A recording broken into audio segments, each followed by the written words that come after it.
be real quick and honest with you. Not much new, but what I've been looking for has come through, and that is I've been trying to get these timelines, and many of you have seen the timeline video or timelines on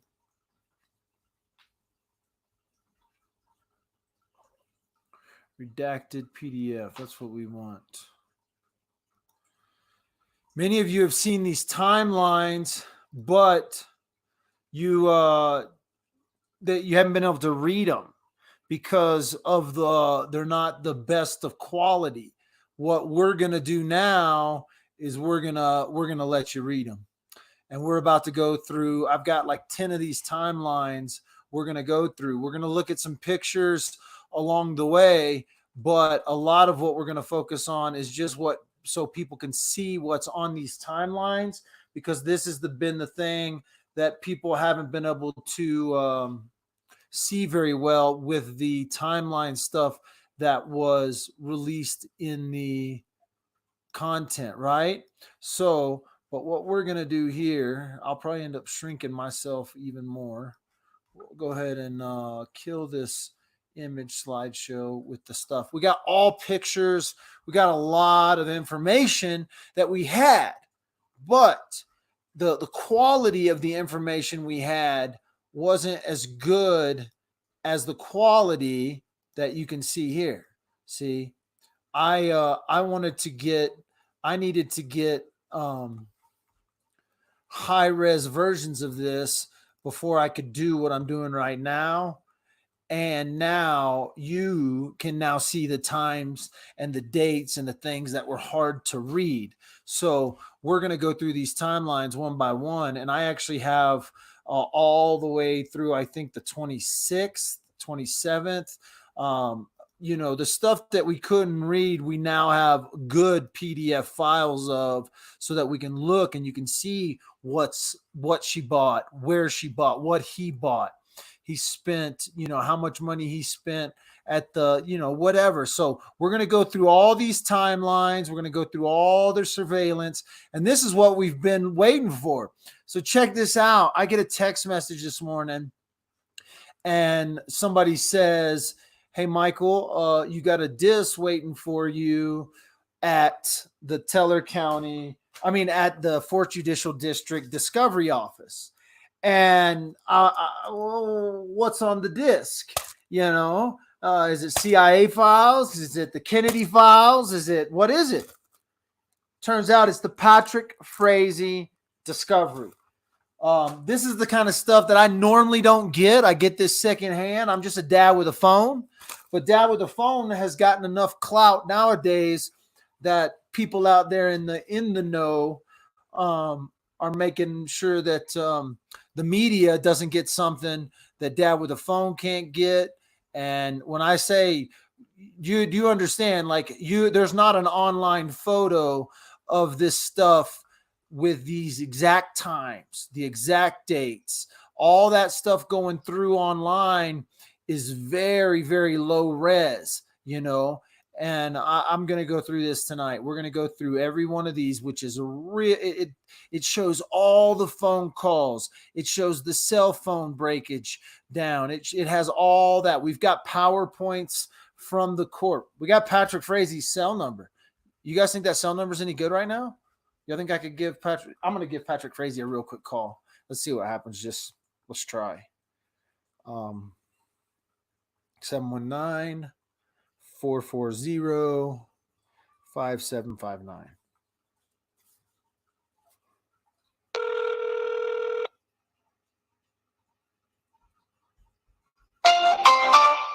The wireless customer you are calling is not available. Please try again later. He's not available. Well, he's not available. Well, he's not available. Do you think he's going to please try again later, like 156 years from now? Let's try KK's. You think she changed her number? I bet she changed her number. Surely she changed her number. You think she changed her number? I mean, not available. Not available right now. Where you at, Patrick? Hello? Yeah, I was trying to get a hold of Krystal. Oh, sorry. This isn't your number. You ended up with Krystal Lee's phone number? Yeah, apparently. I keep getting a bunch of like random texts and stuff. So wait a minute. Are you in Idaho? Well, because she's from Idaho. Do you know whose phone this is? Or like, do you know who had this number? No, I don't. I So- just know her name was Krystal. Yeah. So Krystal Lee is the person who had this phone. She was the woman who helped Patrick Frazee kill that woman in Colorado. All right. So you do you know that? Have you seen that story on the news? No, I haven't. I'll have to look it up. Oh yeah, so her husband was just, or her fiance was just sentenced to 156 years in prison plus a life term plus extra. And then today they must have released they've released this before, but I can't believe you got her number, but you don't know who she is. Yeah, she's probably the most hated woman in America.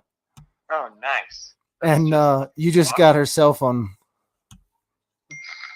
So, Jeez. All well, right. cool, man. I don't want to bug you any longer, but I just thought No, you dude, all right. you may want to know whose phone you got. All right. Well, now I do, I guess. All right, man. Hey, I'd keep that number and just mess with people. Tell them the next time they call. Should. When someone asks for Krystal, the next time they call you or text you, you say, "Yeah, just a second, let me go get her," and they'll freak out, bro. They'll freak out. So, hey, my name's Michael, but they also call me Dad with the Phone. When you're Googling who Krystal is, you can Google Dad with the Phone, and you'll figure out who I am. Oh, nice. All right, man. We'll talk to you later. See ya. See ya. Bye. Well, there you go. That dude has got, can you imagine getting issued Krystals? I don't know if y'all could hear that. My speakerphone wasn't working very well. Why wasn't my speakerphone working?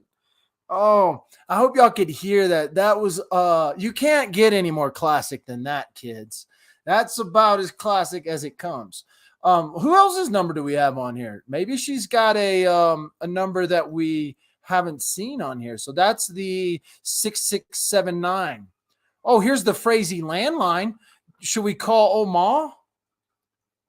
Should we see if we could get a hold of Oma? That might be. Well, somebody's about to call. Hey, y'all don't bug that dude with Krystal's number, by the way, because that'll get me. I'm probably going to get in trouble for this. That's probably why they didn't release this stuff, because they were like, these numbers are still legit. Kelsey Barris' phone number. And so when we're looking at this, you need to look. Patrick is blue, Krystal's green, and Kelsey is red. And then this landline is the landline numbers. So that was classic. Oh my goodness. That was y'all do not be bothering that dude. Oh man. That was the call. Oh, should I call Oma? I'm scared. I'm kind of scared to call Oma. Maybe that's how that news lady got a hold of her. Somebody's gonna call Oma. I guess it should be me.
If you're just joining, We're calling Miss Frazee's landline. Frazee's landline. Doesn't seem like he's got an answering machine.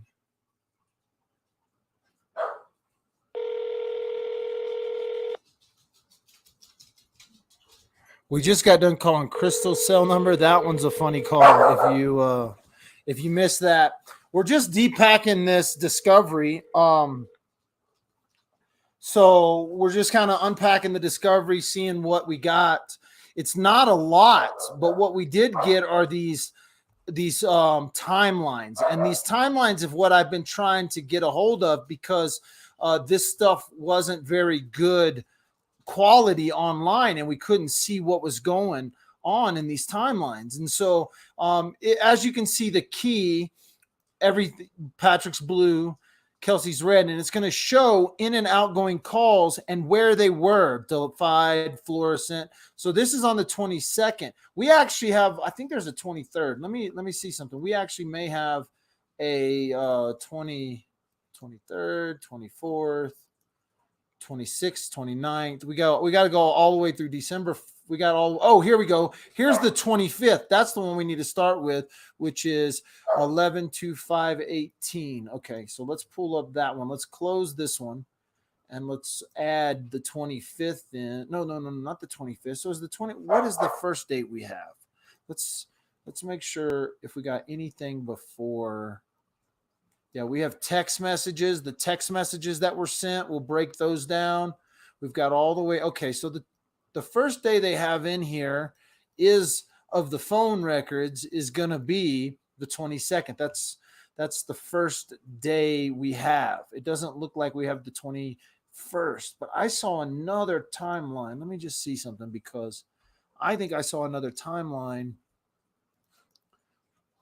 that had, okay. Oh, here we go. 22nd. Do we have anything before the 22nd? No, I guess the 22nd's the first timeline. So the first timeline is the 22nd, and that's the one we got pulled up right here. And so we did check these numbers. I'm not going to call Kelsey's number, but we did call Krystal's number, and we did call Patrick's landline. So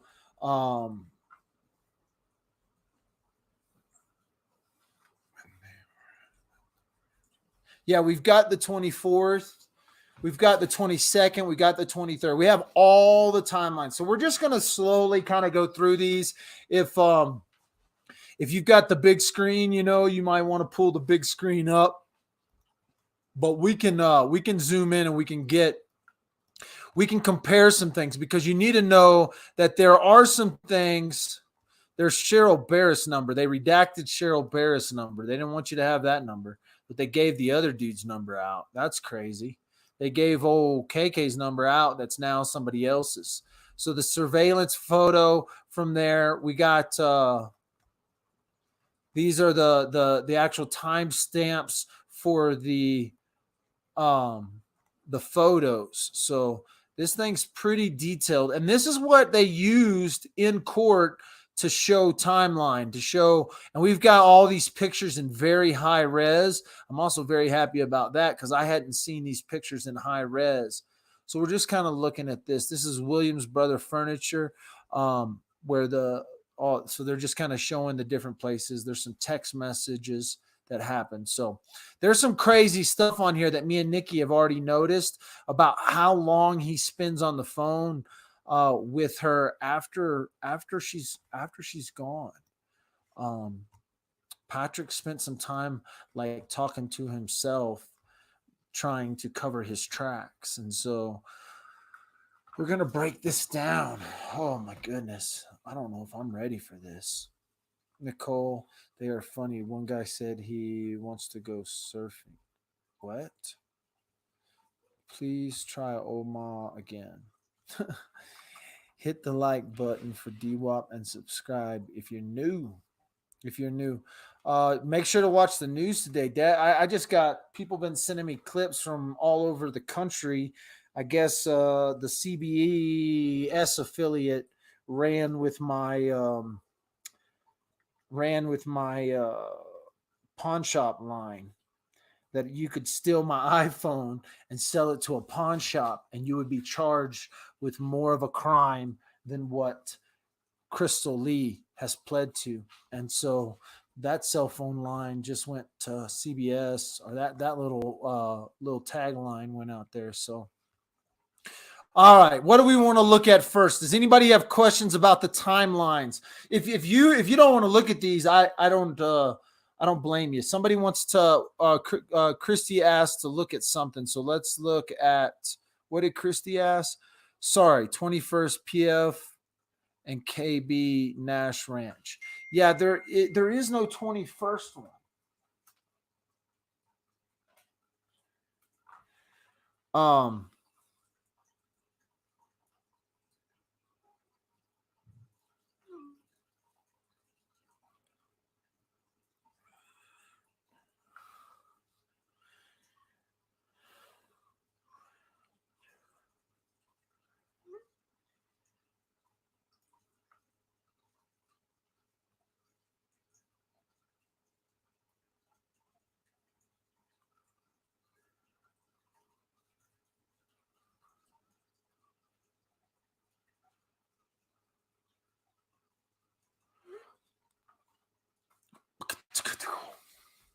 People texting me. I need to. Yeah, I don't see anything. I don't see anything on the 21st. All right, all right. Then we'll just go for it. So this is the 22nd is the earliest. Oh wait, what's up? Yeah, that's just the key. So the 22nd is the earliest where we got to start here. And this goes all the way. So like this is where it gets crazy. Look at this outgoing call. Outgoing. This is at 1:42 a.m. So this does show early morning when she was at Walmart coming home. This has all the outgoing stuff. But look, he talks to, oh shit. Look at this. 1:29 a.m. Kelsey's headed to Walmart. Patrick and her talk. Boom. A call is made at 1:35 a.m. from Patrick's landline to here, to this number, 0 seconds outgoing. Was it a warning call? Was he calling to tell her that, hey, something's going down? Look, 1:42 a.m. in the morning, they're talking. Outgoing call, 4 minutes, okay? Then we're going to get over here. She's at the Walmart. This is what she gets at Walmart. When's the next time he calls Krystal in this timeline? Okay, so he doesn't call Krystal back. But that phone call right there, kids. Look at that phone call. Middle of the night. Kelsey's going to get medicine. See, they're together west of Cripple Creek here. Now, see, this is the day. This is Thanksgiving Day. So this is the Nash Ranch. They're talking back and forth. Kelsey's going right here. We see she's in Divide pinging. Then all of a sudden he calls old KK up. Right in the middle of the night. Right between these phone calls of with talking with Kelsey. Right here in between those phone calls talking with Kelsey. He calls up KK from his landline. What you think that phone call was supposed to be about?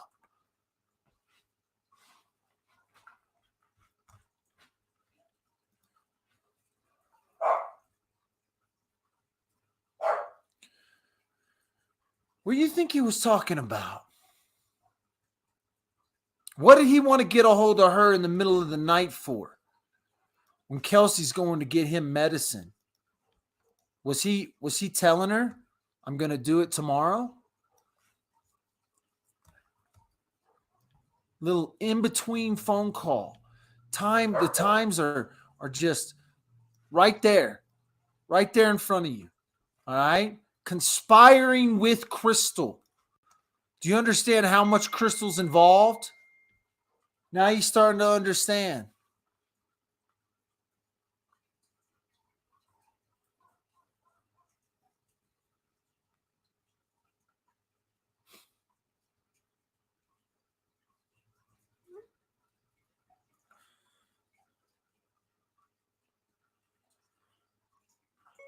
The timeline PDFs. I just called the guy who's got Krystal's number.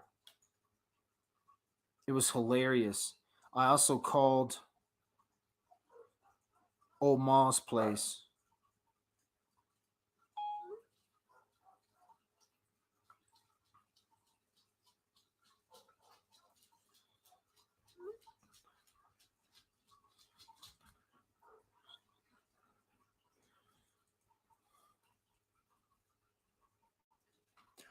Boom. My secret text messenger. My secret text messenger is this is who's in charge. This is how I got Discovery. So I'm not being interrupted by, I got people texting me and they're freaking out about the phone calls already. So it's funny. But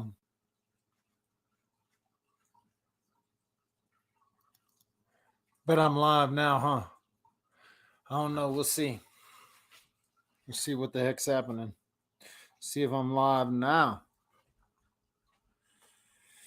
What? Check a 1, 2. It should go live. We should be live. If it doesn't crash. Start the streaming. The phone calls already, so it's funny. Should be live. Yeah, we live.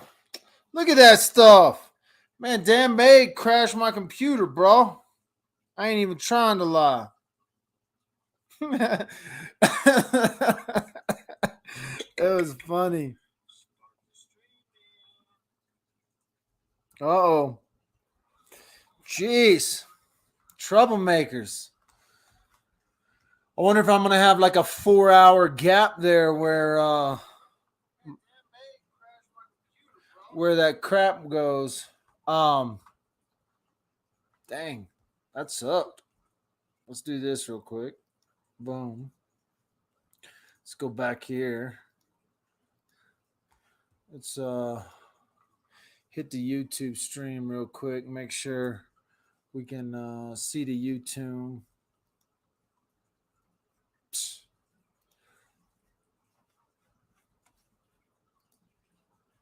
Patrick Frazee live, DWAP. I'm trying to do a live video with the Discovery, and all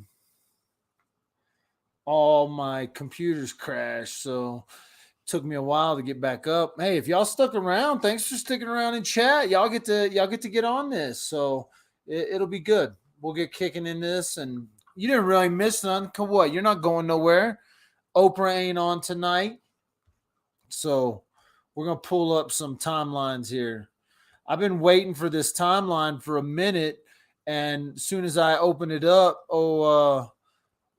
got the old crash computer. So we're going to pull up 11/22 first, and we're going to break down just this short little timeline here. What we got it.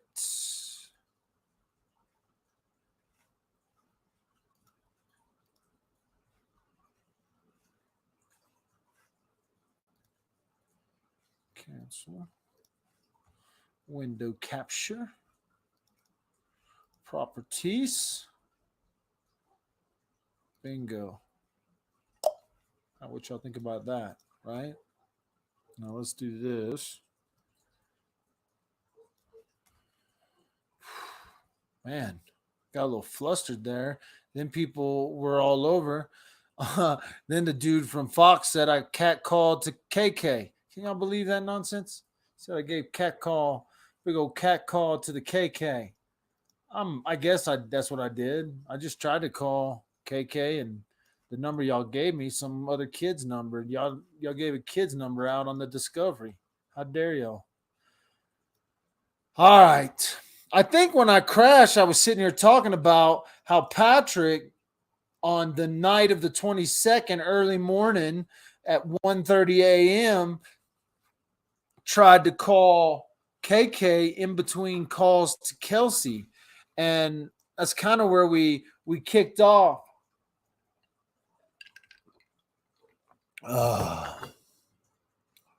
Well, for the most part. This is the real kicker here is that phone call right there is so telling to me. Right in the middle of the night, she's out there trying to go get him medicine. She's headed to the Walmart, according to the timeline. And this is what she bought at the Walmart at 11:50. And they got this, and she bought it. What the other thing is, she bought it on Sheila Frazee's card. Not her. I don't think she bought it with her card, but she. Oh no, that was at the Safeway. She uses Sheila Frazee's account.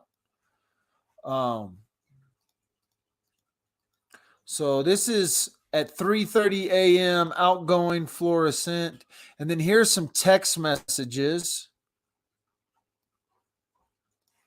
at 3:30 a.m. Look at this. So he tells her at 3:30 a.m. 3:37, I'll come down after I do chores, and Kaylee can go with me to Walmart and the bank so you can get a nap. Then we can figure out our plans. Okay, at 3:53 a.m., okay, we're home. Okay, thanks, right? So this is all the morning of the 22nd. So you got to understand, Kelsey didn't have a clue what was going on. Now, 9:03, this is when she starts making calls to her mom. She made a call to her mom at 9:03. She made a call to him at 9, or a text message that said, want to go out to eat? And then she talks to Cheryl. So that at 9:15. So at 9:37, outgoing text message, call us when you wake up. So she's maybe thinking he's not awake yet. At 9:40, he calls for 3 minutes from Woodland, or he talks to her. Okay. So now they have a phone call at 12:24 p.m. She's on the surveillance footage at Safeway. All right.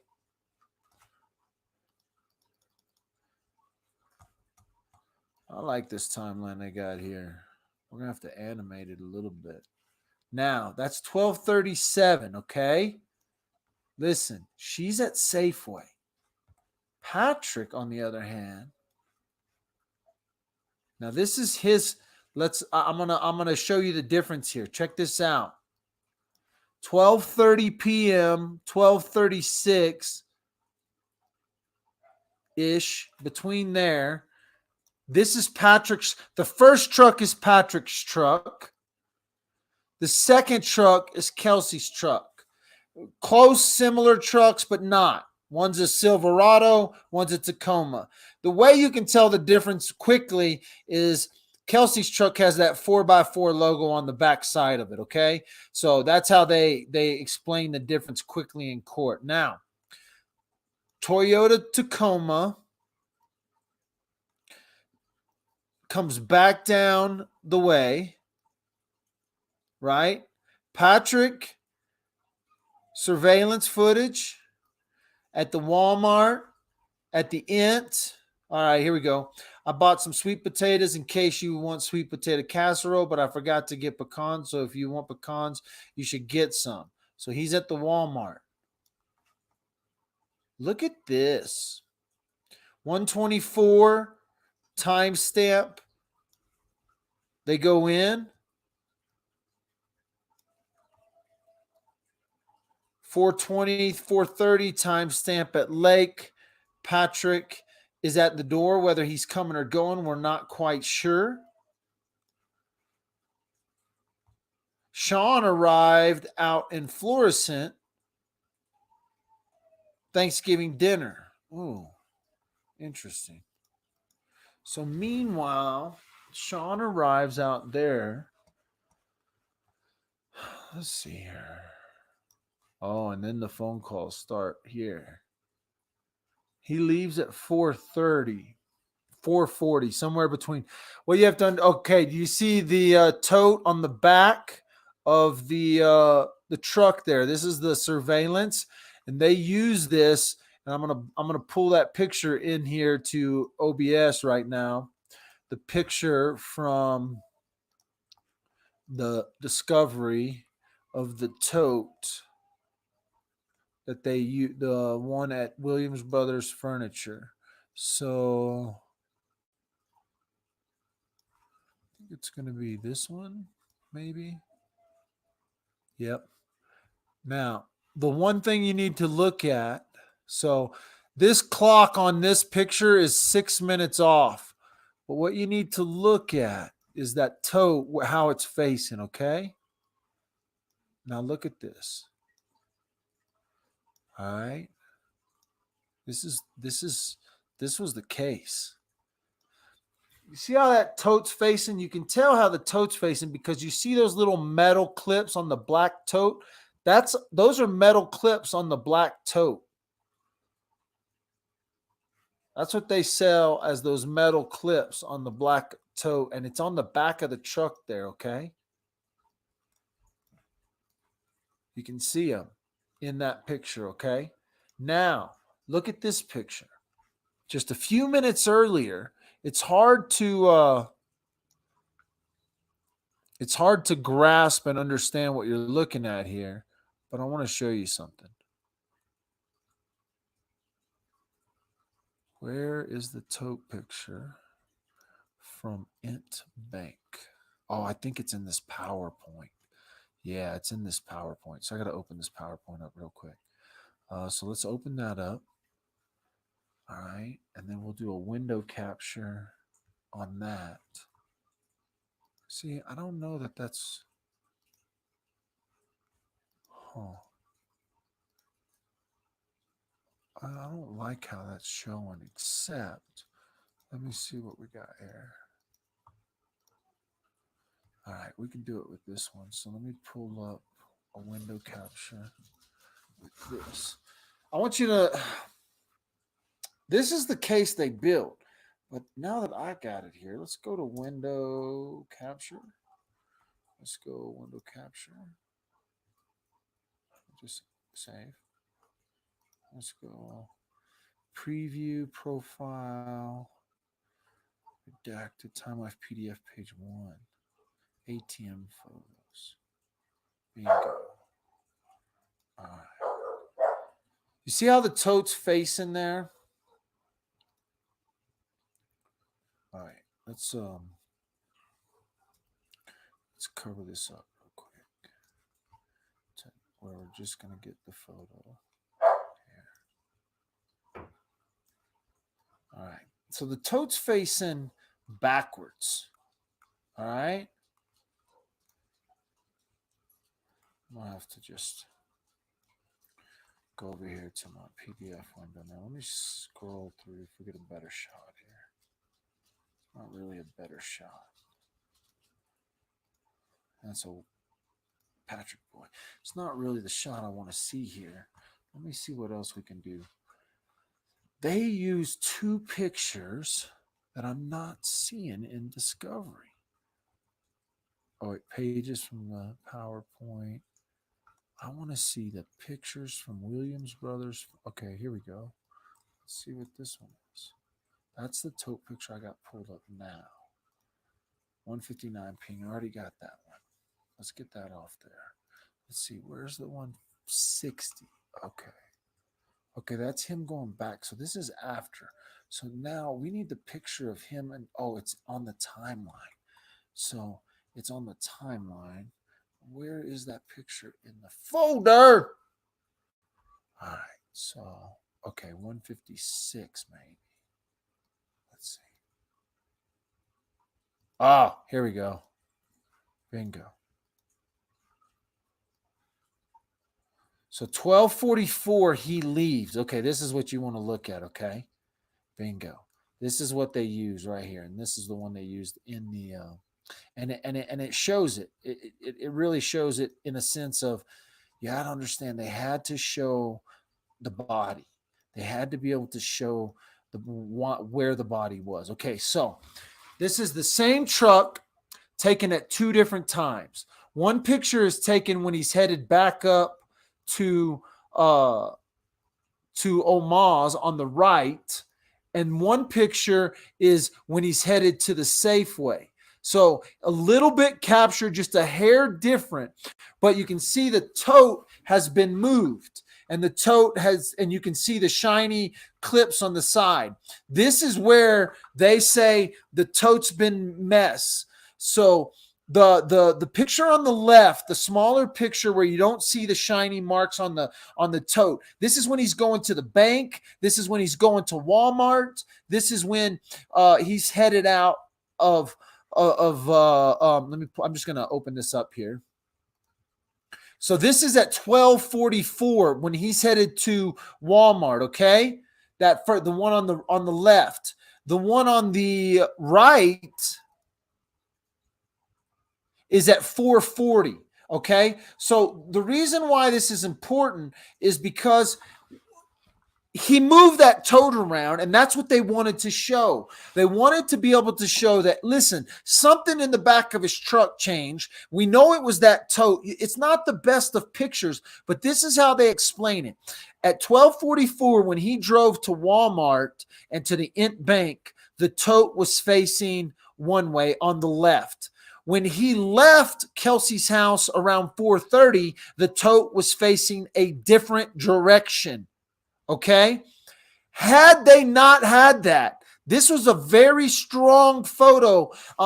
These two photos right here were very strong for the defense. That's why they're in the discovery. You have to understand why they were in the discovery and how they were used. They were showing that tote. To me, this is where the state caught something. Yeah, the state was real lucky, but they called in an FBI, and we're just seeing, first of all, we're seeing still frames. They actually had the video. And so the picture on the left, he was headed to Safeway, Walmart, the Int Bank. The picture on the right is at 4:00 in the afternoon. Same day, headed home. Kelsey's in the tote. This is one of the very strong photos that they use. These two photos here when they're trying to show Patrick. And so this is, again, Patrick leaving at 4:30. You see the photo there in the window of the preview. And they use this. This is why they show this. Now, timestamp is 6 minutes off, like we were telling you, that the timestamp's a little off on here, okay? So he leaves the Woodland he leaves Woodland Park and immediately starts calling. Guess who? You got something, right? What do we got here? What do we got as a text message? He sends first the phone call, right? 0 minutes, but then look at this. Look what he writes when he leaves Kelsey's. Look what he writes when he leaves Kelsey's. Look who he's writing it to. Calling to wish you guys happy Thanksgiving. Call me when you can.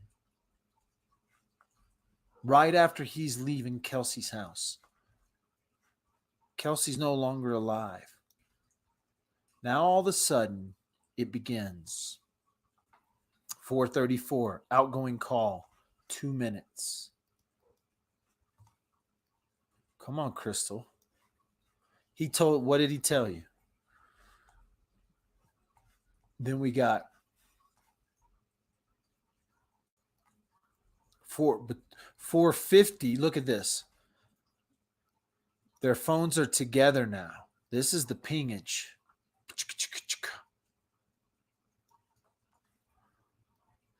We went shooting today. So much fun to shoot my gun again. Patrick is going to let me keep it. Now I feel safe running again.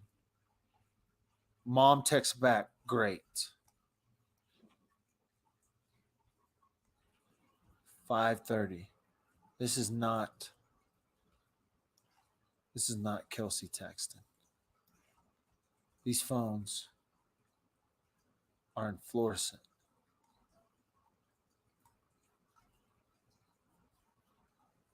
That's the first one he texts to Cheryl. Now look, long phone calls. Did you see that number right there? This is at night. This is the 22nd. We're still on the 22nd.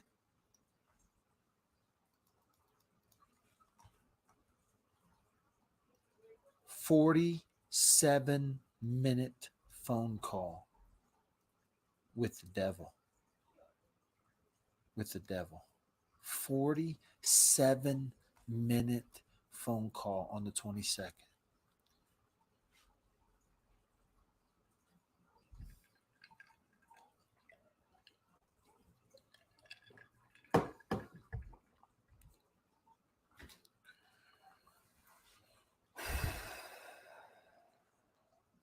On the 22nd, Patrick talked with her. Now look, what happens here? So that's at 8:29, 9:32. Patrick's landline, outgoing 0. She doesn't answer. 9:35.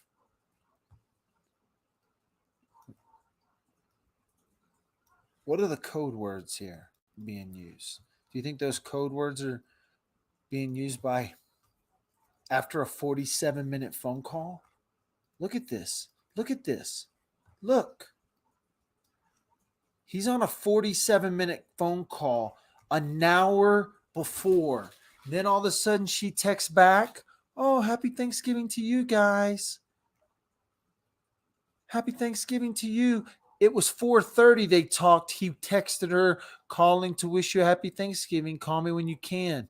They talk on the landline. So look, cell phone, text message, right? They talk on the landline for 47 minutes. Oh, then she gets the happy Thanksgiving. Now look at this. We got calls together signaling west of Cripple Creek. So this is going into the middle of the night on the 22nd. This is when he goes to the Nash Ranch, people. This is west of Cripple Creek. Okay?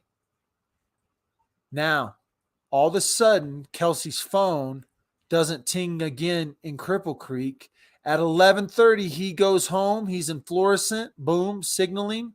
He goes home. At 11:30 at night, he calls Miss KK up. Calls her up. Talks for 51 minutes. 51 minutes. This girl walked CBI through the house in 15 minutes. Patrick has 2 hours of conversations with her on the same day. On the same day. 2 hours worth of conversations. The last one at 11 o'clock. This is the stuff I couldn't read. This is the discovery that we got today. If you're just joining, we had some technical difficulties.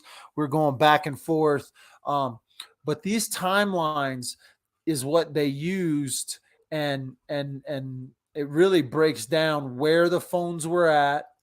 And this is the last contact on the 22nd. So this is just the 22nd, and we got timelines through like December. So let's pull up the 23rd. Let's pull up the 23rd. Oh my goodness. This is really giving you an idea of how involved Krystal Lee was. All right. Is that my 23rd one? I don't know if that's my 23rd or not. No. Let's pull up the 23rd. Oh, let's put another window in here.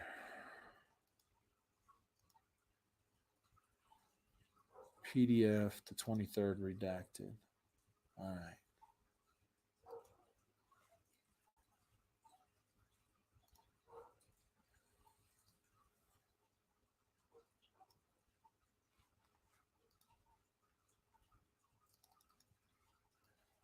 All right. Let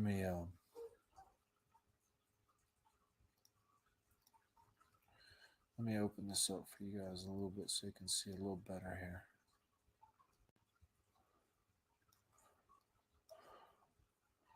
I don't want to, no reason to not see any of this stuff.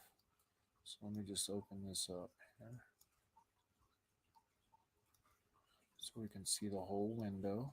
And then I can zoom in on the window from out there. This is, you want to talk about the diabolical plan between these two. This is where it all starts, guys. He's making these phone calls. He's chit chatting. Don't crash on me, computer. Cancel.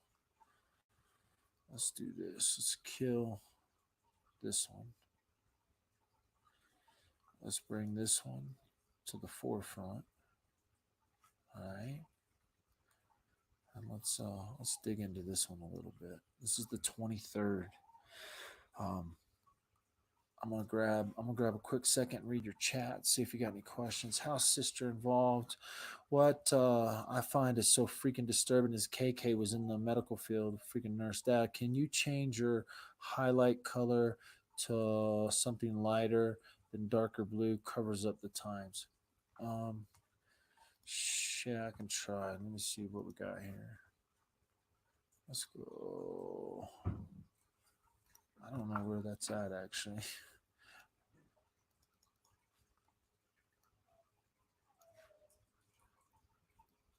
I just won't highlight. All right.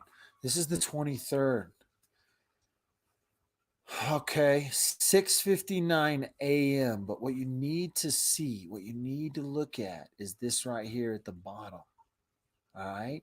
This whole little group, look at this. Look where they're at. Look where these texts are being sent from, okay? First, you need to understand all these texts from Kelsey to Patrick are being sent from the fluorescent tower, okay? And now we go over here to this first text. Call me when you guys wake up. That was sent at 6:59.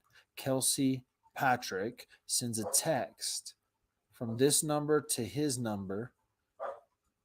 Have we called Patrick's number? Yeah, we did.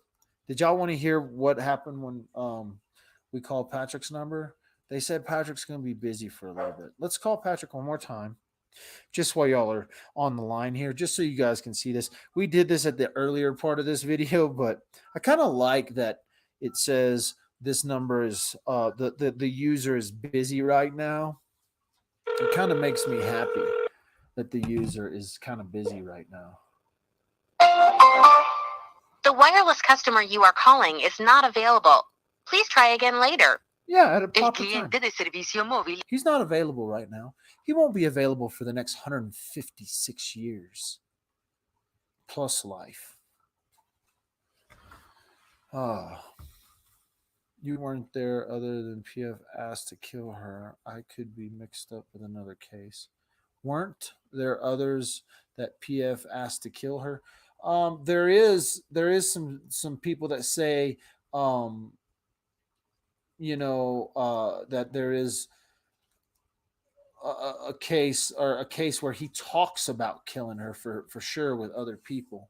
So Kelsey, Patrick's, what we're looking at is a timeline release and discovery that I couldn't read from the stuff that was out. So right now we've got the high resolution versions that they've released, and we're going over this. And this is the timeline on the 23rd. So this is the day after. And this is where, let me just tell you, green is KK. And when we get down here to the bottom here, She's on her way, bro. She's in Utah on her way. So the 23rd, she's in Idaho, according to phone pings. And this is because he always seems to call her from a landline. A lot of times he's calling her from the landline. Now, there is an outgoing call. Who's that to? I think that's to Cheryl Barrett. So I think he has an outgoing call at a 3. Yeah, this is a 3-minute call to Cheryl Barrett on the 23rd at 8:18 a.m. Okay. Let me see if I can change my highlight. There we go. So there is no, I didn't do it. Underline. No, why didn't it change my highlighter color? There it goes. Is that better for you, kids? Is that better? Yeah, that's better. Oh. So did that work? Okay, now I see. Gotcha. This is Cheryl Barrett, and her number is redacted because they don't want people calling it. And she obviously kept the same number. Again, there is a 3-minute call there. He has a 1-minute incoming call, fluorescent.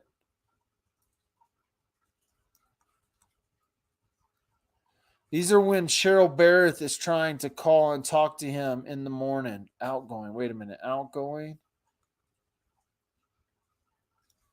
Oh, no. Wait. Is that the other burner phone? Wait a minute. What's going on here with this? No, because that's the one they show as Cheryl Barrett. So this is 23rd, 1 o'clock p.m.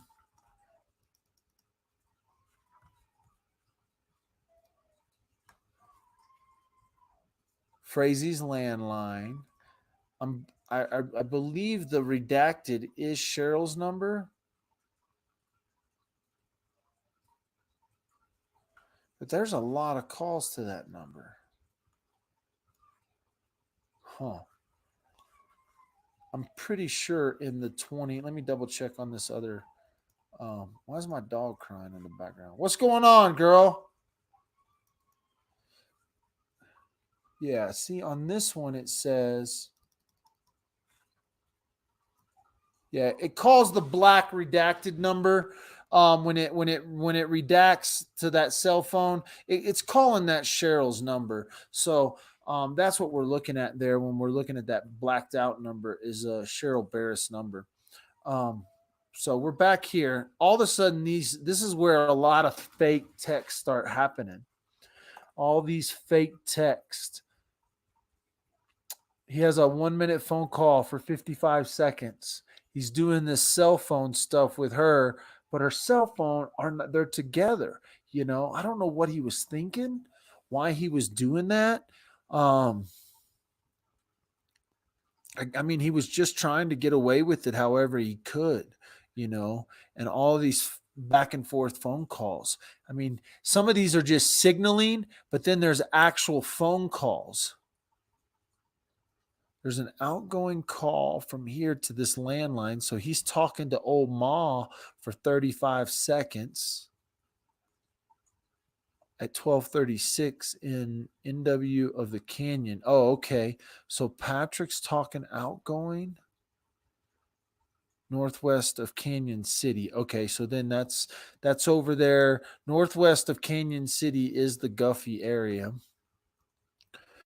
Now, this is weird because later in the day at 2 p.m., this 2 p.m. Now I just screwed up all my highlight. I just highlighted everything.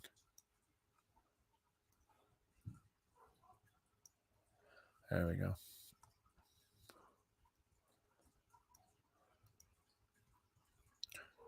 What's this 2 p.m.? She's in Buell.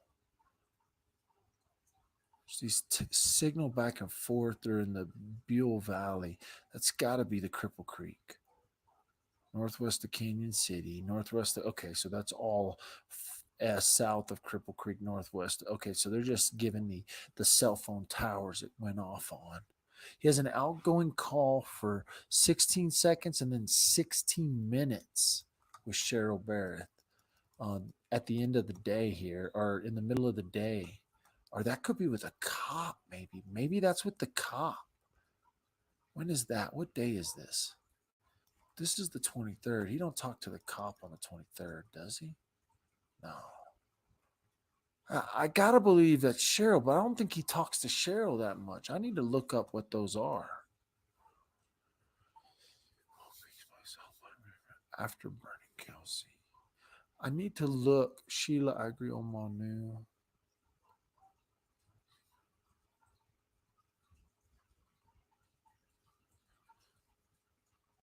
Yeah, I don't know. I need to look. I think that it shows that call. It shows the little cell phone redaction to be Cheryl Barrett, but then in the other ones it doesn't. So I'm a little confused on that, only because on the 23rd, I'm going to look up at some of these other ones. Let's read some of these text messages that he sent down here at the later part of the day. And again, these text messages at 3:30, these phones are together. So you got to understand these little text messages going back and these are the ones that we all read. House shopping going. We're going to go trim the cake over in Lake George. So he's sending text messages. Just looking, not really finding anything. Might just shop online. So there's these little bitty back and forth. But remember, he said he didn't talk to her, didn't have any conversations with her. But then look at this. Look at this. They're having these fake text messages. My highlighter's all jacked now. They're together as these are going. Outgoing call, 5 minutes. He has a 5-minute phone call with her, or a fake 5-minute call from his cell phone, but they're together. He then has a call, a 30-second call with his mom. He's in Florissant.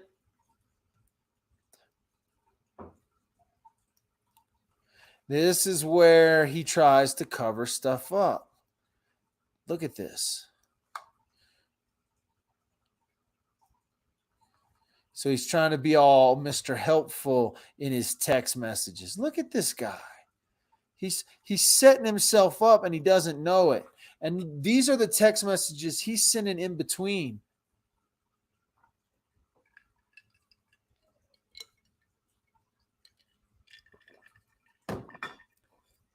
This is all in one day.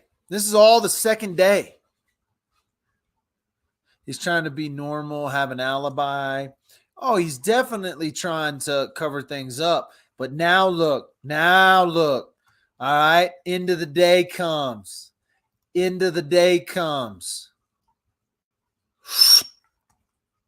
Where's Ole Miss Idaho going? The night of the 23rd. Shows her in Utah on the night of the 20. This is the 23rd. Again, outgoing text message. No, I'm fine. Just worn out. Talk with you guys tomorrow. I just don't think this is Cripple Creek. He's talking to somebody else right here.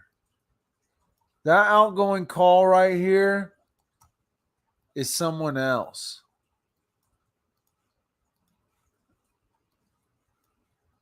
This little one right here, I don't know who that is. At 5:20. Who's that, I wonder? Wonder if that's... Who is that? Is that another burner phone of KK's? Is that his brother? Why do they have that phone redacted, but they don't have it? It's not Cheryl. He didn't talk to her that much. Maybe an unknown? That shit gets crazy right there. Look at all this. 36-minute phone call. 36 minutes. My highlighting skills suck. 38-minute phone call down here on this end. 38 minutes. 4-minute in between. All between 7 and 11. They talk for about an hour. She's on her way down. She's on her way down, folks. Till 11:30, 11:06. Okay, she's on her way. Let's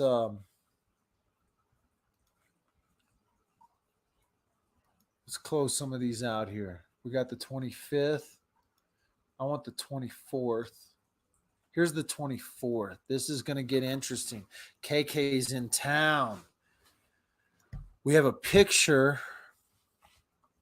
at the Conoco with KK's car. This is where the all right, let's pull this stuff up here. Let's grab window capture, double this in. We want to put the 24th in there. Bingo. Okay. And we're gonna, this is the 24th timeline. I don't want to stretch.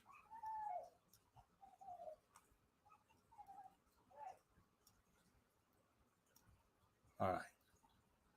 So that's that. Let's why is this looking all crazy? So that's there. All right. 24th timeline. Here we go.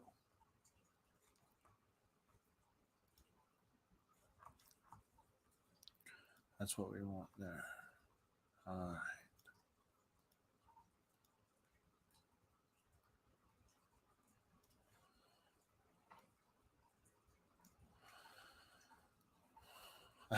I had all this set up and then my freaking computer crashed on me, kids. So yeah, just bear with me here. I'm trying to get these where we can look at this stuff. So this is the 24th. KK is in town now. So we'll go up here and this is where, oh, don't be highlighting all that stuff, Mr. Dalton. This is where KK and Patrick really go butt ass wild on phone calls. Remember those like 50 calls or something they had? 46 calls, conversations.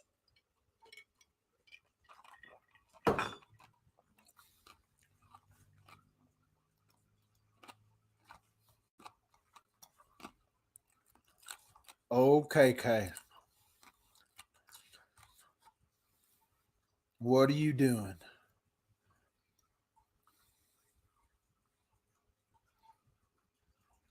What are you doing, Miss KK?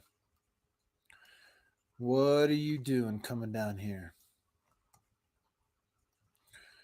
November 24th, Saturday. So we got Frazee landline. We've got Kelsey's line in play. We've got Krystal's line in play. Is that the same number I called Krystal on? I just want to double check, make sure. 6679. I'm not going to call that dude anymore, but if you didn't hear that at the beginning of this live video, some craziness right there. Some real craziness. I don't call that guy up. He's already got Mrs. America's hated phone number. Look at where these phone calls are coming from. Utah near Colorado border. This is early morning. Look at that. He's calling her 56-minute phone call. 56-minute phone call. You guys see that? 56-minute. What do you think they talked about? What do you think they talked about? 16 a.m. 56-minute phone call Patrick has with her. Where's she at? She's in Utah on her way down. Man, this girl wasn't scared of shit. She wasn't scared of anything. This was all planning. This was all coming down. Oh, gosh. I hope they nail you to the wall, KK. My goodness. We just got the discovery, and not a lot of new stuff. Not a lot. But enough to make you go, come on. Man, they had the phone pings. They didn't need her testimony. That's the thing. Do you think they needed her testimony to get the warrants for these numbers? I don't think so. They could have put this together. They could have taken her to court. They could have sweated her. They could have said, listen, we got you on phone pings. This bitch already lied to us. She better start talking now, and we'll think about giving a deal to her. But look at this. She must have had a lawyer.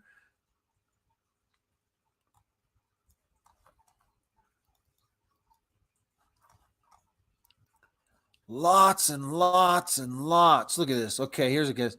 I'd like to come look at the stud horse around 9 today. Is that okay? Look at this. Little code words. Look at these code words.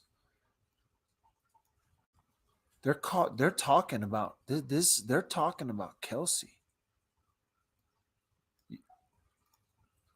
They're talking about Kelsey. This is code words. All right. She's in Woodland Park right now. Look, they're letting each other know. I'd like to come look at that stud horse. You think she's scared? She's using code words and text.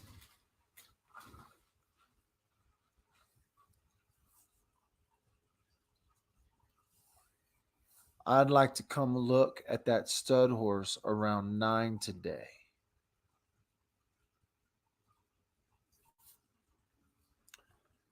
And this is it, folks. You wanted to know how this went down, how this was planned, how they pulled it all together. These are the text messages these two were sending to each other. All right. Then we got to get one into Kelsey. Got to get one into Kelsey at 7:30. This is on the 24th. Literally just a few minutes after. Just a few minutes after. You see? Look at this. 7:26, 7:31. He's on the call for 3 minutes and 38 seconds. So that puts it at like 7:30, 7:31. Then he makes a text message. She says, send a text. So landline, he uses landline to talk with Krystal, uses his cell phone to text. But look, now something interesting that's not being shown on this timeline is location. The text message to him.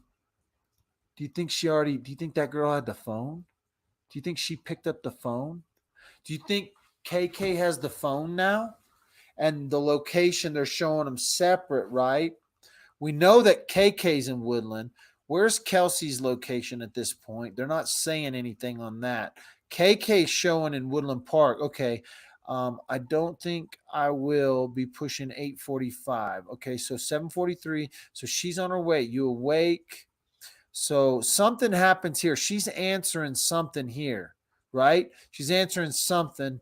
Maybe this little quick phone call here that there's 0 minutes on. We don't have a log on.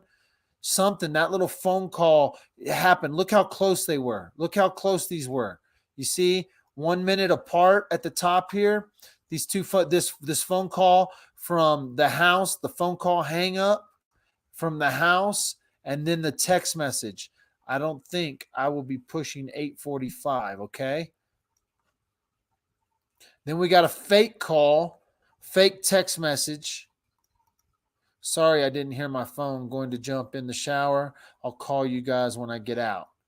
So these little fake messages going on between Patrick, now look, okay, I'll call you guys after I get those heifers for a closer ETA this afternoon to come look and look. So see, there's this code words, these little code words. This is a code word, heifer, a closer ETA. I don't know exactly what they're but these are code words that they're using.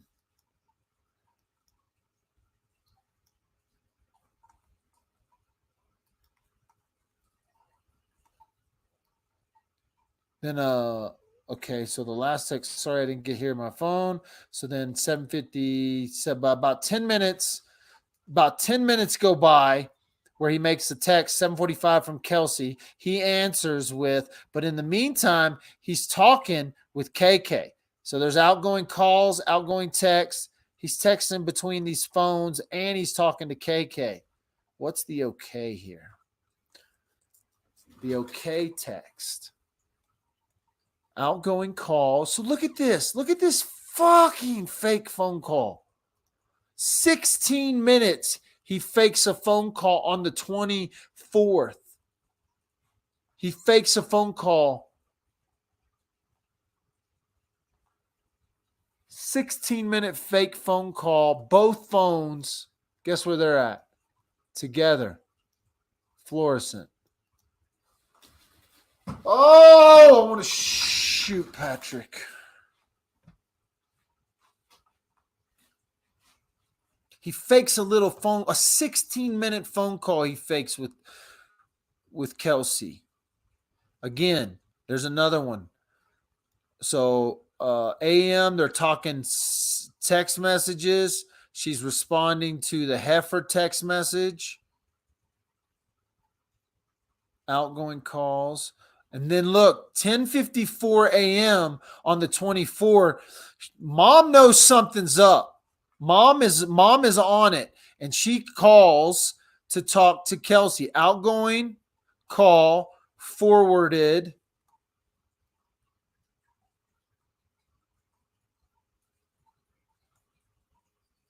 West divide, east divide.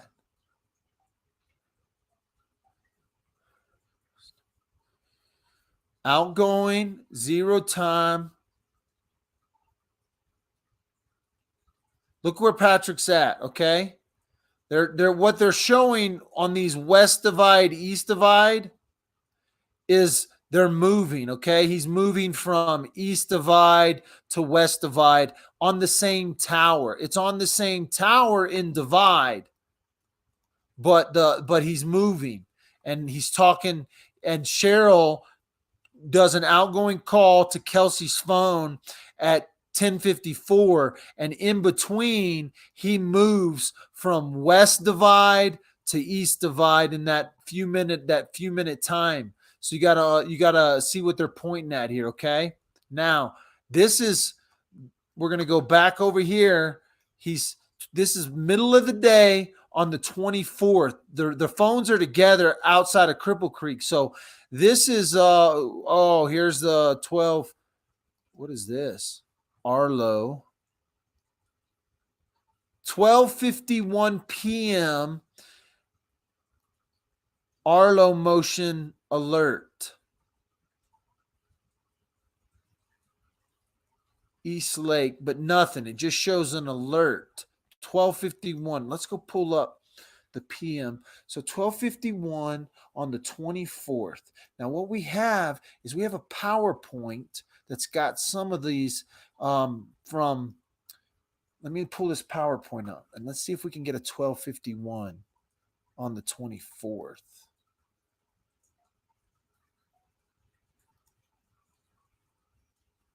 No, got a lot of 22nd ones, but we don't have any 24th Arlo.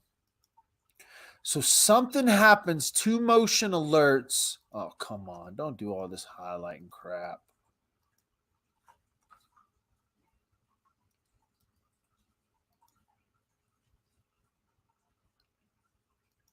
There we go. That 12:51, where's KK at? KK's around the Sonic. Oh, wait a minute. How do they know? This is interesting. This is where there's some redaction happening that we may not know about. Check this out. 1251 at Kelsey's house, there's an Arlo alert. But if she doesn't open the alerts, she doesn't get the picture. Okay? So when that Arlo alert goes on, look who's in Woodland Park. Or did they get the pictures and they're not showing them? Look who's in Woodland Park. Oh, Krystal in the VW. Right around 1251, something did happen here. And it looks like 1208, 50. Patrick's still in Cripple Creek around 1258. So it's not Patrick. Patrick's phone and Kelsey's phone are in Cripple Creek together. You see that? 1258. 1251, the Arlo goes off. I bet that's Krystal. And whether they didn't get the picture of her and it's just a blank door, or whether they got the picture of her and they're holding that picture because they don't want to, they didn't want something to come out. She's at the Sonic by herself. People have asked who she's at the Sonic. Wait a minute. Is she by herself?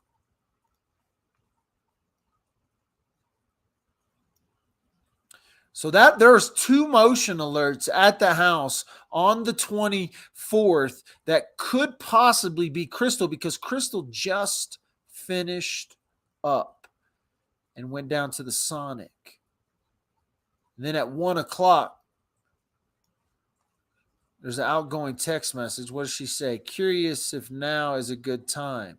Sure, almost back to fluorescent. Be there in about 15 minutes. So she's texting Patrick at the Sonic, kids. Y'all wanted to know who she was texting in that video? She's talking to Patrick. That video right there that we have of the Sonic, where she's looking at her text messages, she's texting Patrick. Man, guys.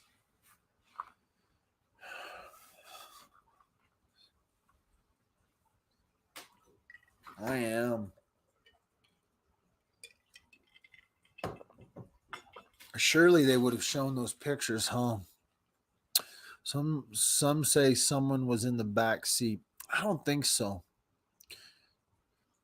Had to go to Sonic because I ran out of water. Why the hell would her family get the baby? I don't think anyone's in the back. Oh, man. I wish I knew what this... I wish I had that Arlo alert.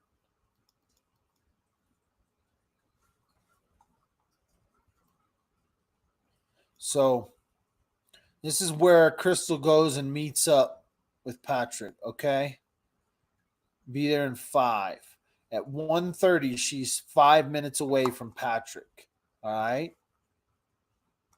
She's in Woodland, and then at 1:30, she says 1:30, she said be there in 5. She's in Fluorescent. You see the locations? She's in Fluorescent.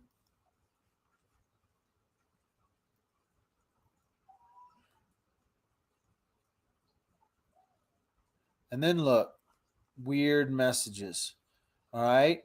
She texts text messages, another fake text to mom from Kelsey's phone. I'll call you tomorrow. All right. Which puts her off again. All right. Ooh, Chad Lee's in the building. So somebody else is that other one, because they're showing Cheryl Barris' name, but there is somebody else. There is somebody else. Y'all see that? There's that second phone. Look at this. See this number they're blocking there? That's a phone. And they're not saying who that phone is. That's the other phone, right? Now, these are some pictures from the gas station. And it's about 4:30. He's filling up the gas can. All right. Sure. Let me know when and how many mares you guys want to breed, and we'll make it work. See this bullshit? 4:30. They're together, kids. These mothers effers are together. They're sitting there sending these little mare and text back and forth. Who's this person?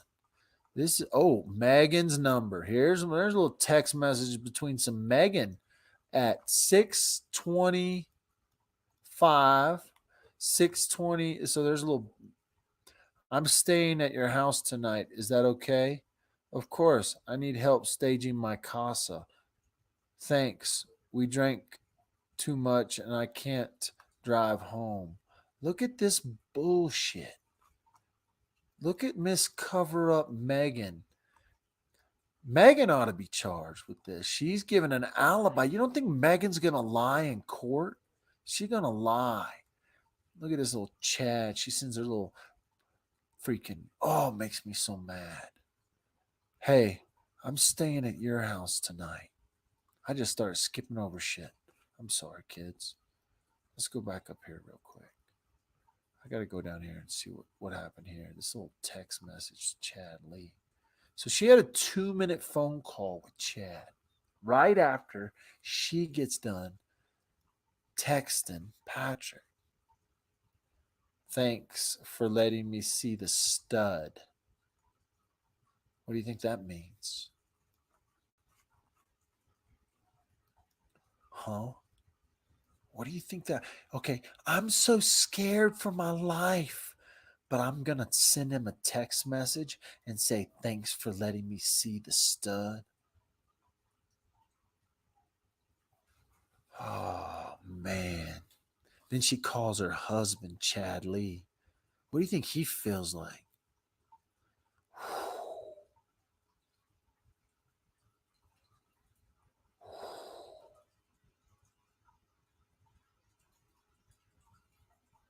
The DA's already seen all this, guys. This is what they used against Patrick.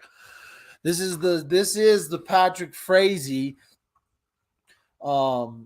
discovery today. If you're just, oh man. She texts her husband. She calls and talks to her husband after texting. Thanks for letting me see the stud. Man. Guess who's at the Conoco with the gas? Who's at the Conoco at 4 o'clock? 4:17. Guess who's at the Conoco at 4:30? Yeah, these kids. These kids. Oh, you went and saw a horse, did you? At the Conoco station? Let me drop one on you real quick, guys. Let me drop this on you real quick. You never seen this. Or maybe you've seen pictures of this, but you haven't seen this high resolution. Look at that.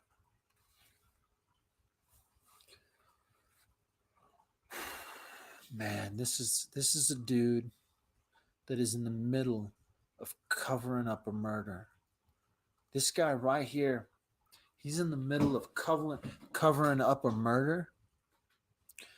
And horse's code for sure. Spoiler alert, they caught on camera at the Conoco riding in the same car. Oh yeah, there's your spoiler alert. They all were together. Oh, Patrick Frazee. Oh man, he's in the middle right now of covering up a murder as we look at these pictures. And KK was just as much involved. She was just as much involved.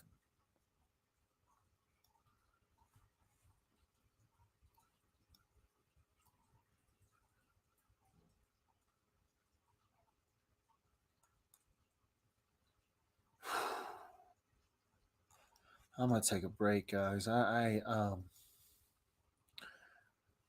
gonna leave it right here. We're gonna pick up here. This is crazy.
We're live.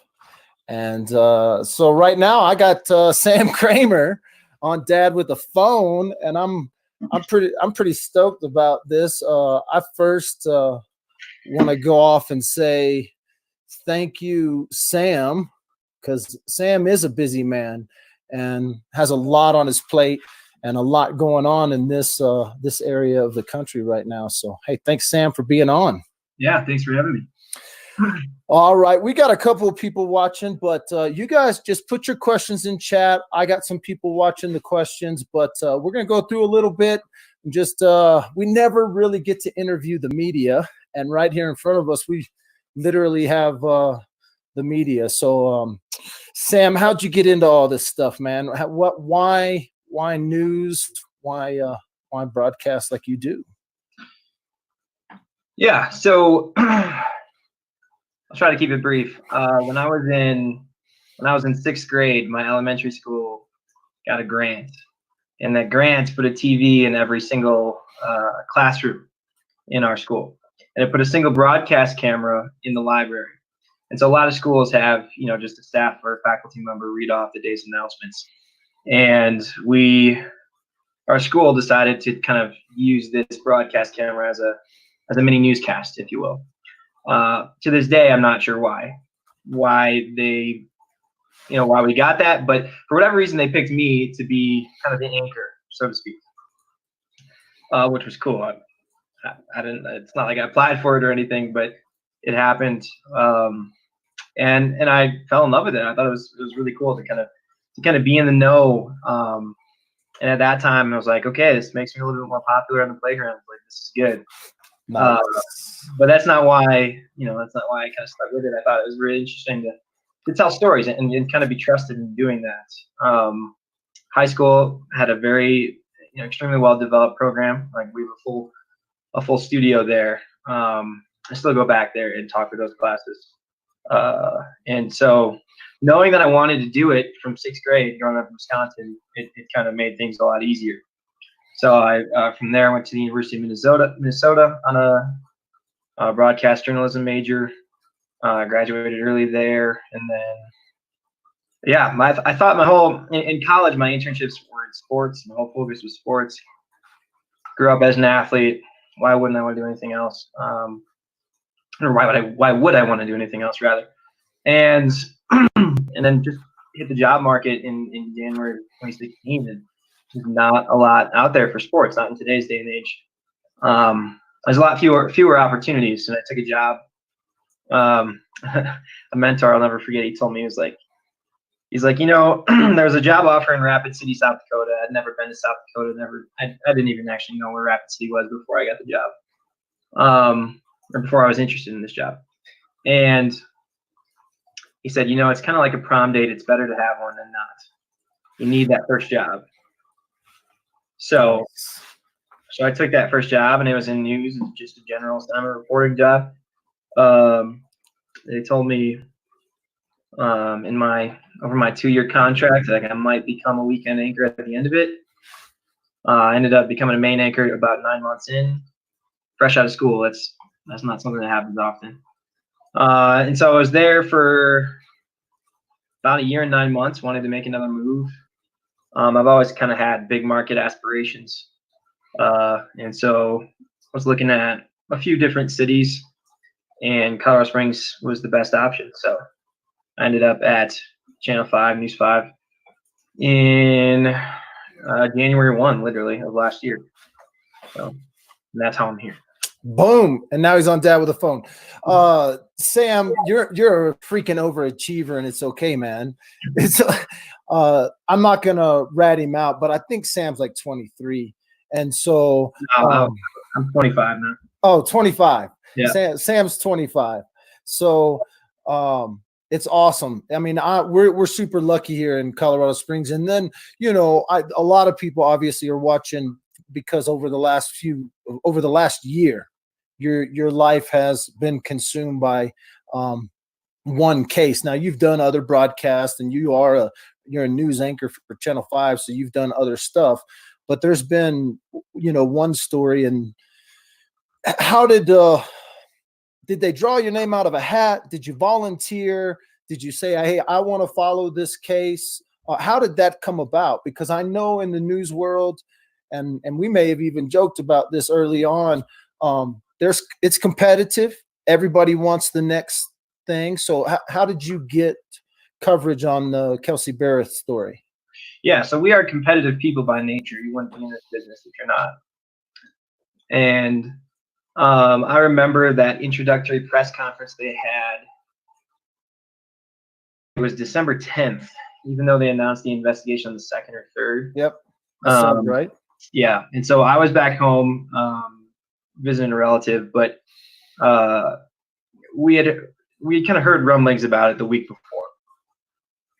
And so it was something that I was aware of. I don't remember what day I got back into town, but Thursday was that first vigil up at Memorial Park in Woodland Park, and I was the only night side reporter. So real quick, we've got 3 shifts.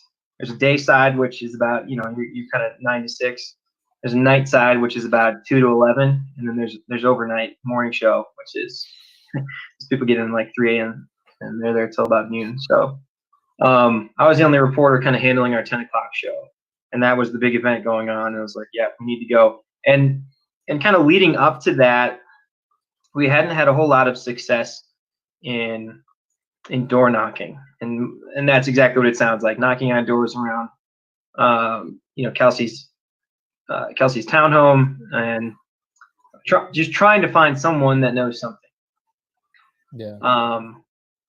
And I forget what day it was, but I was able to find someone who placed a man matching Patrick Frazee's description in his pickup truck at the house. So it seemed at that point, to validate his story. And I was like, well, that's interesting. A lot of people are already kind of painting him as the one responsible. I just felt like there was more, and we had heard about the cell phone stuff, and it was just this incredible mystery. I mean, you know Woodland Park better than I do, but this is a town that prefers its privacy. And so when you have something like this, it's like, okay, yeah, it's a private town, but it's still small enough where a lot of people know each other. So how could something like this happen? Yeah. And so I remember coming back from the vigil and kind of talking to my bosses, and I was like, look, I'm not done with this. And it's a little selfish, but I just felt like we could be, like, if I gave it an effort, it might be different. And that's not to knock any of my colleagues or anything, but absolutely, we all have different approaches.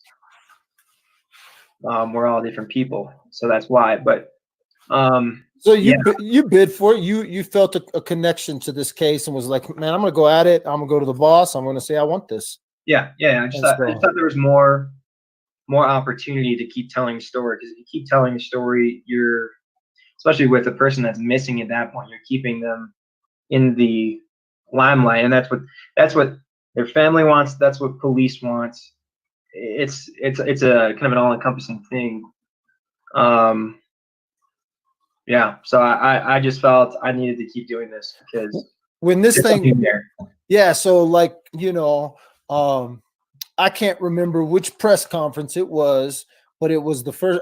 Maybe I had made comments, or maybe I hadn't, but I remember walking into one of those press conferences that happened here in Woodland, and you said something to me. You said, hey man, how's that social media channel coming? I don't know if you remember that or whatever, but I remember walking in and you said that to me, and I knew you were a news guy, but you were the only news person in that room at that time that even acknowledged or even asked who I was. You obviously had seen the social media thing. And so I just want to ask, what did the media think of me, like from a media guy, and then from all the stuff that happened? I mean, you listen and you're around. You don't have to tell me what individuals said, but what did the media think of me? Well, I'll speak for myself. There you I can't go. speak for anybody else, but there you go. We've kind of seen, we've watched from afar how you kind of have your finger on the pulse of the town. And so it made sense that you were there. And in today's day and age, there are so many blogs, so many vlogs, so many this and that. There are micro pockets of journalism everywhere. So, and you know this better than anyone.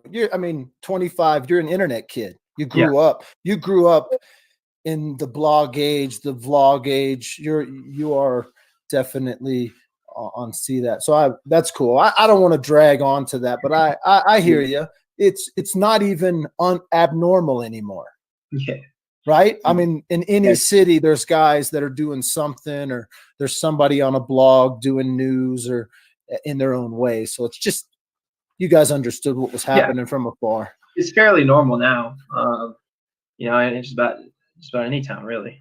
Yeah, and this isn't my first time to talk with KOA or any of those news stations, so I'm sure they had an idea of who the underground was and stuff already. Mm-hmm. I had sent stories to all of them before. Cool, man. So we get into this case a little bit, and all of a sudden it becomes boom. It's world news. It's not even just national news. It's all over the world. What happens, or I'd like to know the secret, how that happens, because I feel like it's like it's this one. Why this young lady who went missing? Why this little town? Why not? It doesn't happen with everyone who goes missing. So why was it that this case kind of blew up? Do you, as a professional, do you think? I think for us, at least the biggest thing for me was that on the outside, everything seemed normal. Everything seemed fine. Of course, we know now it was anything but. Yeah. But how could on a holiday, how could a mother just go missing, abandon her child, not have contact with people? How's her phone get all the way to Idaho without really any indication of how it got there? Again, we know now how it got there. Yeah. At the time, it didn't make any sense. I met a cell phone expert through a different story, completely different story. But I remembered he was a cell phone expert, and I was like, "Explain this to me. How the heck does a phone ping, and is ping even the correct term and all this? Some 800 miles away. How does that even happen?" And he kind of broke it down for me. And so, not to be cliche, but the mystery of it all, I think, is what captured a lot of people. Okay. Kind of younger. It's, as far as we knew from the beginning, engaged. Everything was going well. Yeah. And so I think that's part of it. Of course, you have and kind of this mountain town, right? A small mountain town. So you add all that together, and I think you have a mystery that hooked a lot of people. Especially in this area, for sure, for the local guys. And then it just, I guess, you guys did a good job, and it just caught on over the nation. And have you seen, because you didn't cover any cases before, this is the first big case you've covered? My first live shot for my South Dakota station was about a murder for hire investigation.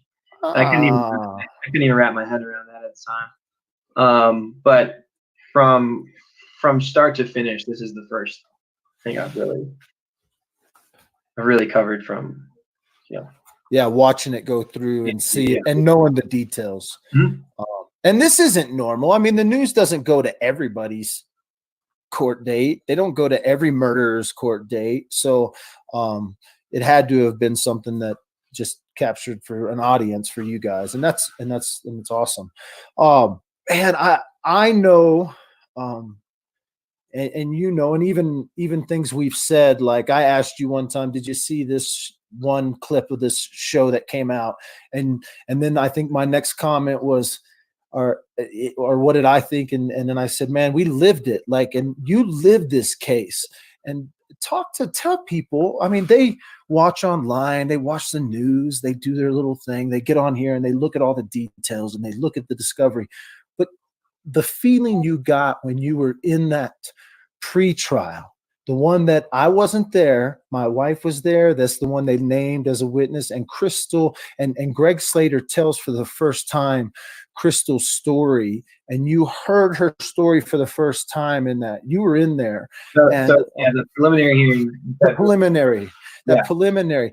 When you heard that story that then would go across the airwaves of the candle and the bat and stuff, emotionally, what kind of connection, or at that point, what happens in your mind, So you walk into it knowing that, okay, so the basis of a preliminary hearing is that prosecutors have really the entire day to prove that they have enough evidence to charge Patrick Frazee with murder.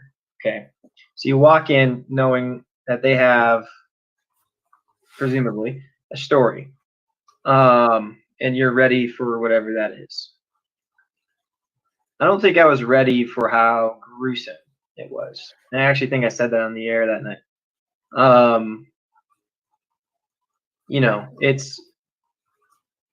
It's not, I don't know. I don't even know how to put words on it. I mean,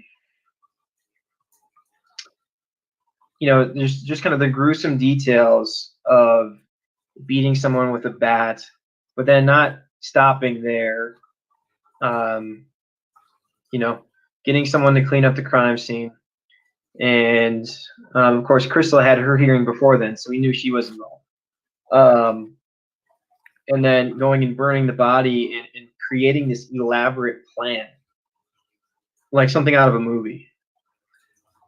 It really was. It was like in a small century-plus-old courtroom in small town, mountain town, Colorado. Blows your mind. Tell me about that. I mean, I don't want to dwell back and forth on this, but tell me about the small mountain town. You drove up here a lot in the last year. You've been up the road a lot. Yeah. Sure. So, okay, I'm going to ask some just random questions. Did you ever take the 4-mile dirt road, or did you always just stay on the asphalt? Always on the asphalt. Always on the asphalt. On the way back one time, I was behind a semi, and he kind of rolled over it. I had it between his wheels, but there was a boulder out in the road, and I didn't see it in time, so I actually popped my tire on the way back once. But you had a flat on the way back from Cripple Creek. What else? Anything else? Did you see anything else stick out to you that you remember in the drive, or has it just become routine? No, well, I mean, it is routine, but it still sticks out. I mean,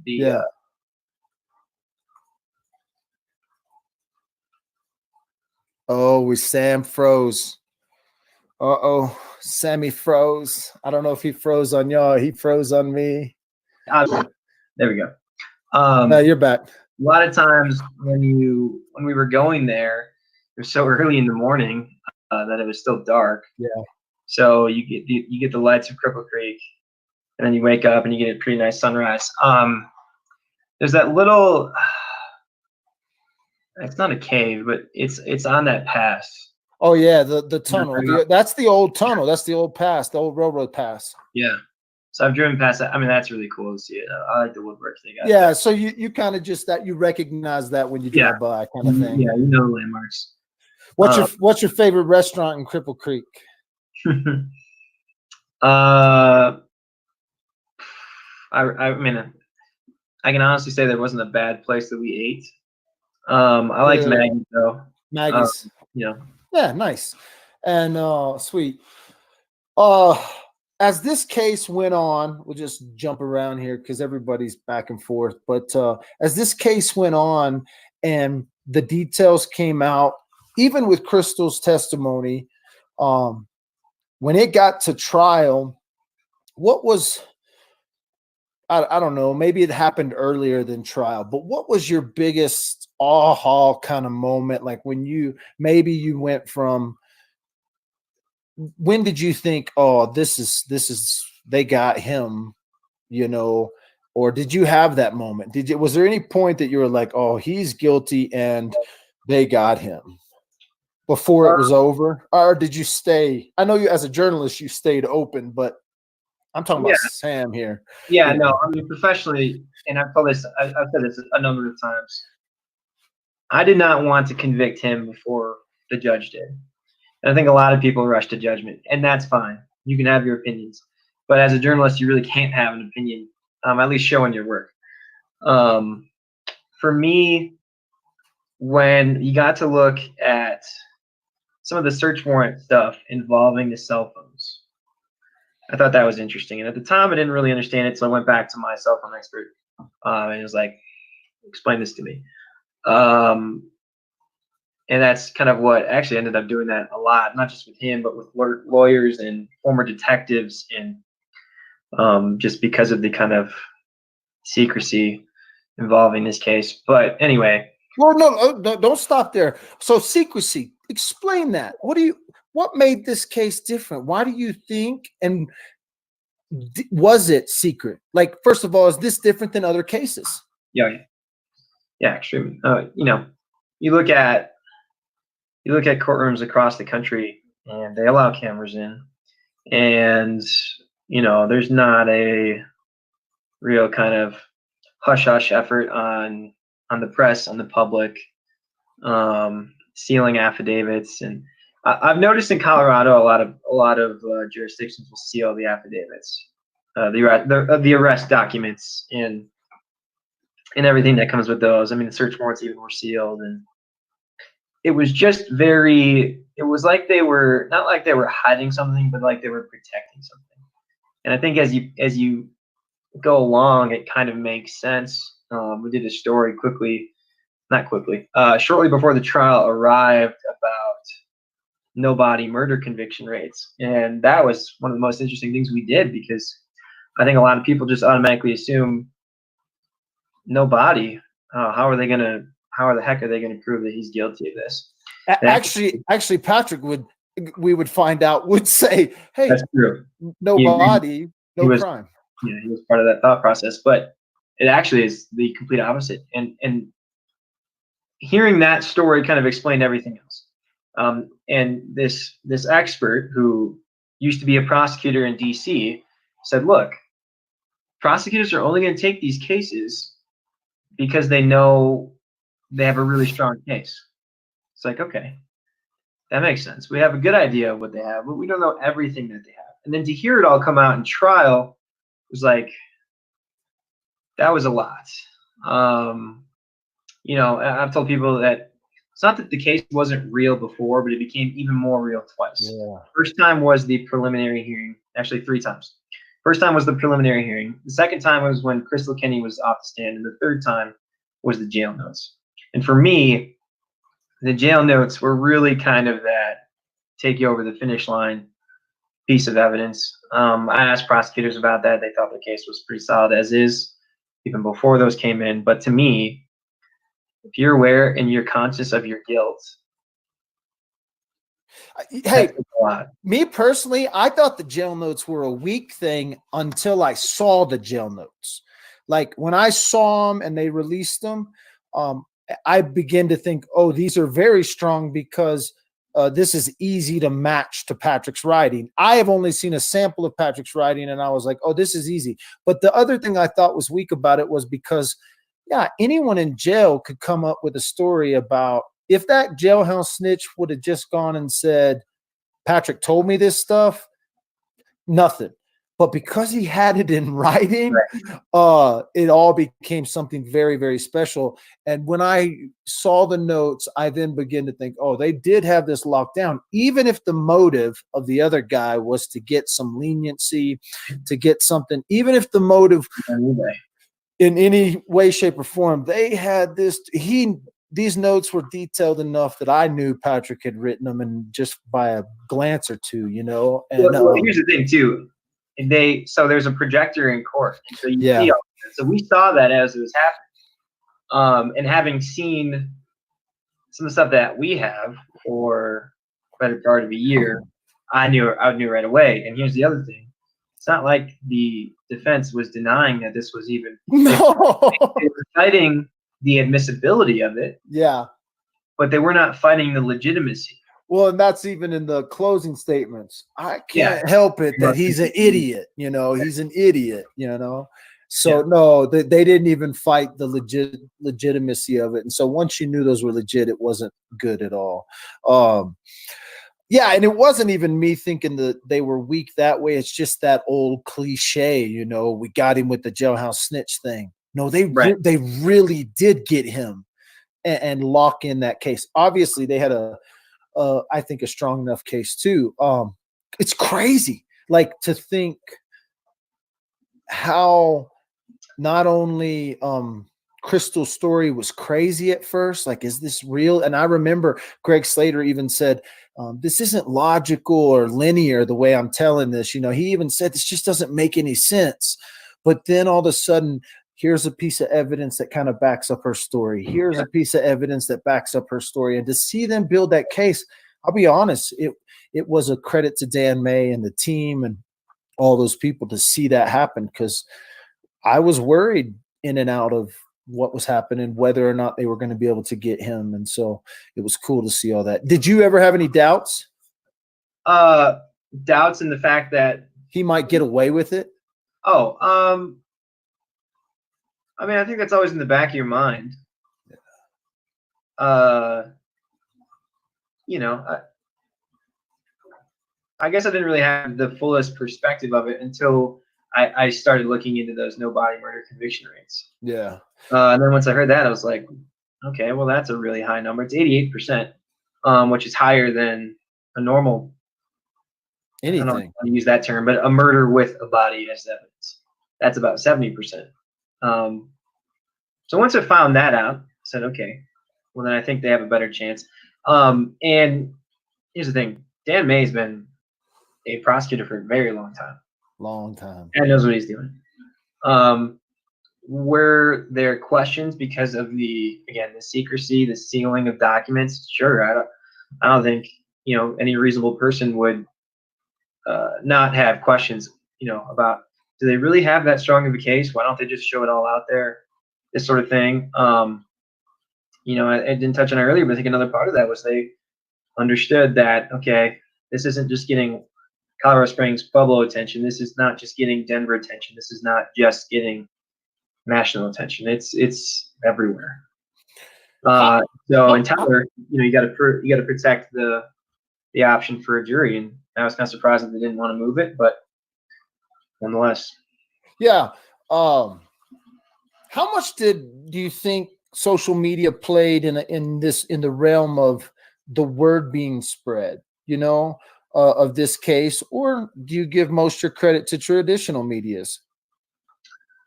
It's a combination of both. Where that line is drawn, I'm not sure. Because, you look at Twitter, you look at Facebook today, and those are the two big ones I'll use because probably the most popular. A lot of agencies, whether it's police, sheriff's office, fire, even, military, naval base, look at what happened yesterday.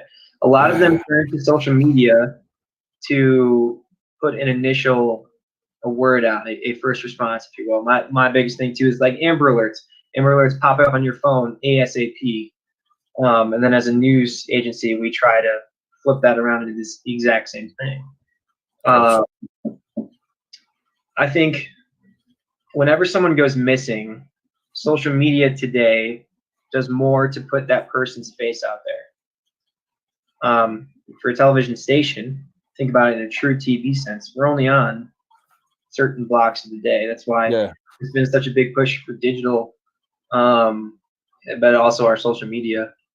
And so, I think it's a combination of the two. Again, I don't know exactly how to break it down. No, it worked out and it's going to lead me right into the next thing is, bro, the Facebook Lives. I got to ask one question because I have a question. Were you taking just your notes, or did you have some of them other fast writers and everybody handing you notes and you compiled them a little bit? On your phone, bro. Sam is, man. So here's the thing, and actually you catch me right in action. So the laptop that I have doesn't have a good battery. So I have to, I kind of have to manage it more than I would like to, including right now. A lot of people. Well, no, I was the only person in there. Don't mind me plugging my. Yeah, charger. plug that laptop in. Let's see. I was the only person that took notes on my phone. Okay. And I understand that's a very millennial. Bro, of me. internet kid. They get those old reporters that were there, they better watch out. The internet kids moving through. Because when I heard you do those live videos, first of all, I want to just say, hey, that's a special thing for news people. I've talked about this, but I think it was a turn for at least KOAA that allowed you to broadcast from your personal brand page.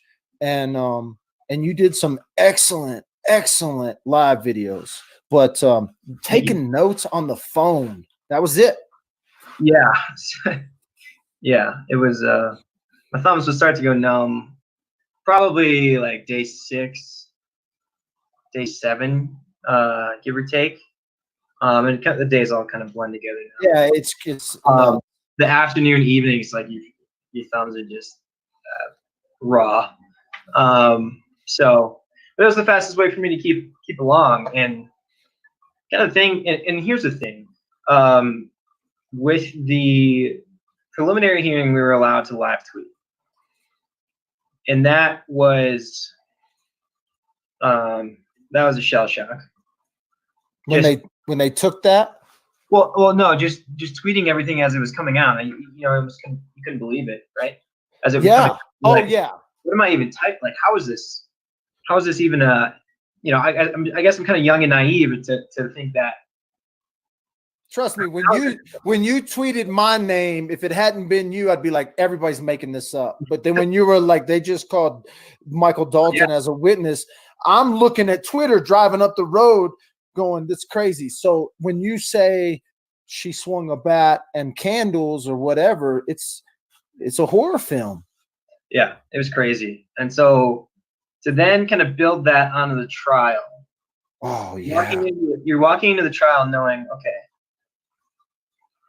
there's no audio, video recording on courthouse property, including the immediate streets right around it. That's crazy. It's a little extreme.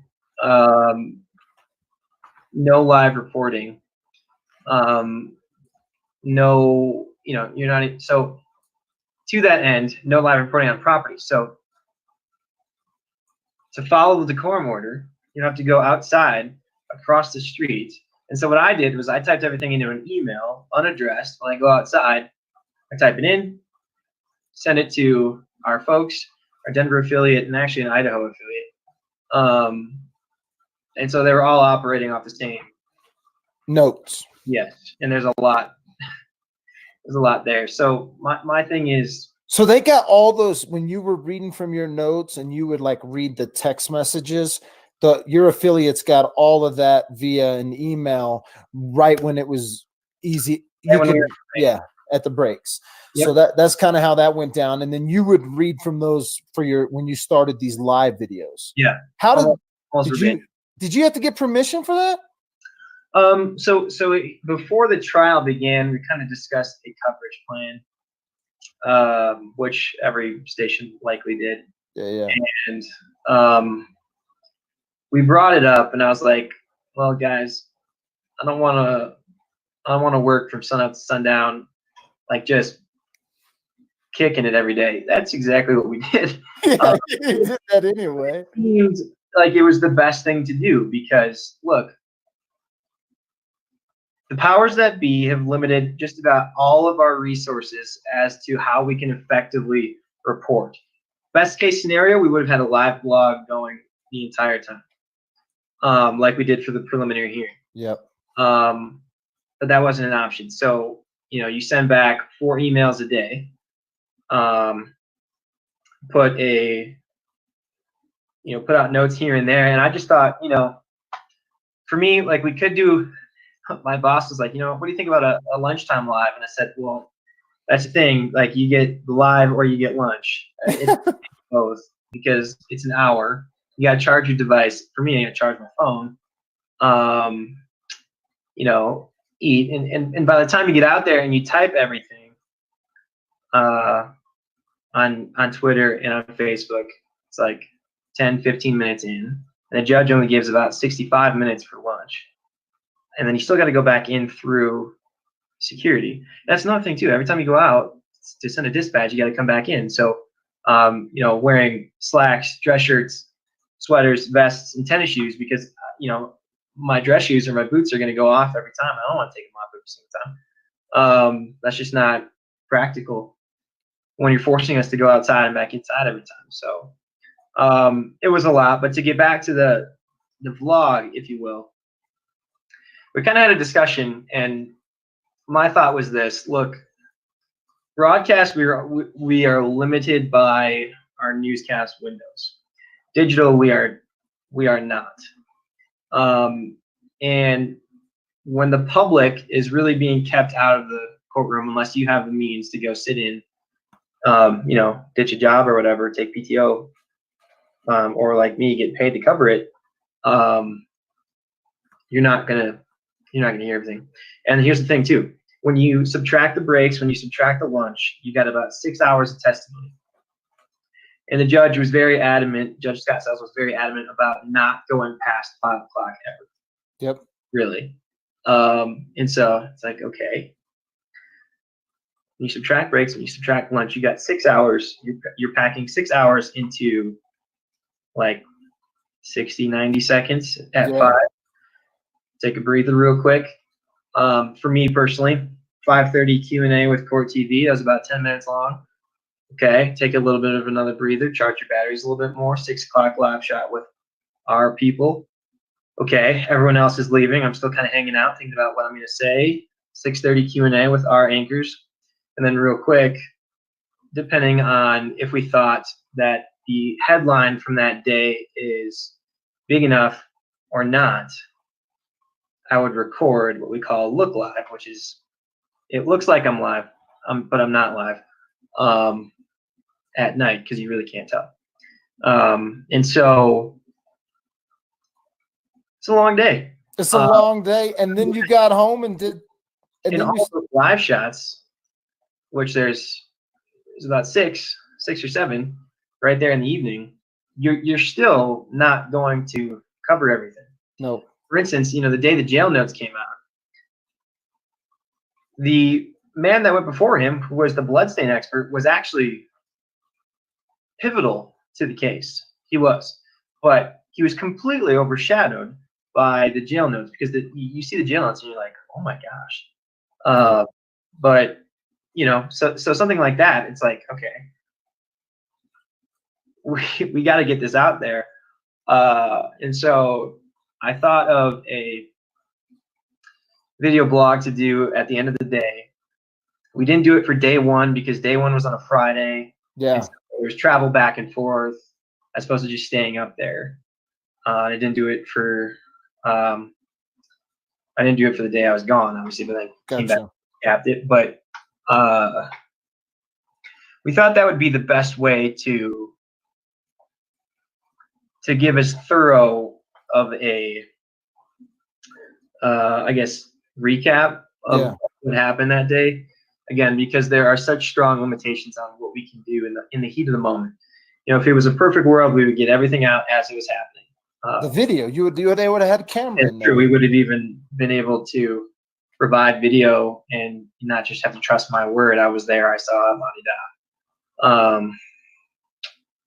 So we thought, given the circumstances, that was the best thing to do. And I think that was really strong. Because and here's the other thing too. And I've said this before on our Facebook Lives, is it wasn't just me. Like, I was taking the notes, I was doing the live shots, but we have a digital team back at the office that is receiving these emails and going, okay, here we go, let's turn this into an article. Oh yeah, I got questions and this and that, because if I had to do that too, my hair would be gray already. So no, but the information was you. The information was coming from your perspective, from the perspective of you sitting in there. And yeah, that's It's Clayton Sandell. I said it. He called me dad with a phone, and I said, "Oh, you're just dad with a camera crew," you know. And it's the same thing with you. You got a crew of people. Sam's got a crew of people. I know you don't like Clayton, but we don't have to talk. No, about no, he's cool. I'm just kidding. I'm messing. Clayton, we love you, bro. We love you. Yeah. Tell me about that. The courthouse itself, you know. And this isn't something that like makes it into the news, but it's a historical courthouse. Yeah, it's if you're just going there to, like, you know, my job depends on me paying attention and being able to hear everything. Okay. If it was a museum, it would be well attended. There you go. The wood floors creak when you step on them. There's one male bathroom up top. There's one female bathroom down on the main level. Everything is pretty much original / restored. Yeah. And you know, they actually upgraded the audio. Yeah, right in the middle of it. Yeah. And projector. You can't hear anything. So we were there in January and in late December for his kind of first initial hearings, and they've got the windows open. Like, what the heck is going on here? Going outside. Why are we doing this? And then you get in there and you're like, okay, haven't even been here for 30 minutes, and you're starting to get a little warm. And that was another thing too. Like during the trial, they run that furnace in the morning, and I think they turn it off because it can heat the whole place the rest of the day. But they put the press right next to that furnace, and it was cooking over there. It was very, very, very hot. Yeah. Did you bring a seat cushion? Yeah. So, well, and I didn't go up every day through jury selection. I didn't think that was necessary. We thought we would set the stage, kind of recap where we're at, and kind of do these individual stories. But I went up on Friday hearing that they were probably going to finish jury selection, and then they would start in the afternoon. By the time Tuesday rolled around, I was like, okay, you know, I'm young. I'm still getting a little stiff in the back. And when I stand up, my legs kind of feel like they're going to fall asleep. And so one of the producers from Dateline actually went to Walmart and he bought a bunch of them, not super expensive or anything. Asked me if I wanted one. I was like, yes, I do. Please and thank you. Hey, so, hashtag Dateline. You made the Dateline special. Dad with the phone made the Dateline special. But one thing before I forget, what was the nickname you called me? Like I would see you walking across the street. What did you call me a couple of times? It wasn't Dad with a phone. Especially during one of the trial days. I just remember walking across and hearing, "Hey, witness." Oh yeah. Sam calling me witness. Witness. I didn't think you were going to be allowed in there. They didn't allow me in there, but I got to see. I got to see old Ma and old ex-girlfriend's mom almost get into it. Okay, Dateline calls you up, says, "Hey, we want you," and you were a real strong narrative throughout the Dateline. And I'll shout out to Ashley for doing the 48 Hours piece, competing all over there on those networks. We're on YouTube right now. We could talk about everybody. But shout out to all of the reporters that did the longer form stuff. But when Dateline called you, and it was before, like it wasn't, we knew the pre-trial stuff, but it was before we had gotten into trial and really knew everything. How was that experience for you, man? I mean, that was the first time for you. It was weird for a number of reasons. One, I'm the one that asks the questions every single day. You know, to get there, I'm like, okay, like I'd studied my notes and stuff the day before, not knowing exactly what was going to happen. They had pages and pages of questions. I think it was almost a 2-hour long interview. And to put that into perspective, when I have what we call day turns, a story we do in a day, which is most of the stuff that we do, my interviews are 10, 15, maybe 20 minutes tops. Gotcha. Not 2 hours. A lot of times they are even shorter than that, like 5 minutes, if I know what I need in and out. So it's interesting to be on the other side. I came in makeup and a suit. My makeup wasn't strong enough because they had so many cameras and lights. I'm like, oh my gosh, okay, this is the big time. And it was kind of, in a way, it was kind of refreshing to talk about it with Andrea. Andrea's great, and all the while, like, there are so many different monitors set up, and we're in this space, not even in the Springs. It was kind of outside of town, and Colorado Springs, and it was kind of And he froze, but he'll be back. Sam ain't going nowhere. His internet's just catching up. But you there, buddy? I lost you. surreal, to be honest. Oh, There we there go. you are. There you're It was back. kind of surreal because at the end of the day, I'm just doing my job. Like, this is what they pay me to do. This is what I was hired to do. This is normal. And then all of a sudden, you meet the producers, and they're kind of like, okay, we're from NBC, we're working together, this is good. And then they're like, hey, you know this case really well. We want to sit you down for an interview. It's like, Yeah. okay, if somebody would have told me that just a few years into my career that I'd be sitting down for a national show, I'd be like, yeah, you're a little out there. It's that overachiever, Sam. You did excellent. Tell me about the emotional toll, because you're a human. This is your job. You're a journalist. You're this, that, and the other. But the things that you heard in that courtroom, and the things that took place, and the horrificness that happened up the street from me here, that's not normal for people. It's not even normal for people to hear and to be a part of those stories. Sometimes I think it's not normal. And so I want you to explain, I'll ask you this. I lost sleep over this. Did you lose sleep over this case? Oh, yeah. Just kind of as a profession, we run on coffee. And I drank a lot of coffee, and I had a lot of quick sleeps. I mean, even during the trial, I talked about this in some of my Facebook lives too. You have to, a lot of people, you try to separate your work life from your personal life. There was no doing that. There was no chance you're going to do that.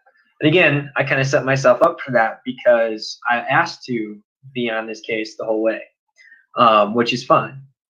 And I'm glad I did that. But, there are days when you come back home and for me, I have to process it. I have to be okay with it. And that's really not even the right way, because you certainly can't be okay with a murder. But I try to process, okay, why did this happen? Let's go through everything again, and just kind of get it off your conscience, because it's not healthy to live with all the time. So, for me, I tried focusing on keeping things in the light. I've been in touch with members of both families, which, if you're not immediate, you don't really get the access to the information that the immediate family would get. Yeah. And that's by design. They don't want things leaking out. And then hearing that, there are family members on both sides that are like, okay, we are looking to you kind of as a beacon of information, kind of brings it to another level. It's why we do what we do. We don't do it for likes, for comments, for clicks, for ratings. Are those important? Absolutely. It's a business. But that's not, at least for me, that's not why I do this, because it would be so easy to get lost into that kind of social currency, if you will. But at the end of the day, if people are engaging with your content and thinking about things, not telling them how to think, but thinking about things, that's what you want at the end of the day. So back around, yeah, I mean, there are absolutely times I'm coming home and I'm like, how did we even get here? What is going on? And try to keep the focus on the story. There's a lot of rumor and speculation. I think that was kind of tied to the secrecy a little bit, at least, which is going to happen. And social media plays into that too. But for me, I also have, I knew this was going to be a stressful business. And I know I have friends that have post-traumatic stress disorder from stories they've dealt with. I know there have been people that have got out of this business because they just can't let it go, per se. And I'm not saying, and for me, am I ever going to let this go? No, it's not going to be in the forethought of my mind. But every Thanksgiving or whatever, you're gonna remember Kelsey. Thanksgiving is never going to be the same. Thanksgiving is never going to be the same. We don't have to. No, the emotional side is just so. It's one thing to engage on social media, and a lot of people do right here in this YouTube, and they followed the case all the way through. And Kelsey has captured the hearts of millions around the globe. And so people are emotionally engaged, but to actually sit in those rooms, to struggle with the hard seat, the windows open, try to do your job, try to separate it. In my mind, had to have been crazy. And again, nothing against age, bro, but you're living 25, and this is again something super abnormal for people to go through. And so, kudos, bro. You did awesome on that. Yeah, thank you. All right. It's not the elephant in the room. It's the blonde in the room. The blonde, the story of Krystal, the things in which came out throughout the case. And for everyone out there, I'm going to go through question and answers. I got a time limit on Sam, so I know when he needs to go. I'm watching, and we'll do some question and answers. But I've got your questions. But I want to talk about Krystal for a second. And I want to talk about Patrick got his due. I could go there, but everybody knows the judge was very clear. Life plus 156 plus some extra change, so it's everybody know Patrick got his due. When we think about Krystal, there are, I don't know if I can say this, but there are developments, and even you've done a story, I believe tonight, about Krystal. And tell me, when we talk about Krystal, what do you think? And then what do you think about her deal and how that we know this is why I think Patrick almost got away, because everyone wants to say, well, without Krystal, they would have never got Patrick. Right. And so I always say, well, are you telling me he almost committed the perfect murder, except that he involved Krystal? Because of, could they have gotten Patrick without Krystal first? No. No, that's an easy because one. They don't have a story. They don't have that story. You can't tell how it happened. Your jury's just going to sit there and go phone pings. What are these? We don't know these. So without that story behind there, without the story of the body, the tote, it's hard. Yep.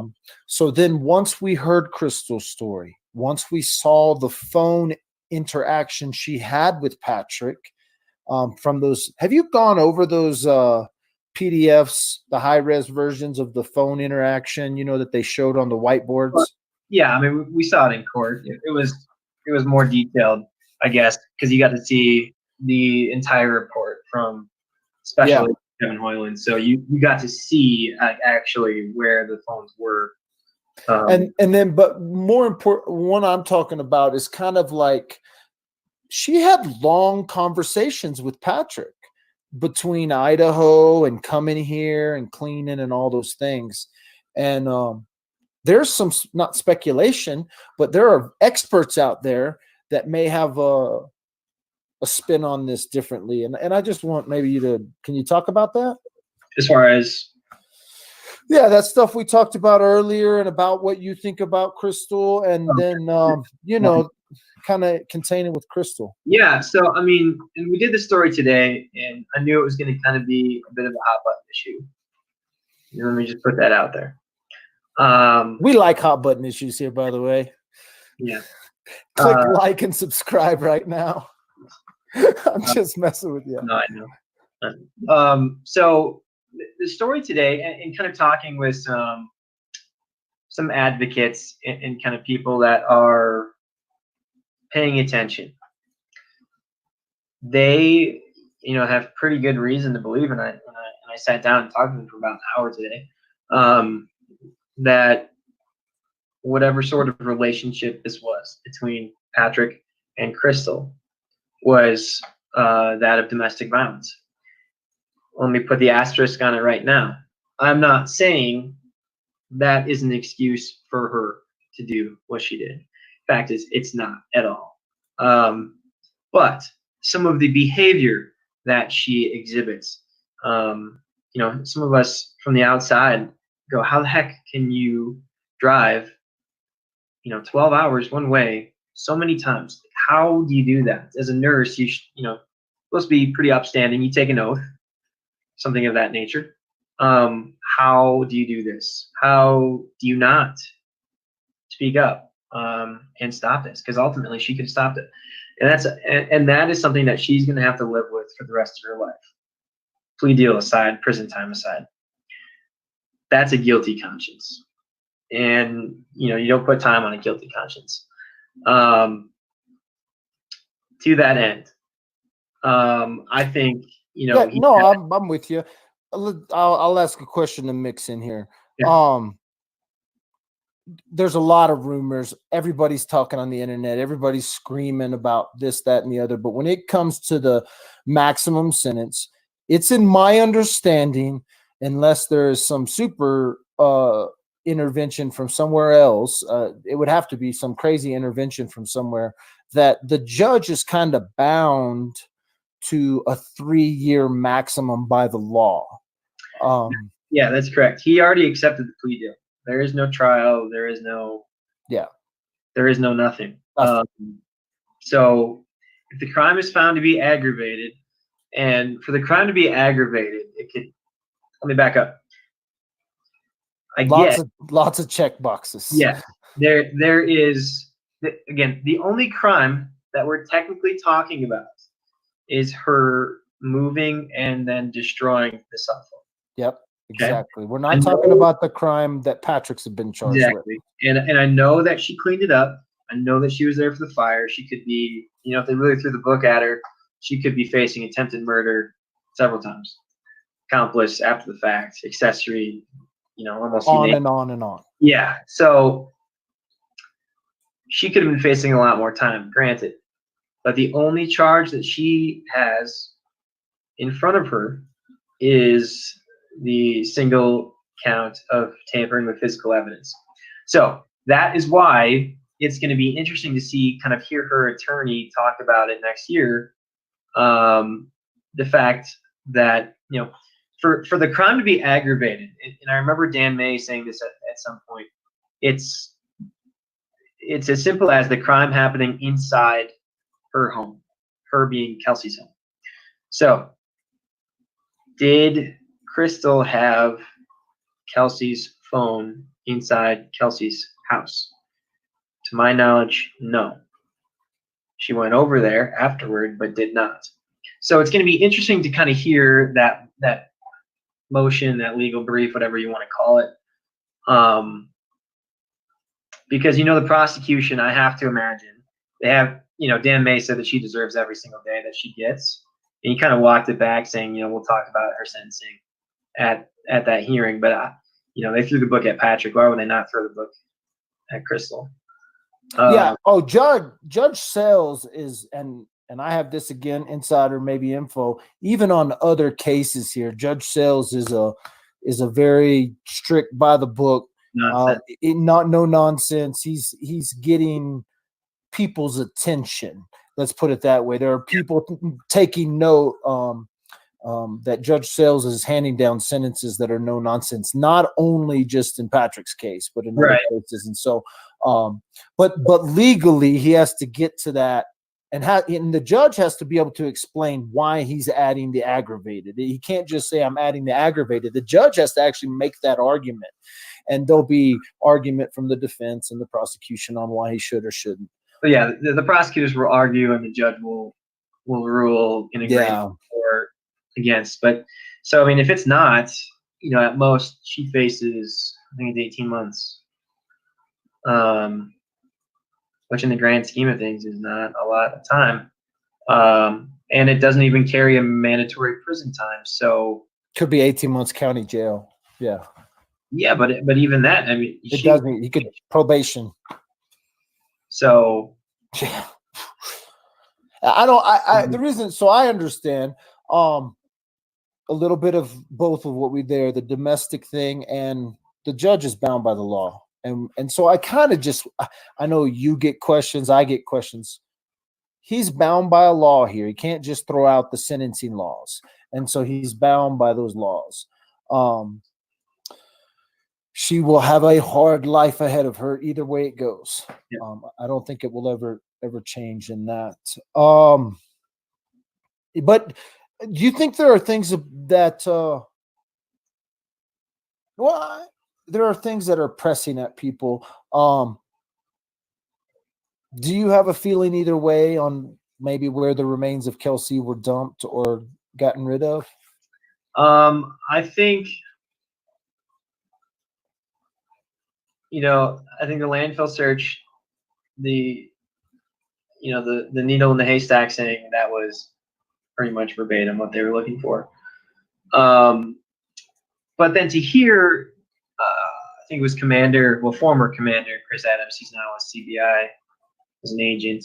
To hear him say, we had just learned about the significance of Everest steel within the last few weeks, so that they went over there based on the silver galvanized trash can that the ranch hands essentially placed on the property, and that her ashes and the pallets and whatever else he burned, the bloody evidence that even Krystal had was in there. The ranch hands weren't too specific on, because they didn't know. They had a lot of trash that they got rid of. Yeah. So I think Everest Steel is a certainly good place to look, and they had said that they were actually just looking there recently. So I don't know. I think that would be a good place to start,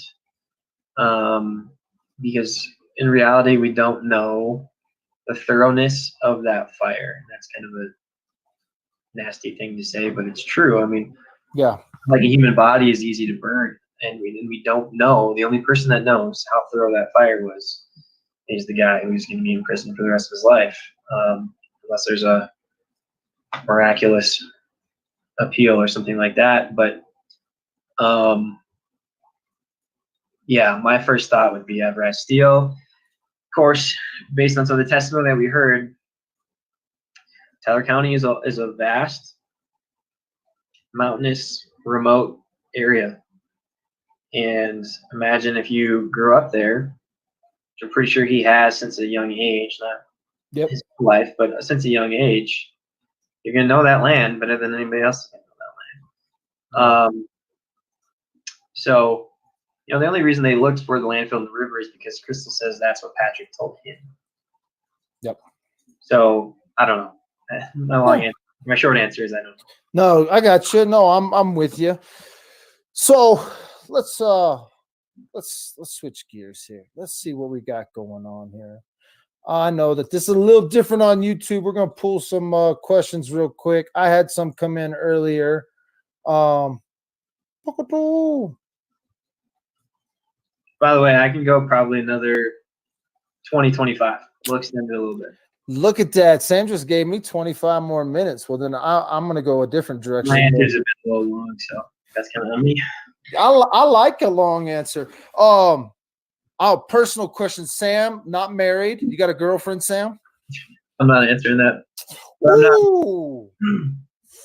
Just kidding. Yeah, I do have a girlfriend. You better answer that, because if she's listening right now, you're in trouble, bro. Yeah. Well, it's not something I go to broadcast. No, I know, but yeah. I just. I mean, there have been so many things that we turned red now. Like, there have been so many. Are you married? I have a daughter I want to set you up with. Blah, blah, blah. That's why we just dispelled all that. Sam's taken. Yeah. Seats taken, kids.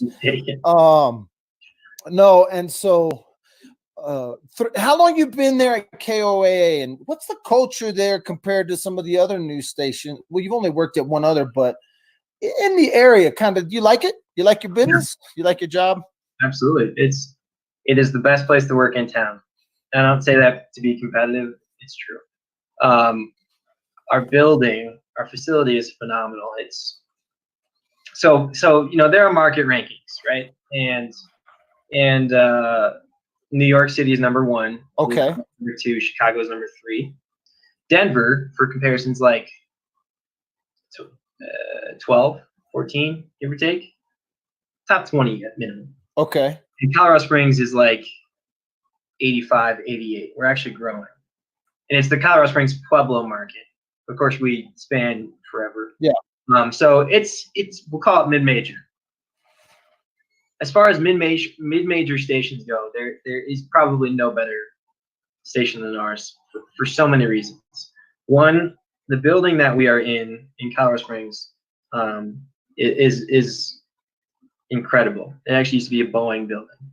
We bought it from them, and our set is way ahead of its time. For a mid-major market, we really act like a top tier. And we don't just act like that is an expectation. You come in, this is a market leader, has been for decades. We have some generational talent. One of our main anchors, Rob, meteorologist Mike, they've both been there, I think, over 3 decades. Y'all hear that, boys and girls? I just want to recap what he just said. The best station in Colorado Springs, and they let Sam come on, Dad, with a phone. Forget about everybody else. I don't need anybody else. I got the best. True. Yeah, I mean, they give us quality gear. We have all the tools. We've got a touchscreen monitor in our set. We've got cameras all over. We've got Skype capabilities. If it absolutely came down to it, we could take a live shot off someone's phone. So I know y'all done that to me a couple of times. Yeah. No, we have really good tools. I mean, as a reporter, you cannot ask for anything more. So there it is. That's a plug for KOA for all you young reporters coming up. As this thing winds down, as we go to, well, first of all, Sam's been kicked out of court. You got kicked out of court today, didn't you? Yeah, well, it wasn't just me. It was everybody. Yeah, whenever there's a custody hearing, they do that to protect the family and the privacy of the child, which is absolutely a good thing. There was one hearing way back when, I'm not sure exactly. They kind of let some things slip out a little bit, and then they're like, "Oh wait, we should be kicking out the public." So we always get. And here's the thing: you go to say that you went. When you run a story and it doesn't show one, for instance, something on that doesn't show the defense in a good light. I always tried to get in touch with Adam Steigerwald. Was hardly ever successful. In fact, he hung up on me one time. But if you don't know who Adam Steigerwald is, he's the PR officer for the DA's office. No. He's the main defense attorney. Oh, the main. Oh no, defense. Yeah, you're defense. Yeah. You're right. My bad. Yeah, no. I mean, the public defender's office has a policy that they don't talk about. They don't talk to media. Which is, I was like, okay, I get that. And I explained who I was. And he's like, Sam, I can't talk to you. Click. Click. But I was like, I just want an explanation.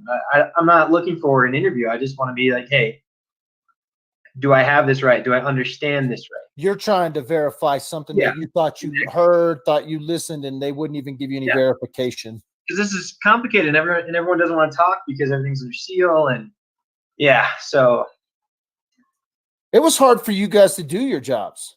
Super hard.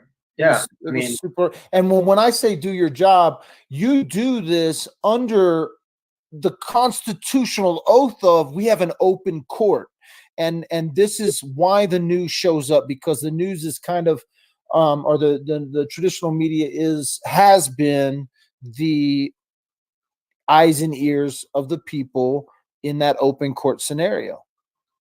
Yeah. Our jobs, it's one of the few jobs protected by the Constitution. Yeah. It's in, it's in the Bill of Rights for a reason. How was it weird to see the evolution even of security? Like at one point we could have reached out and touched Patrick, and then there became a time when it was in and out of the courthouse, the very little access to Patrick. How was it weird to see that evolution right in front of you? The first day when we got there, and they blocked off that side street. I don't remember what it is. And then I'm trying to remember. I don't remember there always being metal detectors. Do you? Oh yeah, there was always metal detectors at the court, but they used to let you. I mean, I was broadcasting live out in the gallery at one point when Patrick walked from the elevator to the back. Yeah, they didn't think anything of it. I mean, we could all. Here's the thing too. It's a small courthouse, so I think they saw that, and probably the deputies were a little overwhelmed because look, their butts on the line here. They have to protect this person, regardless of what he's charged with facing. Nonetheless, that is their job. Yep. And so when you got like 10 reporters going like this, or the famous shot of you, you can get a little nervous. I think as a deputy, and so I remember talking to them, and there was never like a very clear, legitimate threat. I think just with the attention the case had, they're like, they don't want to take any chances. Yeah, it was crazy. Yeah. It was crazy. Hey, Sam, somebody's asked, did you enjoy this enough to continue to do or kind of go after maybe some criminal cases? Or is this kind of, hey, this happened, it grabbed my heart, but I'm going to do sports and fire or move? Or is this a genre in which you enjoyed? Yeah, it could be a beat moving forward. That's what we call it. Okay. So my when I got here, my main focus was fire mitigation, fire prevention. I'm trained in that, so I kind of speak the language. And whenever there's a big fire, I'm the one that goes generally, as well as another one of our reporters who's been here for 20 years. Okay. He's kind of the main one, and I kind of focus more on the firefight sort of thing. But yeah, I mean, I think there's an impact to telling crime stories, and it's not.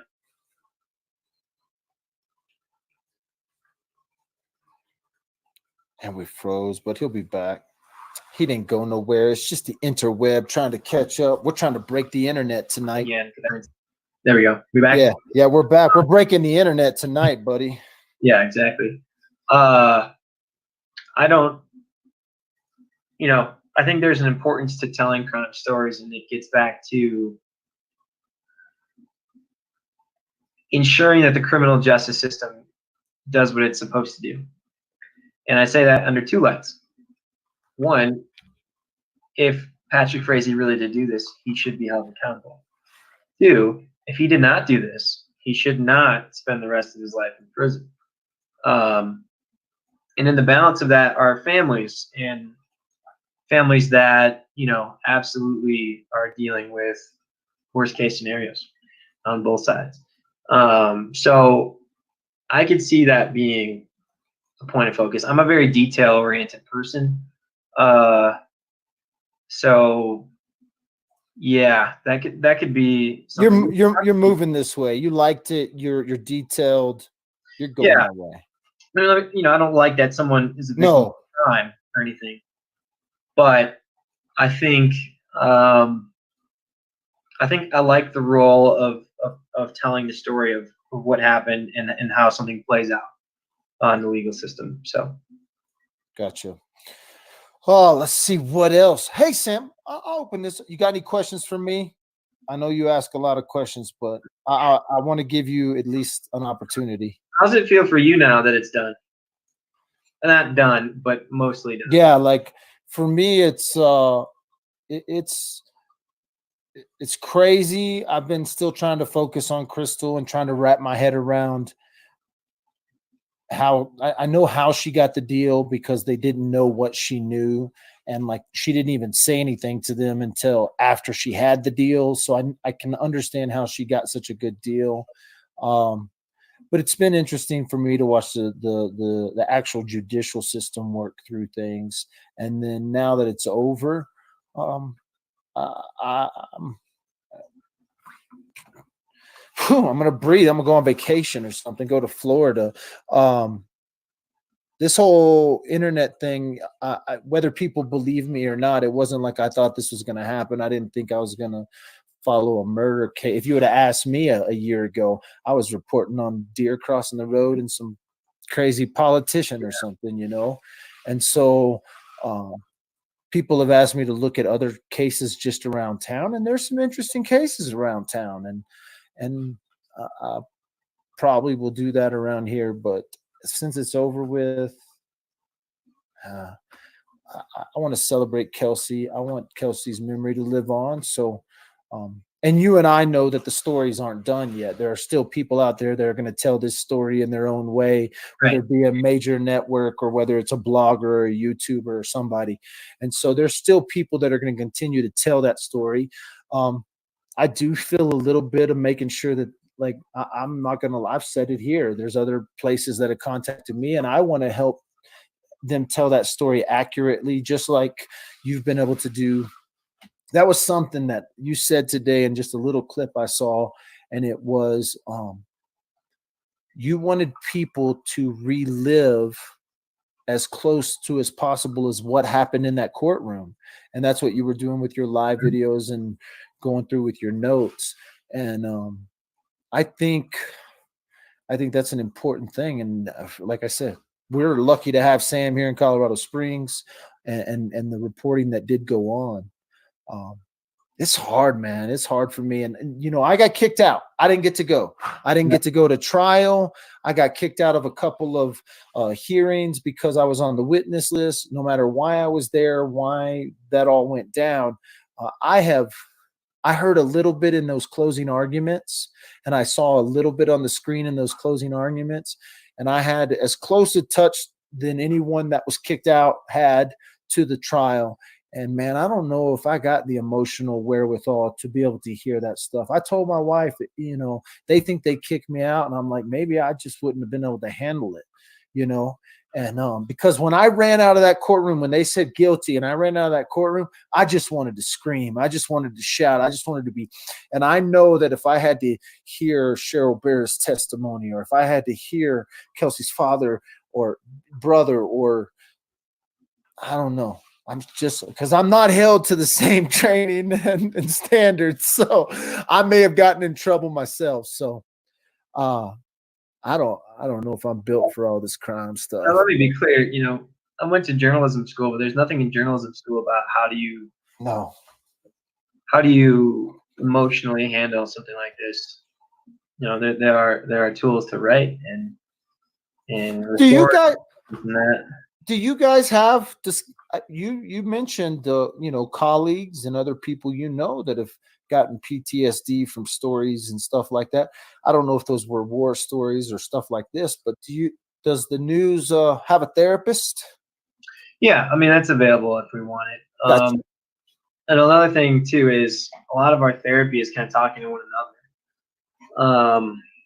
You know, we compete with one another, but and there are markets that are different. For example, Boston. I mean, just think about the city of Boston. Hard-nosed, very competitive. Colorado Springs, not quite that level. Do we still compete? Absolutely. But we're more friendly about it, I think.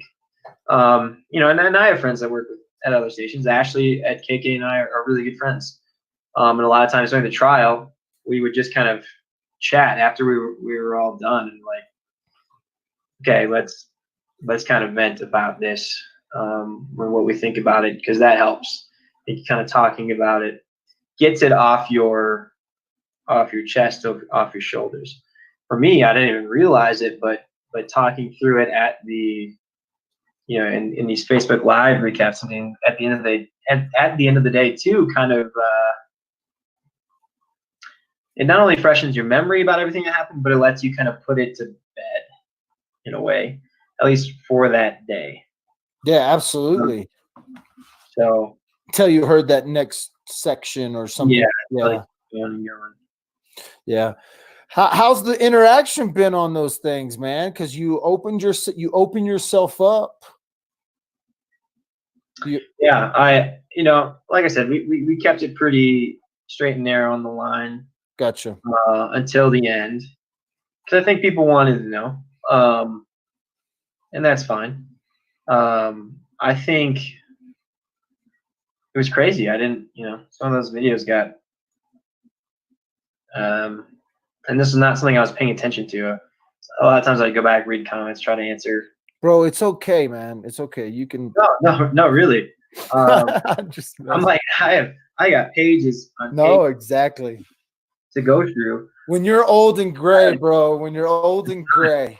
But yeah, I mean, we had over, I think, like 1.2K at one point on one of the videos, and I thought we'd get a few hundred. I mean, when I tweeted the preliminary hearing in February, I gained darn near 2,000 followers that day. Yeah.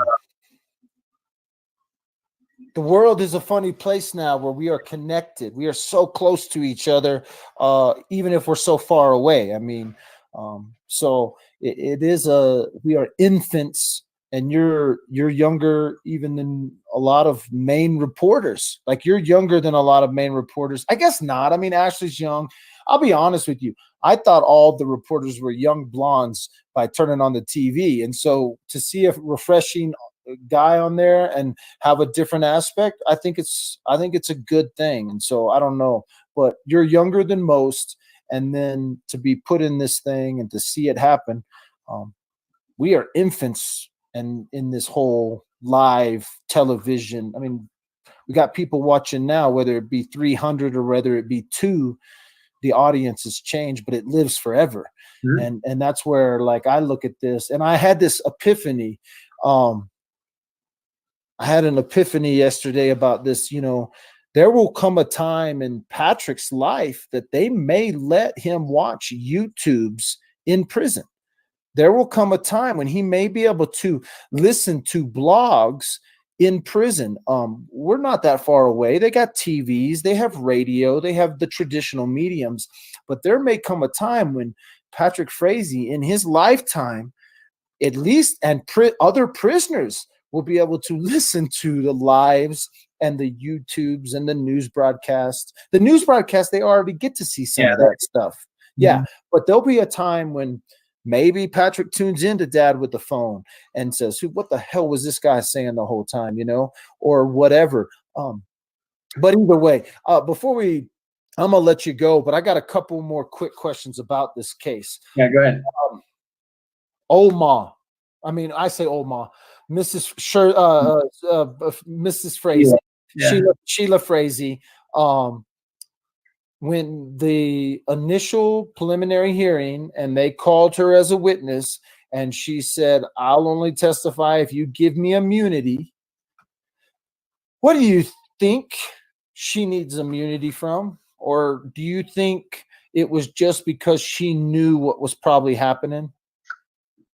I don't know. I mean, I don't want to put words in her mouth, but Dan May said that the reason he wanted to call her was because she witnessed the fire.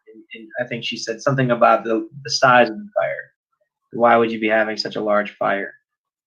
Which to me, it made it seem like, okay, validation to the story. Of course, she has the right to plead the fifth, and she did. I don't think a mother would want to go against their son.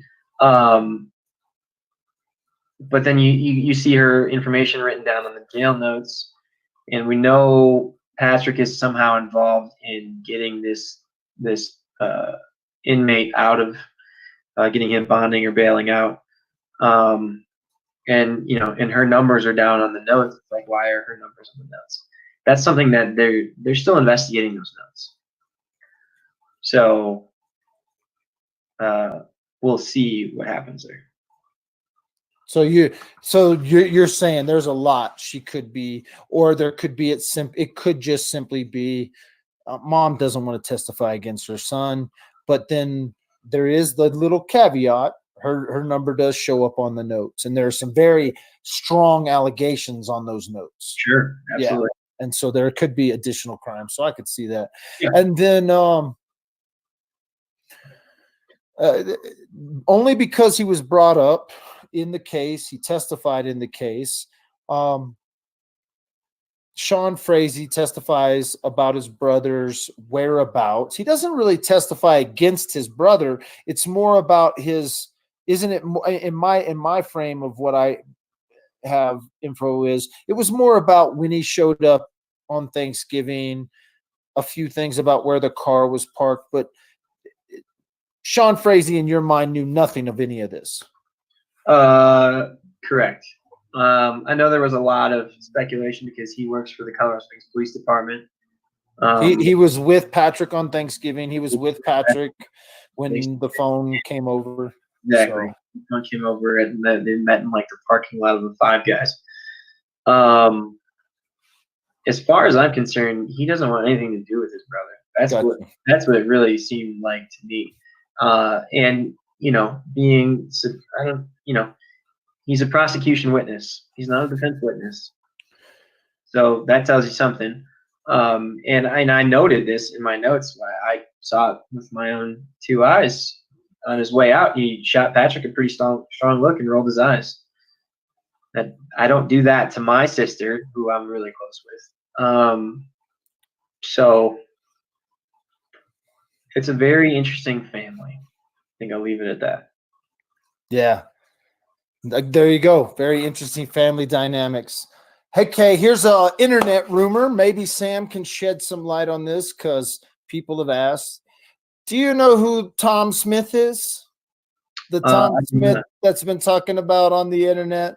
I've been in conversation with him.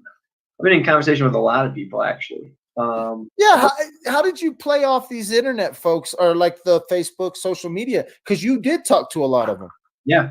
We did the story on the petition team because I thought that was relevant. People kind of with no actual stake in this. And when I say that, they're not family. But I thought it was interesting that they, decided to do that. And this being my first kind of major, again, crime story from start to finish.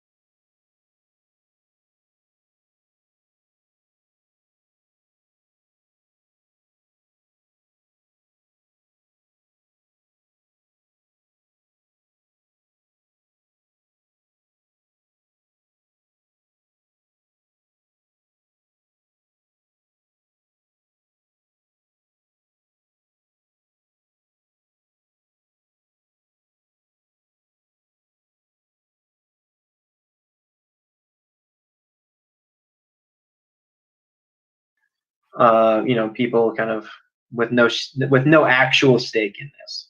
And when I say that, they're not family. But I thought it was interesting that they, decided to do that. And this being my first kind of major, again, crime story from start to finish. I don't even know if that's normal. But it was interesting. A lot of people bring things to your attention that, look, I'm living and breathing this. Sometimes on a Saturday night, I don't want to dig through documents. I just want to breathe. Absolutely. So I don't. I don't know. Gotcha. Yeah. So people can find you on Twitter at Sam Kramer TV. People can find you on Facebook at Sam Kramer TV, right?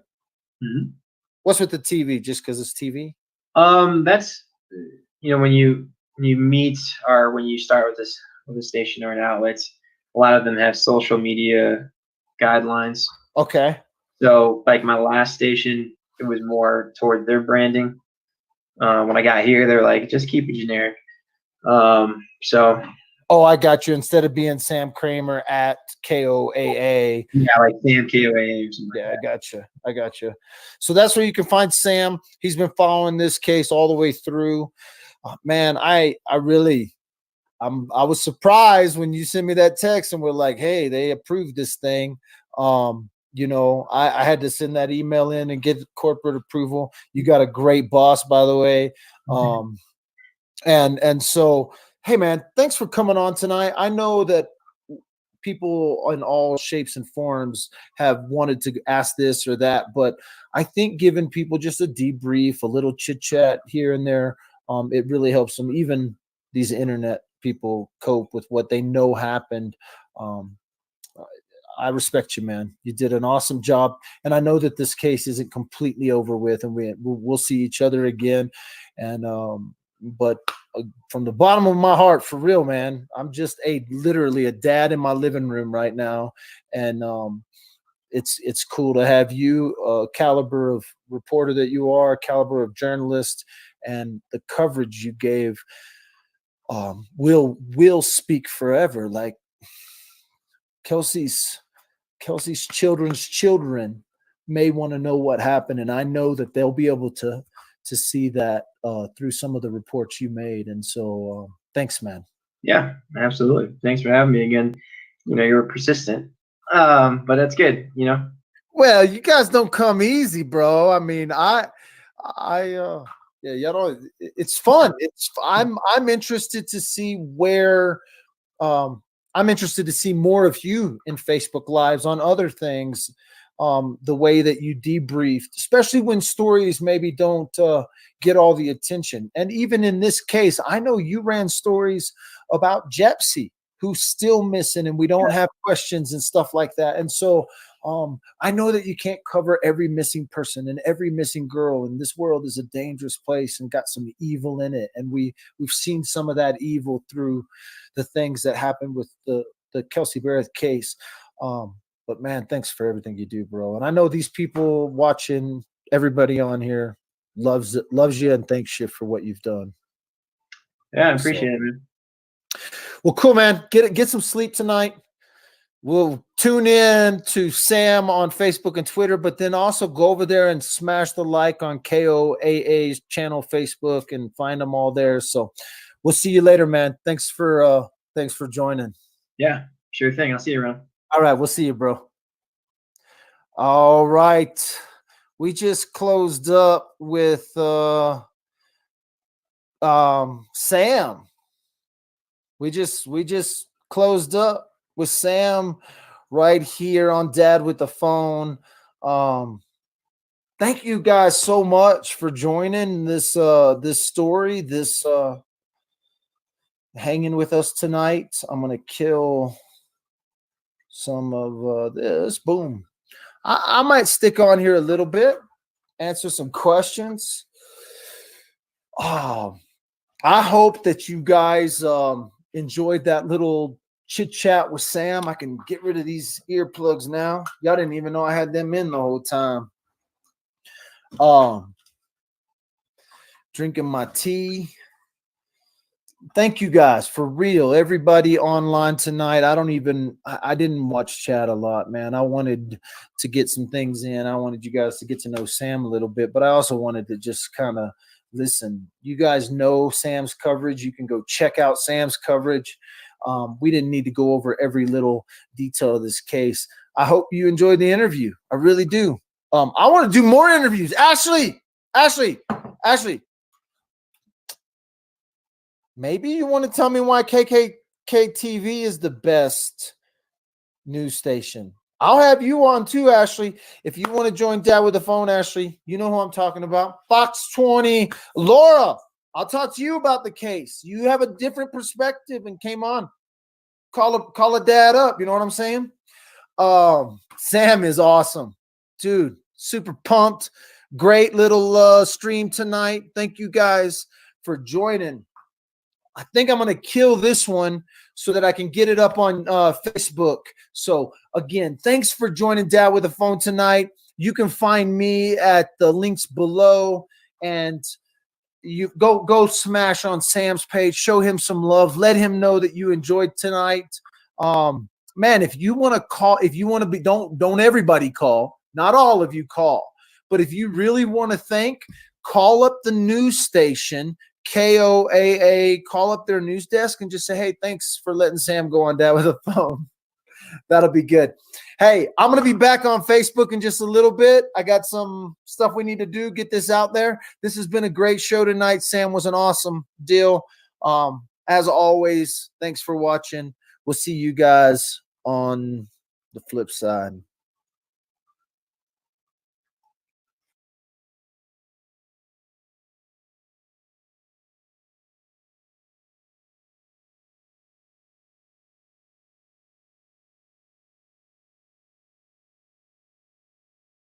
Uh-oh, we're live. Live on the air. Today was crazy. It has been an awesome day. A couple of great things.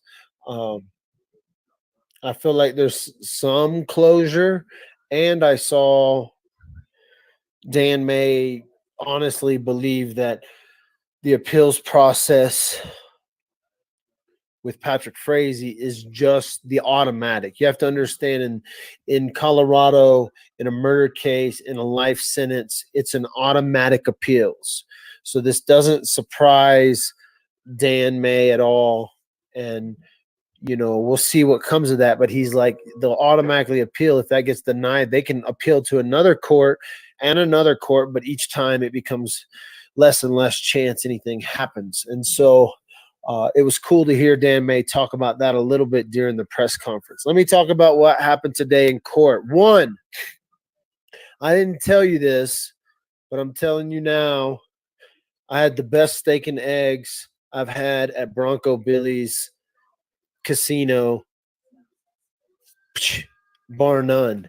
And I didn't pay for it. They put on there, this is for Dad with a Phone, and just stuck it in the register and didn't make me pay for my breakfast, me or my wife. And when we walked in, one of the waitresses said, I knew I'd see you today. And that's just fun, right?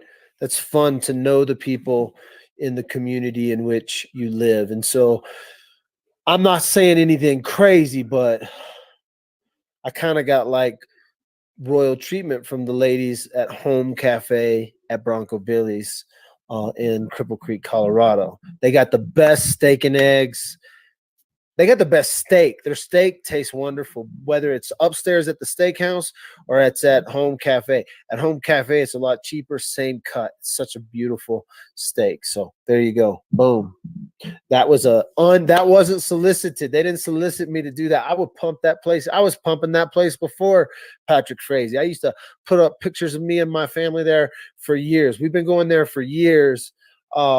Over the years, some of the waitressing staff has changed, but not a lot. There's a lot of people that have been there a long time. So it's fun. That's how my day started, by the way. Free breakfast. Free breakfast for Dad with a Phone. Ching. From the ladies at Bronco Billy's. I felt like a little high roller gambler. I got my free breakfast and I didn't even gamble. I walked into breakfast and walked out of breakfast and walked down to court. We missed KK going into court. She walked right in the front doors. You can see the video of it. We missed it. We were getting free breakfast. She was going to prison. But that's spoiler alert. She's going to prison. If you didn't already know, Krystal Lee Kenny's going to prison. It was interesting because the courtroom was relatively empty except for the media side right up until 5 minutes before court started. And then all of a sudden, the courtroom filled up with cowboys, cowgirls. You could tell these were out-of-towners. I started recognizing people. Oh, she did a news report. Oh, she did. Oh, she knew Kelsey was going to be killed. Oh, she knew Kelsey was going to be killed. Oh,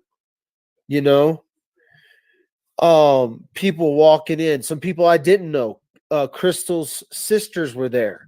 I got we sat right next to Krystal's uncle and aunt, and I didn't know it was the uncle and aunt until I got a stare down from the uncle, and the uncle was not a small dude.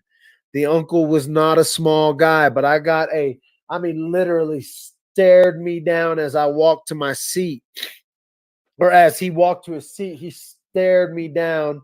He got to sit next to Nikki, so the energy was a little bit buffered. But I could tell you, oh no, I got up for a second. I'll tell you about that in a second.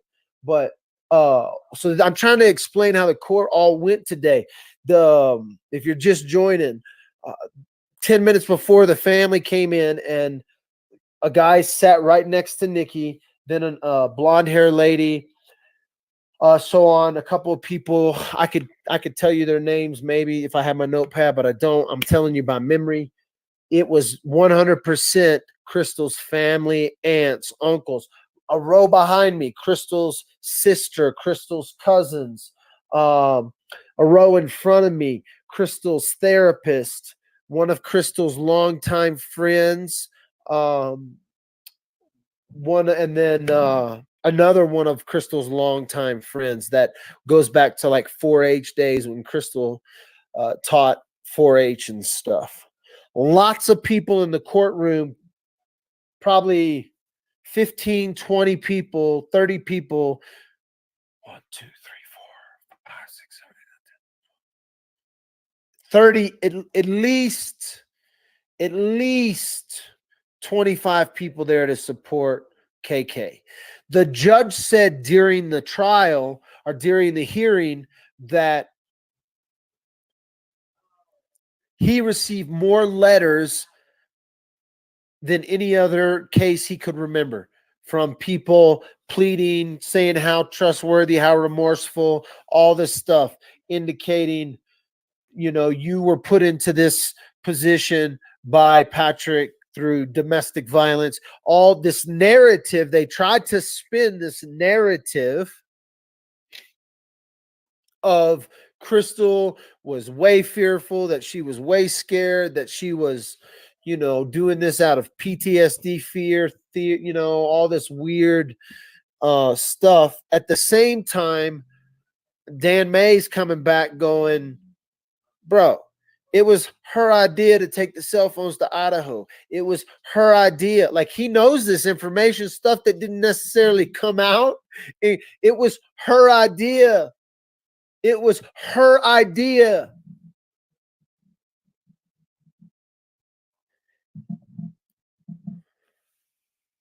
So the judge looked at him and was like, they played a video, a nice video. Very well done. From a video perspective, they hired some folks to do this video. Either they hired someone to do this video, or they paid, or they got someone that they knew that does video professionally. Let me put it that way. They either paid money for this video, or they know someone that does video professionally, because it was well enough done, quick enough done. Interviews were good enough. Cuts were decent enough. It wasn't like some crazy overproduced video, but it was a produced video. And they had a produced video play during court. That video will never be released to the public unless it's leaked, because that video was for the court, the judge's eyes only. They're going to protect a lot of this stuff. That video had titles and names on it and who was talking. They're going to protect all those people. So the chances of you seeing that video,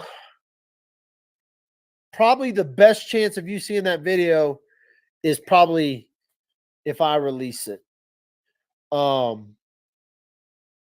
Because the way the judge put the release on it, if a media organization releases that video, they're liable to face a lot of punishment. If I release the video as a general public, I don't know what they can do, because they can't order me. The media had special privileges with rules, right? The media, there's 30 laptops 30 cell phones. And if I pulled my cell phone out and typed on it, boom, my ass would have been 99 days in jail, folks. 99 days in jail.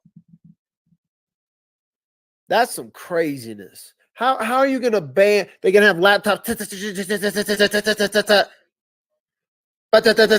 but you're not going to let the public. Something's got to change. There were some violations. We'll talk about that later. Anyway, the video is not going to be released. Probably it had her dad, her friend, her sister. Her sister was in the audience. I didn't see her dad. But I thought her dad was sitting next to us. Turns out that was the uncle. So her aunt was next to us. The aunt sat right next to us, and the uncle stared me down. So I got up at one moment to go shake somebody's hand. And so I got up, walked in front of this was before court started. So before court started, we were all sitting in our seats, and I got up and I'd walked to shake someone's hand. When I came back and I looked, the uncle staring me down, following me to my seat. I was like, damn, that must be KK's dad. And I was like, because I ain't ever seen pictures of KK's dad. Turns out it was the uncle. So it could have been, I don't know who is the uncle, because I know that was the aunt, because they put her up as the aunt on the video. The guy I was looking at, dude, Idaho, corn-fed, shit. You know what I'm saying? A big-ass dude. So I made it out of there alive. He was sitting next to Nikki, so Nikki was in between me and him. And then there was somebody behind me that follows that with a phone, so I'm not going to say anything's name, but she was like saying shit loud. Like at one point, I thought this was the parents, right? I thought they were, so I kind of whispered to me, I'm like, I think that's KK's parents. And then she's telling her husband, that's KK's parents. And I'm like, oh shit, the lady behind us is saying way too much, too loud. All these people have traveled 14, 16 hours to come testify, to show support, to be there for KK. They wanted to tell you that KK was not the person you and I know as KK. Every story, every narrative they put out was a leader, a helper, a caring person, a great nurse, a person who loved children. All the narrative they wanted to put out was how some weird shit. They put out, like, they had a couple people testify. It was real weird. At one point, I was getting upset. At one point, Kelsey's family is on the front row, and a couple of them are shaking and they're trembling. There's a visible energy of trembling, and I cannot even imagine the emotion that is going through somebody's body at that moment as they look at someone who had a part in their daughters or their aunt, their cousin, looking at this thing, whatever, KK, who then all these people get up and to defend, and they call Kelsey's murder a tragedy.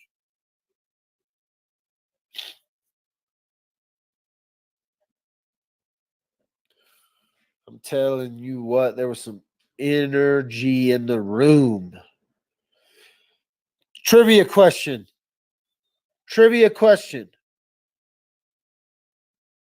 What does the tattoo say on the right foot of Krystal Lee Kenny?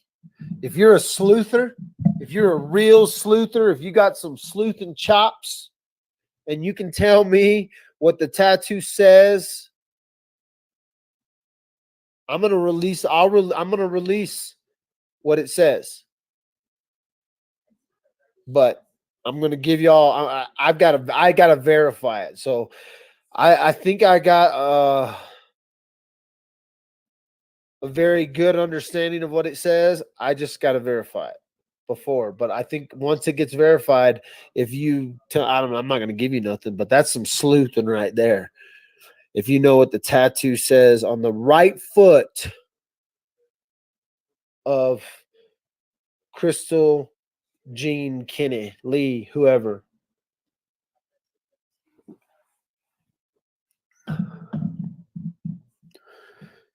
It was an emotional day in court. Let me tell you straight up. She got 3 years. Spoiler alert. It's all over the news. You can watch it live, right? She got 3 years. The terrifying portion of that is she may only do 25%. And I know people are like, that's not true. That's not true. Go listen to Dan May at the press conference.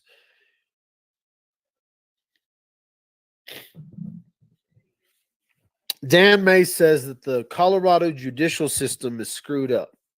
I agree. But I disagree.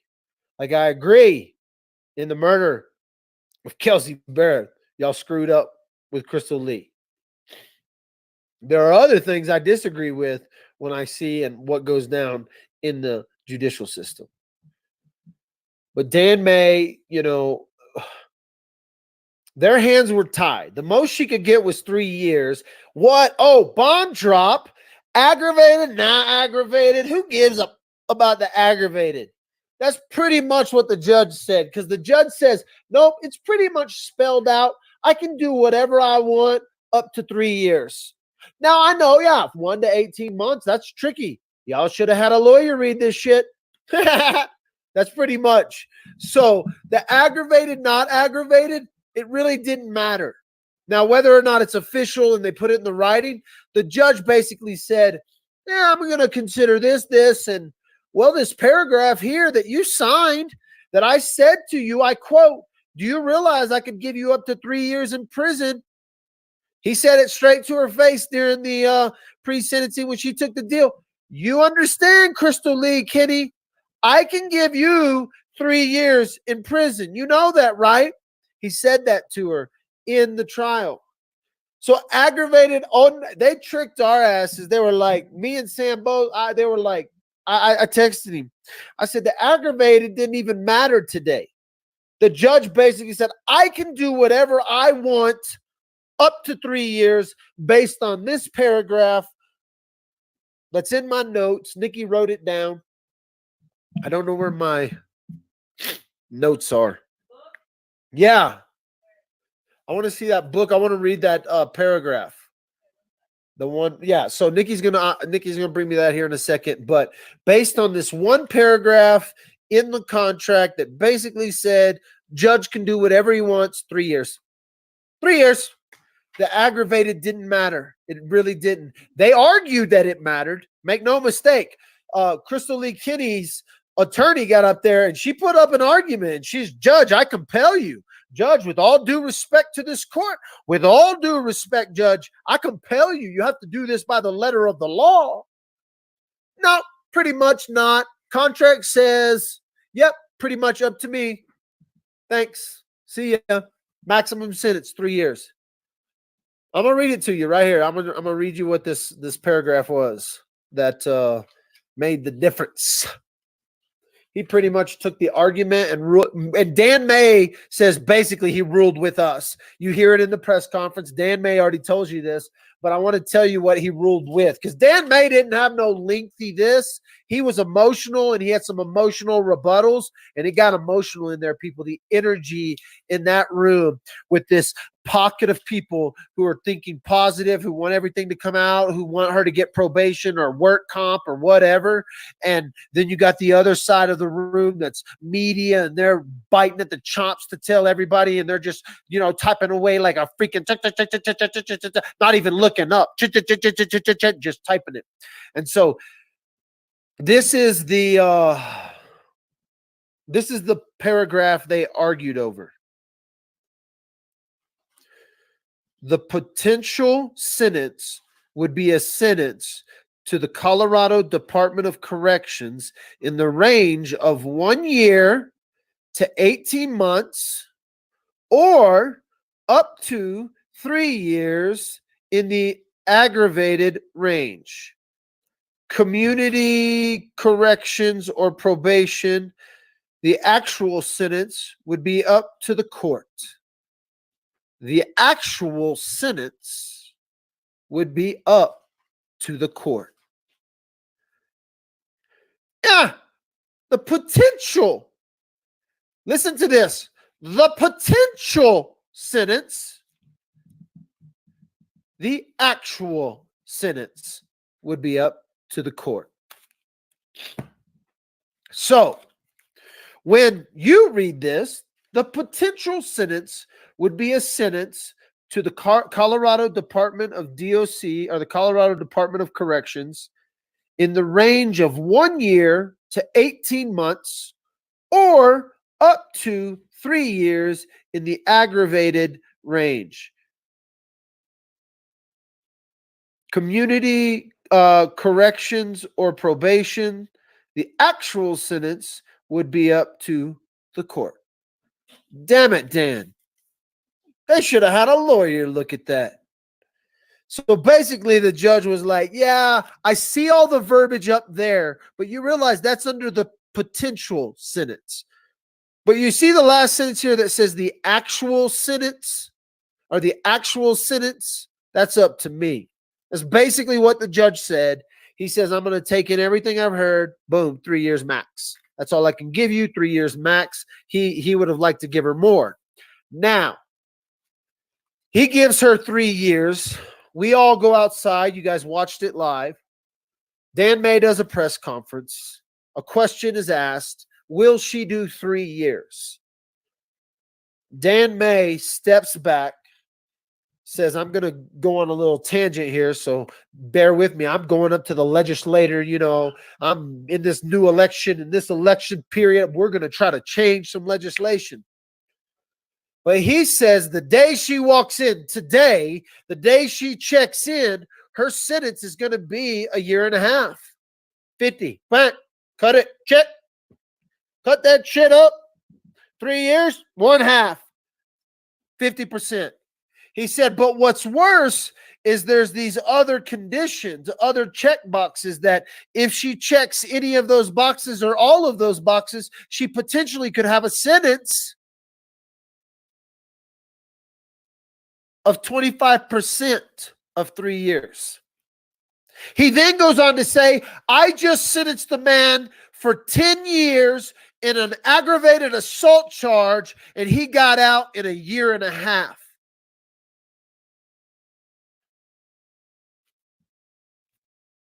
It's broken. It's broken. Do I believe Krystal Lee Kenny is going to be a reoffender? No. No, I don't. I don't think she's going to reoffend. But 3 years, halftime, maybe a potential of 25% of her sentence. You can listen to Dan May say it himself, right? If it makes the press conference, if the press conference makes it uncut, you can see it on Dad with the phone, but I had a break in service. So I sat in court and listened. There's a lot of emotions flying, lots of things happening, a lot of Krystal's friends, a lot of Krystal's old friends, a lot of familiar faces that have spoke up for Krystal. I felt bad for Krystal's little sister. I looked at her a couple of times. She didn't make eye contact. There were some other family members who made eye contact with me for either extended periods of time or for multiple eye contacts because I kept looking towards down the rows. You know, I wanted to see what the emotional response of the family was. You could tell Krystal was emotional. She had been crying. Her face was swollen. She had her hair back in tight braids. She knew she was going to prison. She didn't come in with her hair looking all wavy, looking good. She didn't have her best makeup on. She looked raw. She looked pretty. She had some foundation on, but she didn't have lipstick. She didn't have her hair all wavy. She had it tight braids. She about to go into, she knows what she's about to walk to. And she will most likely, depending on how it all works out, they may push her straight to DOC because she's a high profile and tell her counties like, hey, we can't keep her shit here because these people will kill her, right? So Teller County may be like, hey, listen, we can't keep her. You got to take her to Colorado Springs. I didn't stick around. I figured they would at least book her in Teller and get her in green and whites and release her Teller County. Finally get a Teller County, put that bitch on record in Woodland Park. You know what I'm saying? Get a Teller County mugshot and put her in green and white, you know? And then if you got to transfer her out, but get some green and white on her because she deserves to be booked in the same place Patrick Frazee was booked. All right? So hopefully they get some green and white on her. They might take her straight to Colorado Springs. That would suck.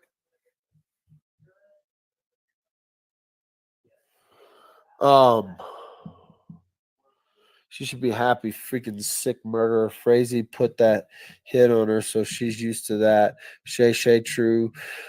So the hit was brought up. They were like, listen, this dude put a hit on me. And you're about to, you know, I fear for my life. I fear for my life. I fear for my life. Bro, if Patrick goes into appeals and he put a hit on her and she disappeared, good thing they got her testimony.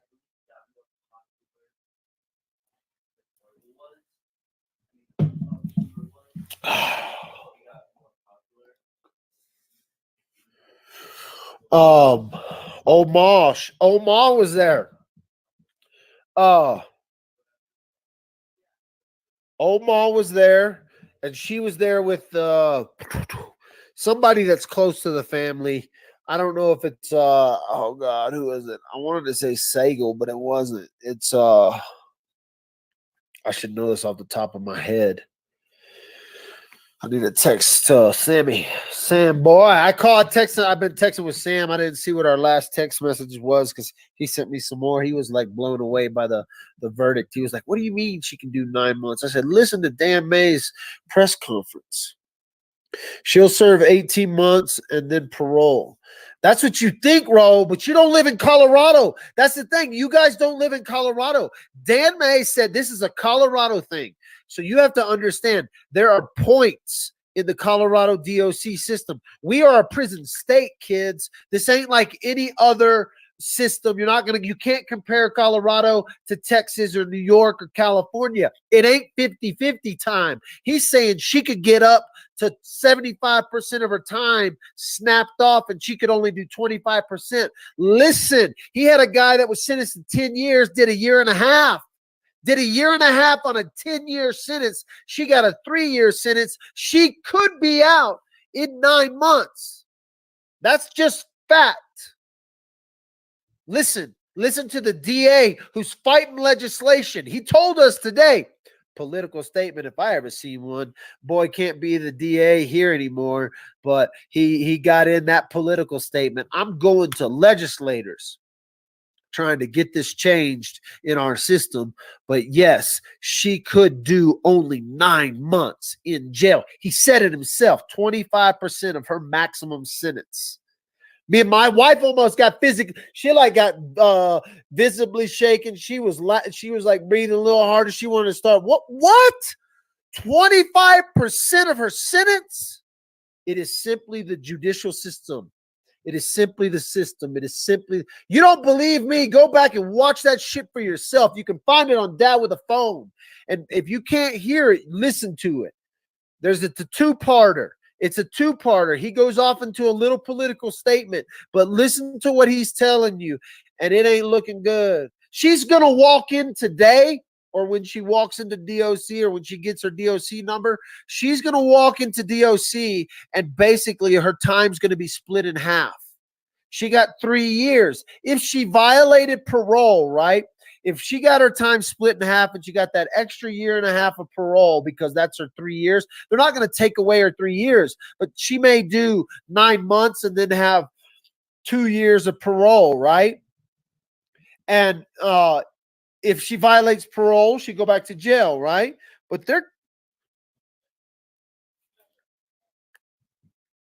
it's just the system. It's just the way it was written. It's just the way it was written. It's just the way they gave her the deal.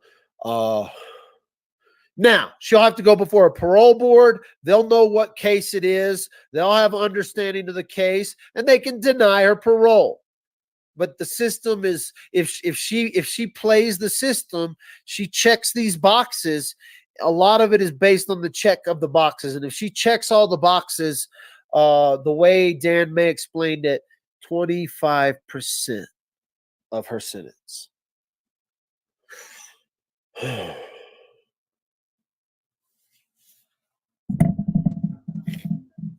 Debbie says, poisoner of love. That's funny. She has a tattoo on her right foot. I'm going to release that, but I'm not going to tell you what it says yet.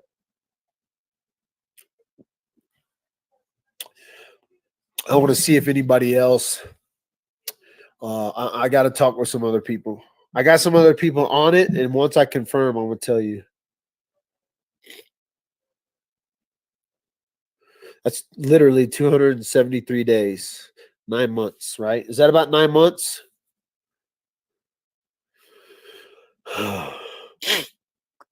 25%. Is that 25%? Abby, that's crazy. Angel of Death, her tattoo says.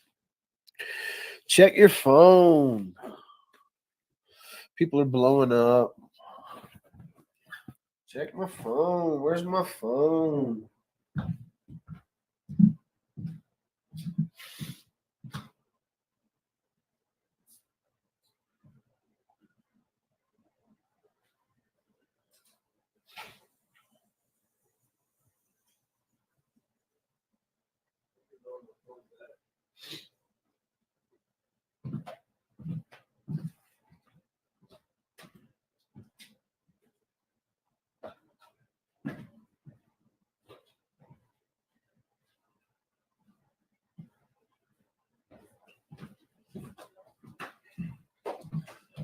I don't know.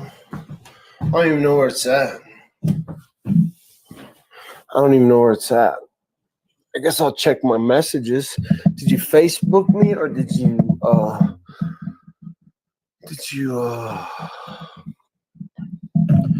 there must be some breaking news. Breaking news. I haven't even been, my phone died. Love the sun though. Oh, let's go to. I also got the best news of my year today. I can't share it with you yet, but when I can share it with you, I will.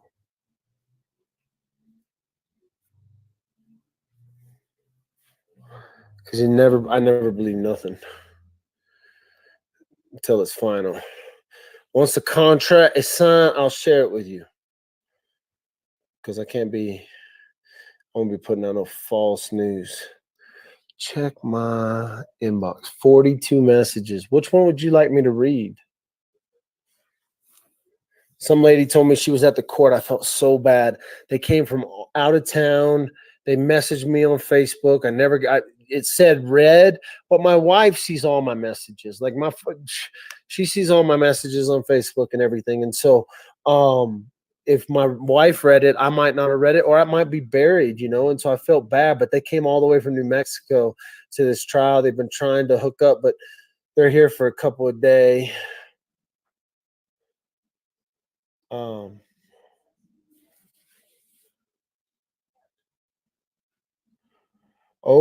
Megan just got charged with capital murder in the Heidi Brazard case. Thank you, Julie. You rock, girl. Hashtag that. One case ends, another one begins. That's how it goes, kids. That's how true crime rocks. That's how it rolls. That's how it goes. So, Heidi Brazard case, breaking developments. Megan soloed this bitch. Everybody said, oh, another conspirator. Somebody else did it. Somebody else. No, she soloed it. They just wanted to be right. They just wanted to make sure they had her. Maybe there's a witness. Maybe somebody knows something we hadn't heard. Opens it up. Julie killing it. Who else sent me that? I bet there's about 100 people sent me that. Breaking. Yep. I got a shout out to Dawn. Dawn sent it to me at 2:57. MFer charged with murder. Capital murder. There's the picture right there. $1 million in bond money. And yep, murder. That's coming out right. What did that just come out? Boom. Like a couple minutes ago. Boom. Can't be late to the show. You know what I'm saying? We talk about one killer. She got 9 months. We'll see what Texas does to him. Now, listen, Patrick Frazee, I believe, murdered Kelsey Barrett. But in an impact statement today about Krystal Lee, read about Krystal Lee, Mom said it best. Mom said it best. She did everything but swing the bat. She's as guilty as Patrick. She just didn't swing the bat. And so, you know, it's the same thing. But Megan, charged by herself. Watch out. Watch out. Oh, Megan going to jail for a minute. They got her lock, stock, and barrel. She's lock, stock, and barrel because, you know, she doesn't have she don't have a prayer. I mean, she got caught with the baby, the body, pictures, everything. She may have tried to pull something, or she may have pulled something that we don't know necessarily about yet. And so, where's my Megan stuff?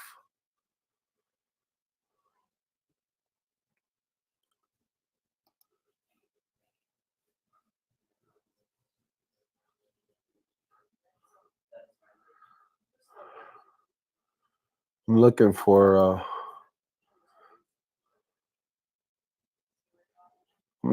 a file. Have a good mugshot of Meg. Is it on my desktop?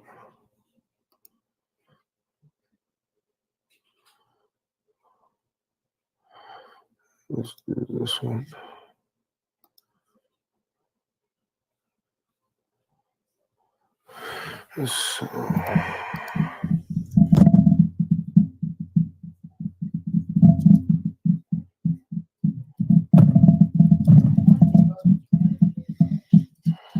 Y'all are just wading through it. Y'all don't even care.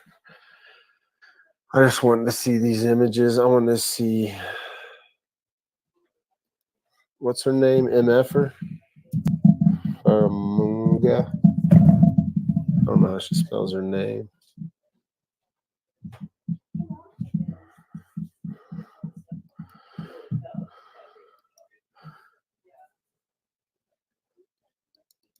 Heidi Bizarro.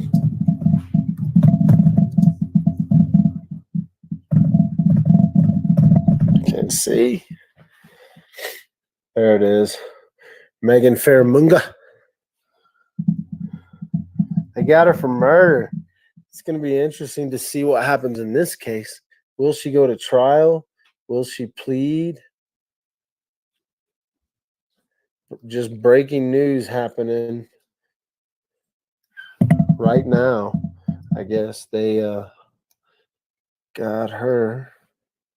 All this new technology, things happening at an alarming speed. Come on, interweb. Bingo.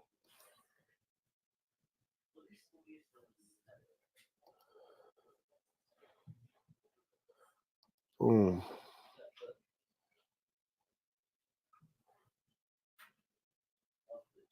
It's way too sunny out. I should be outside right now.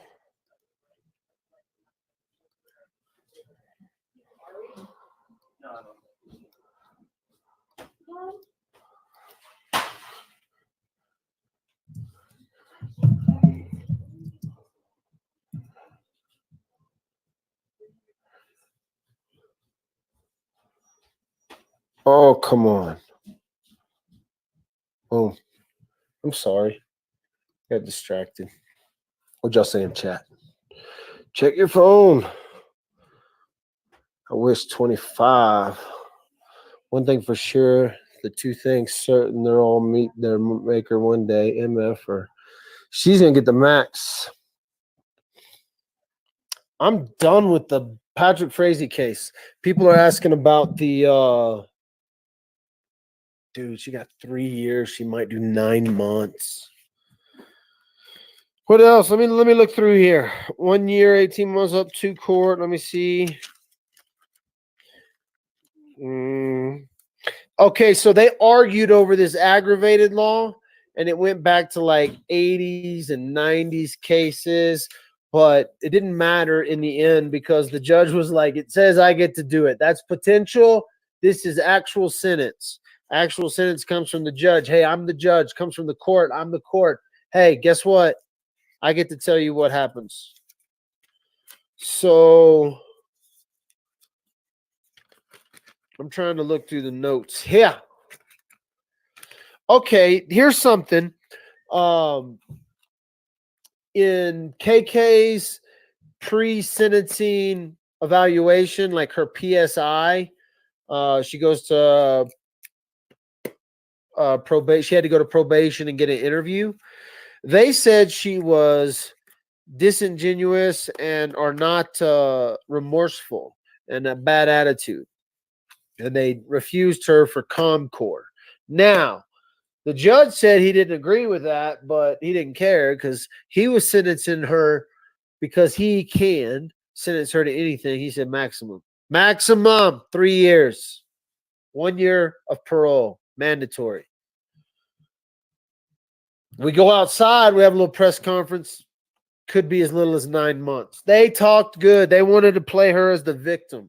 Everybody that talked. She loved being a nurse. Bet she did. Not anymore, bitches. Chad talks on a video about her, and he cries, and he loves her. Obviously, he has kids with her, but you can see her in 9 months, Chad, or 18 months. Hopefully, it's 18 months. She said that my punishment, my true punishment, Kelsey, or KK said, my true punishment is waking up knowing that this happened. Every day I have to know that I was a part of this, that no matter what sentence they give me, my true punishment is that I have to wake up and know what I did. And yes, you do. Yes, you do. You do have to do that. What I liked was the judge was very clear. Like, listen.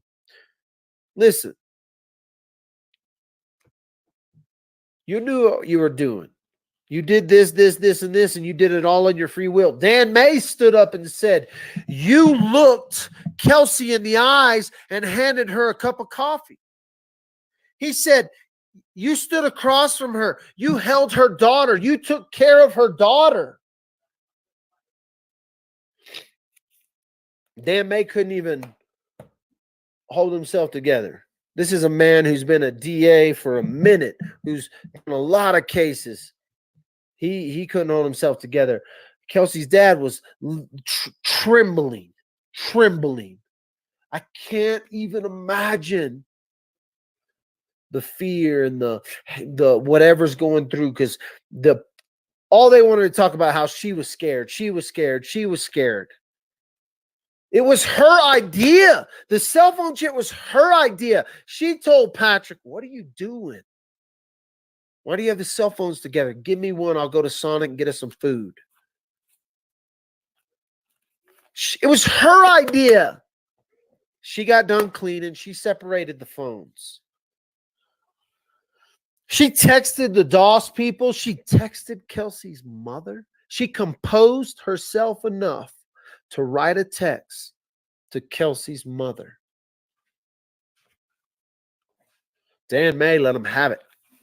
I know Dan May wanted more. I know the judge wanted more time. I know. 50 people up in there. There's like 25 people in that courtroom there to support. There was more people there to support than media. Don't even believe me. Lots of CBI in the house. Oh, she is disgusting. Once Upon a Crime. It was she looked horrible though. She looked horrible. If you want to take any consolation in that, she looked horrible. What else can I tell you? Lots of family there. Lots of press. Oma was there. Oma didn't look good either.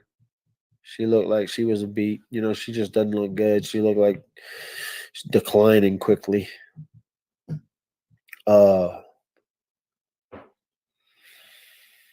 It was hard, man. We were literally with the family. I was with Nikki was sitting next to the uncle and aunt, and Nikki was in between me and them, and I just saved her seat, and the aunt walked over and asked me if I just needed one seat, and then all of a sudden the whole family came in. The energy in the room was thick.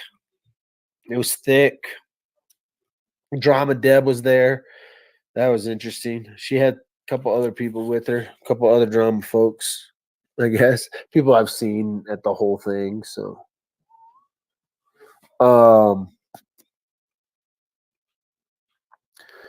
okay, so there was this rumor that the Frazee family wanted to speak on behalf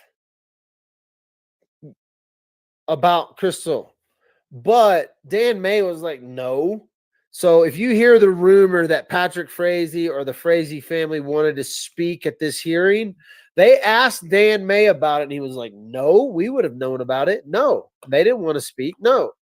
And so I had never seen that rumor, but the media was saying it was a rumor. So somebody out there started a crazy rumor.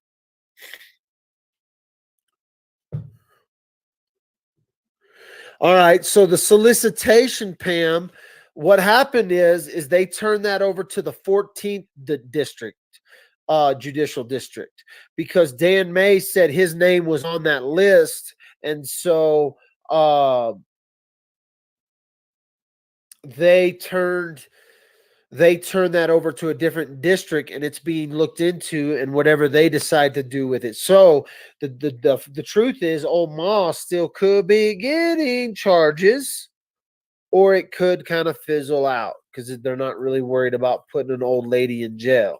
You know, that would have been between old Ma and Patrick. If Patrick somehow miracled out, a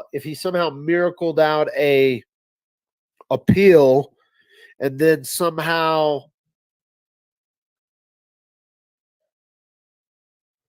turn that into a get out in 50 years. He has 3 solicitation charges that he could do 25% on. That's what Dan May said today. They asked him, he's like, so could he potentially get out in 50 years? Could Patrick get out in 50 years? And Dan May said, well, the life means life. So unless he appeals that life sentence and wins, he's going to spend life in prison. So what else?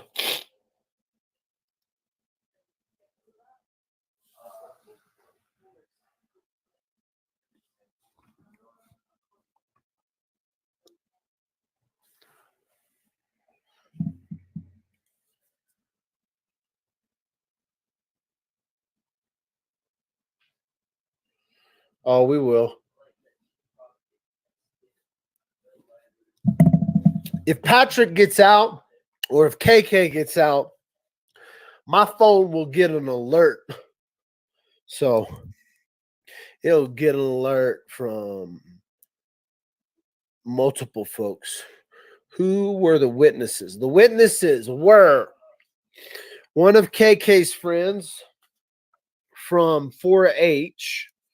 I'll tell you their names. Suzanne Wilson She knew her from 4-H. KK worked great with kids, teaches kids how to live life. KK worked on a dude ranch. She met Patrick on that dude ranch. You know, it was the typical cowboy. He was the typical. Here's something you might not know about Patrick. Patrick could apparently cut a rug. He was a dancing man, according to witnesses. Oh, Patrick, are you dancing down there at the Arkansas Valley Correctional Facility? Are you teaching the two-step down there on Tuesdays, down there at the Arkansas Correctional Facility? Two-stepping, my man. You a two-stepping. You a dancer, huh, Patrick? You a real down-to-earth cowboy way dancer, right? If it's got hair, I can ride it. If it's got a beat, I can dance to it. Cut me some fresh meat, wipe its ass, and throw it on the plate. I think I'm quoting somebody. Cowboy way. Oh, Patrick the dancer. Little dancer. He got her all shook up. Got old KK shook up on the dance floor. This cowboy can dance. So Patrick had a hold of her, is what this lady says, Suzanne Wilson. And she knew. They talked afterwards, and she got the story, and she felt like she was not in a safe place.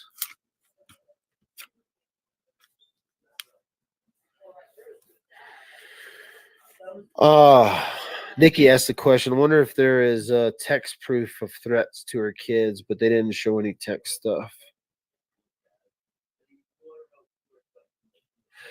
The lady ends her statement by saying, Krystal made the decision to protect her kids and not protect Kelsey. Krystal is a victim here too. She's a victim of Patrick Frazee. That's how she ended. Patrick's a monster. The next was Gina Chonte is what I wrote. She was Krystal's school counselor, and Krystal was a natural.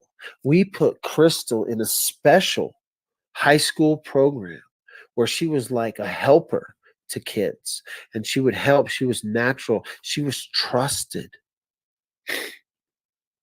She was a trained peer counselor. So she was somewhere where people could come and tell their deepest, darkest secrets too, and she could be trusted. No shit. No shit. What did she think? She could counsel Patrick? Oh yeah, she knew she could do the cell phone trick thing. We could throw him off for a little more. 2017, she referred people to this counselor. She was a impenetrable soul. And, but in March, I found out that she was a victim of 2019. I found out she was a victim of domestic violence. She was a victim of domestic violence. My 17 years as a counselor can see that Krystal Lee was a victim. She had PTSD, depression. She's a casebook study for domestic violence from the psychopath. This is what this lady said. I'm just reading through here. As a matter of fact, KK's testimony was courageous. Without her, Patrick Frazee, that psychopath, would have been in jail. Patrick is a predator, and he preyed on Krystal Lee Kenny. There's something that happens, and there's actually something that happens when this stuff like this happens, and it's trauma in the brain. And Krystal Lee, she is experiencing trauma of the brain, PTSD, depression. We're trying to work through this. We're trying to get through this. And it is sickening to me that the people that she gave a courageous testimony to convict Patrick Frazee, they called her the devil. They said they made a deal with the devil. But she is anything but. This was her school counselor, her now counselor.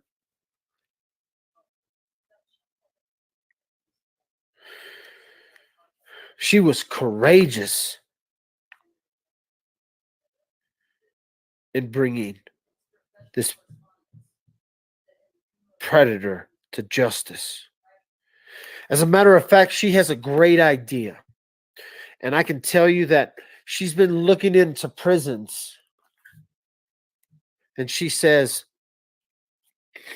Krystal has noticed that there are horse programs in a lot of the men's prisons, but she couldn't find one horse therapy program in the women's prisons.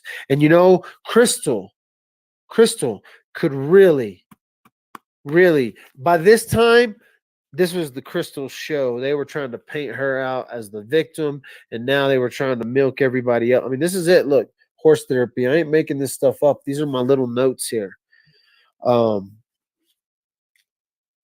We think you should give her time served.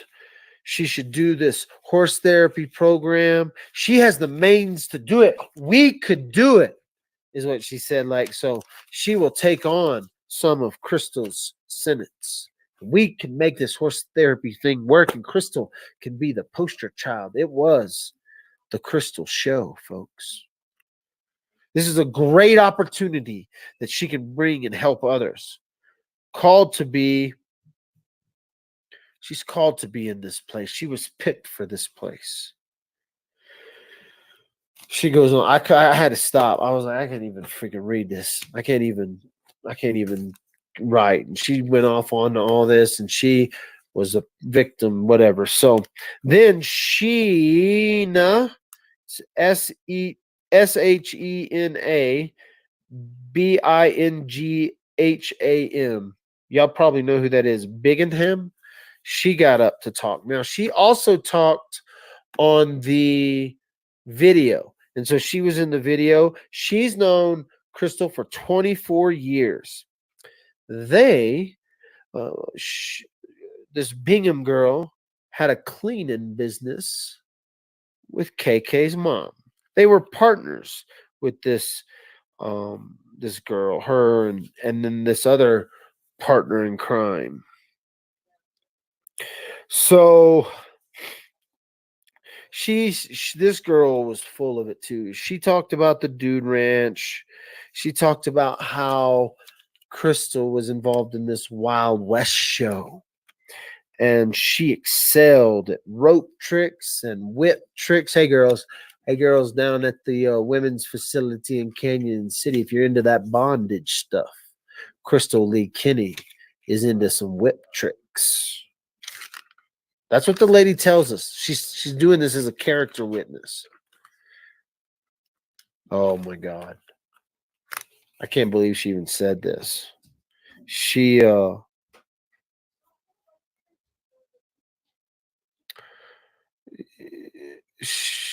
out with KK a lot. She's older. KK would bring gifts. She would bring coffee for everyone. I bet she did. I bet she did bring you coffee. I know she took some coffee to Kelsey Bear's house and tried to kill Kelsey. She just loved working cattle. Oh, freaking KK. She liked to work the cows. She just loved the cowboy life. She was a roper. She was all about the cowboy way. She wanted to raise her kids to be cowboys. Nikki grabbed a pen and wrote, this is what Nikki wrote at the bottom of the notes there. I hate this lady. That's what Nikki wrote during the court. She was like, let me write something down. I hate this lady. This lady.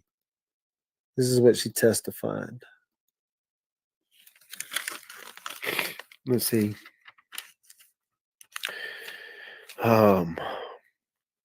This lady was very, very proud of Krystal Lee Kenny through this tragedy. By this time, KK's crying. She's freaking Mom, bawling on now. She didn't ever like physically get bawling, but she was crying and sniffing. Kind of like she had the twitches going. Just last night, KK demonstrated how kind of a person she was because her mom had to come to, her grandma came to Colorado and was having issues. Her grandma was here at Elevation going to the trial of her granddaughter, but her grandma was having issues. But just how kind KK was, she made sure her grandma got oxygen and she wanted to take care of her grandma. She is someone who takes care of people. One time, KK helped a homeless man. Did you know that? Did you know KK helped a homeless man? Did you know that they were helping someone move and there was a homeless man outside and they took him something they might have taken him some coffee. My wife X'd out there. She like, they didn't take coffee, they said got drinks for him. They were going to get drinks, but then when they were done cleaning, right, and they saw this homeless man. This is how nice KK is. She took homeless man some stuff, but what she realized had happened is that guy was actually using who they were moving for. They actually accidentally took one of his towels. I don't know how they got a towel from him, but he was like washing his clothes at someone's house or at the house they were moving. And somehow they got one of his towels and he couldn't find his towel. And they realized that they had packed his towel away with the stuff they were moving and cleaning this house. And KK felt so bad that she went right out to Walmart and got some towels for that homeless man. And she took him some towels. And this lady thought that KK should probably get off. Let me tell you what else. I mean, I couldn't. KK wants to have a horse program. Let me see what else I write. KK wants to create a prison horse program, but don't a good apple. Oh, yeah. So don't put, this is what the lady said, don't put a good apple. You don't put a good apple in a basket full of rotten apples. So don't put KK in prison. We need to use her to create this horse program for the women. She isn't just a survivor. She is just a survivor. She was a victim.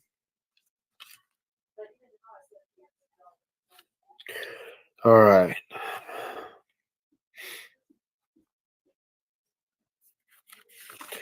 Now who we got? We got Chris.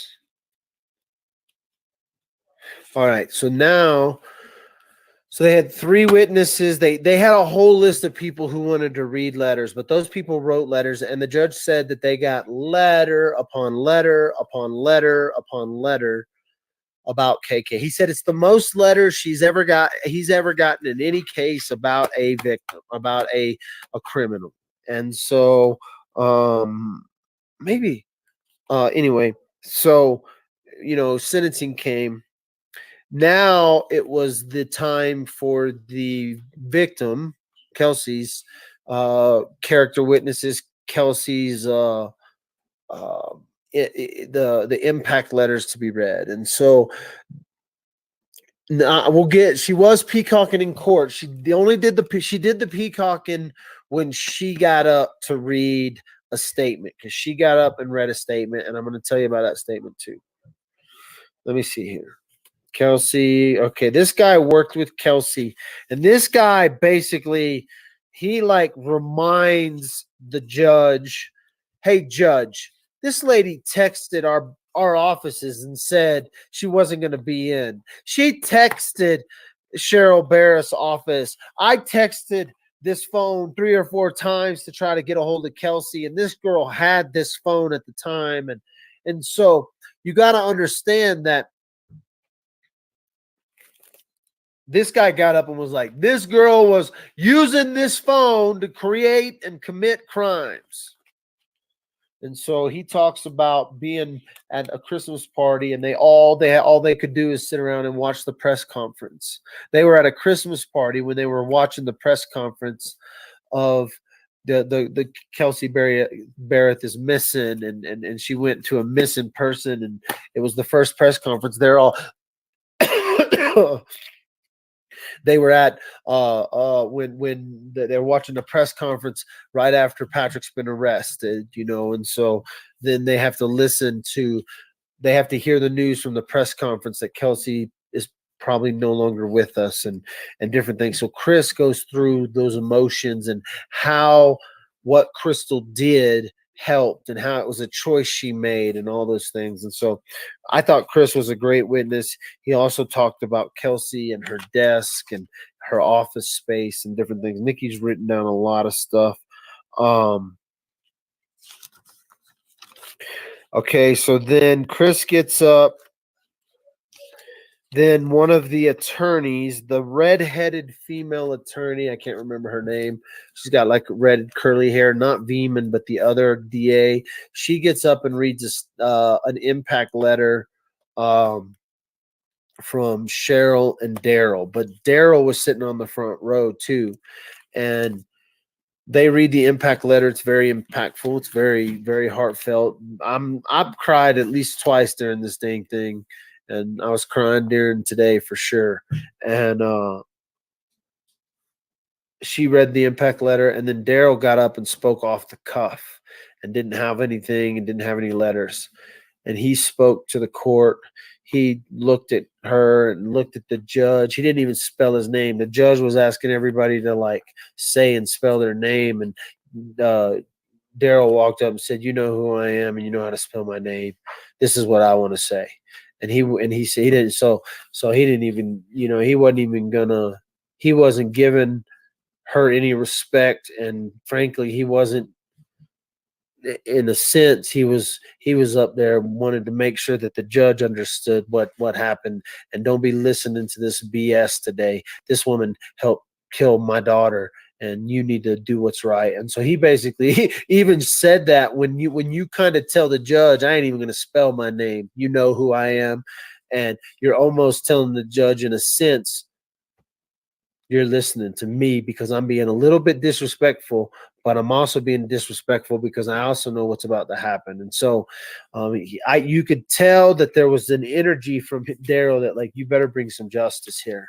And so I enjoyed and read that energy from him was, I'm respecting this court, but I'm not going to play your court games to spell out my name. Everybody knows who I am. We are the victims here. We are not here to hear about how she was a victim. She was a part of this thing. And so Daryl laid it out pretty straightforward to the court today. And then Dan May got up, and Dan May, emotional, very emotional, telling stories, telling things, very emotional, was very clear. He was fair in a sense that he says, I do feel remorse. I do see heartfelt things. I have read these letters from these people, that all of this stuff, it could be very, very true about this lady, Krystal Lee Kenny. We are not here to judge her on her past. We are here to judge her on the actions that resulted in what happened to Kelsey Barrett, subsequently helping Patrick Frazee try to get away with murder. That's why we're here. It's good that all these people are here to support her. I don't understand how she could have this kind of support from behind her and still do these things. I mean, Dan May laid it out. He laid it out straight up. Was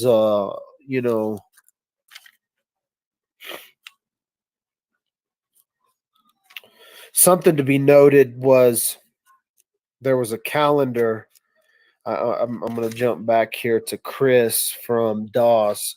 There was a calendar on Kelsey's desk that had a scripture that read Philippians 2:13. And it, in his mind, it shaped who. The last day that she was at work, is this scripture was a calendar and a scripture, and it shapes who she is. And so it is not my will, but your be done is what it basically is. And where's my Kleenex? So that then he talks about the faith a little bit, which I thought was interesting, because Daryl's a real faith guy, and her family's real into faith, but there was no faith right there for her, you know. Her dad's testimony. Oh yeah, her dad's testimony. He was like, "Don't be looking at he used the word slick production video." Remember what I told y'all about that video? He was like, "Don't be looking at the slick production." I liked how Daryl dropped that line. To pull on the heartstrings. He said this slick production is to pull on your heartstrings. She knew what she was doing. Her actions do not appear to be remorseful. She talked about this with Patrick. Look past all this heartstring pulling and see who she was. Dan May got up at 10:23, and you know, he acknowledges she testified truthfully. She agreed and did everything she did in the deal. He said there was so much that we could have charged her with, like had he known what he could have charged her with, had he known, had he done some research. He said he didn't do enough research before he made the deal. He did. He kind of said that in court. He's like, I should have done more research on what I could have charged her with.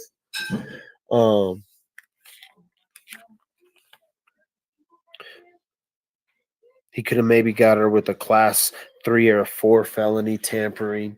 And so he's a little frustrated about that. He could have got her with some, he could have gotten her. He made a mistake. Dan May made a mistake. He knows he did.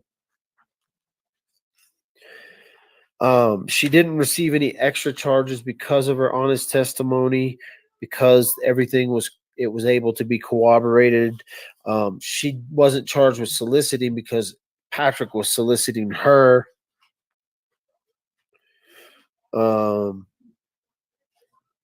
KK's looking just down at her feet right now. She doesn't even want to look up.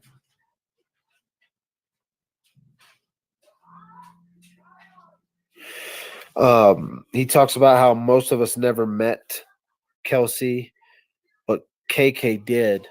KK looked Kelsey in the eyes, gave her that coffee, and he like recounts the coffee story very emotionally. Dan May does, and he talks about, you know, everyone in here, these people that care, everyone who's spending their time, their effort to do this, didn't even know Kelsey, had never met Kelsey, but KK looked her in the eyes and gave her that coffee. KK was the only person in that room today that could have actually saved Kelsey. Dan May gave a really powerful statements. He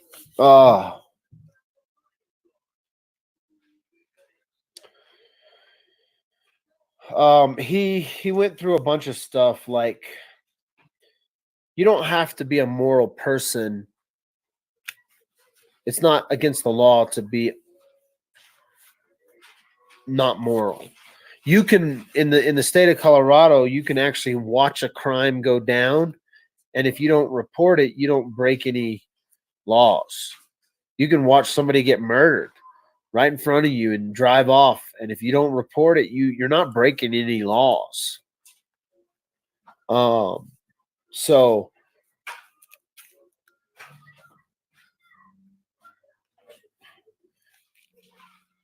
she didn't check a morality box, right? Like she had multiple opportunities to come forward. And so he can't, but he can't punish her based on a moral decision of whatever to report a crime. You don't have to report a crime in the state of Colorado.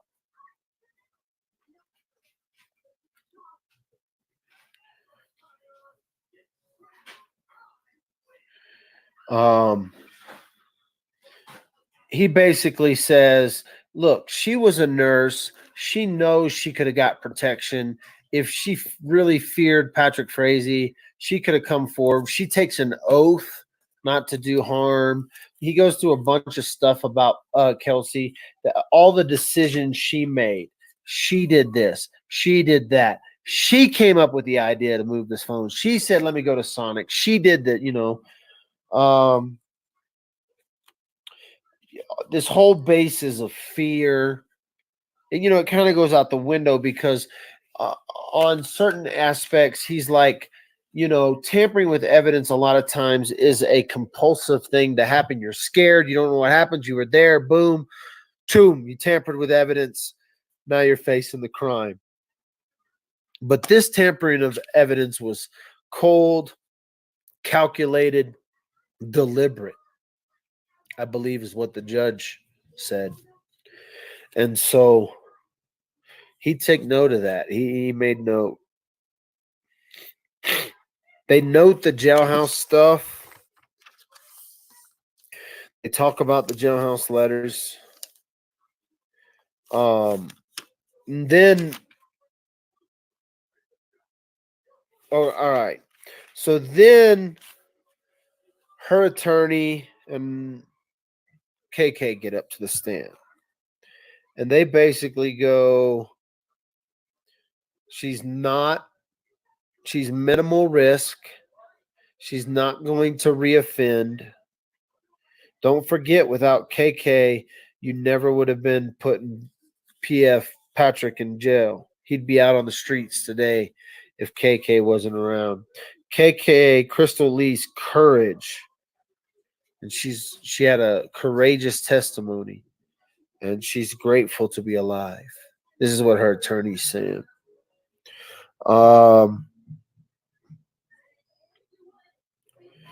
She should be recognized for helping put Patrick in jail. And she says that ComCore contradicts some things in their writings. They said that she had a poor attitude. They said that she didn't have ties to the community and no regret. And like she contradicts that report. She's like, she does not have a poor attitude and she is regretful. And so she would like for her to get ComCore. It's the most letters.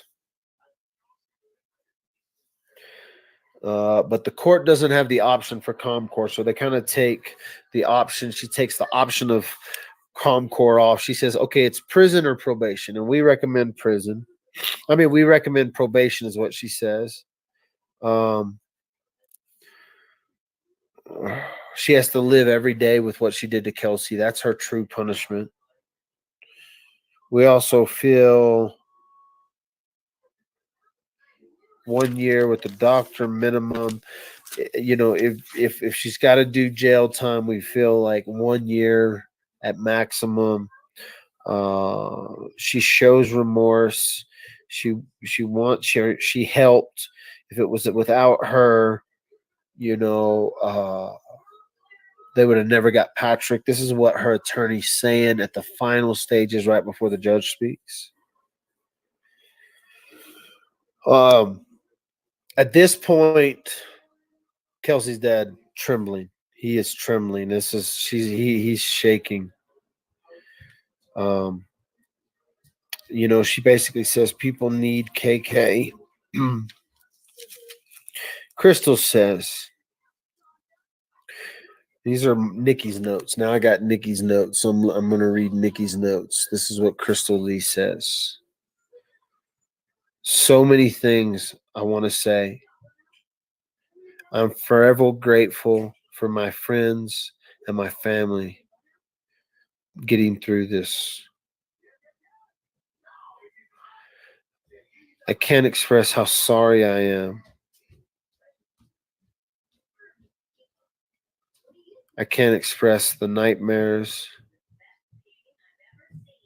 She turns around and she faces Daryl and says, I can't understand how you may feel. And the dad just put his head on the ground. He didn't even make eye contact with her.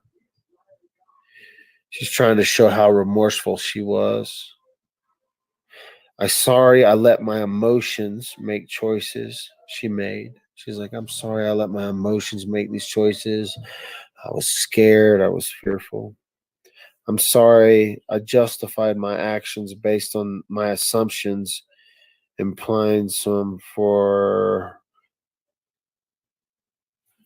so like, I justify my actions based on assumptions because she assumed Kelsey was a bad mom. She justifies these actions. Sorry for the silence, for the lack of remorse that they thought I had. This is what she's like. She's like, her nervousness, and she's like, I apologize if the probation people think I'm not remorseful. If the probation people, I'm telling you I'm remorseful. So she's trying to like combat what the probation people say.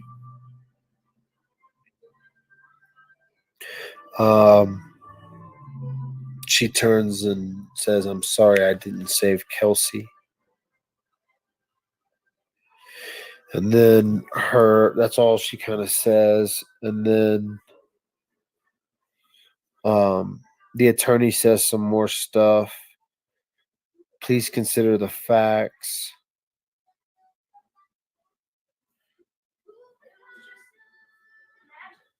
They basically went through, she's minimal risk. She doesn't have any priors.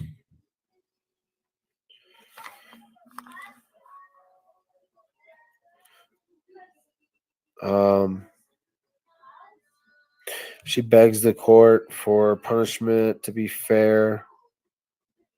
No sentence induced by the court will bring healing or bring back Kelsey. Sales focusing on KK's words. So then he kind of tells the story of what she admitted to. So like they keep referring to her statement she made in court to the judge. I knowingly took a phone to cover up a homicide, to misdirect law enforcement. So he goes through that whole statement with her, and he tells her, this is why I'm sentencing you, because of your words, because of what you said, because of your actions, because of the evidence in this case. I'm putting you through this 3 years probation, 1 year probation.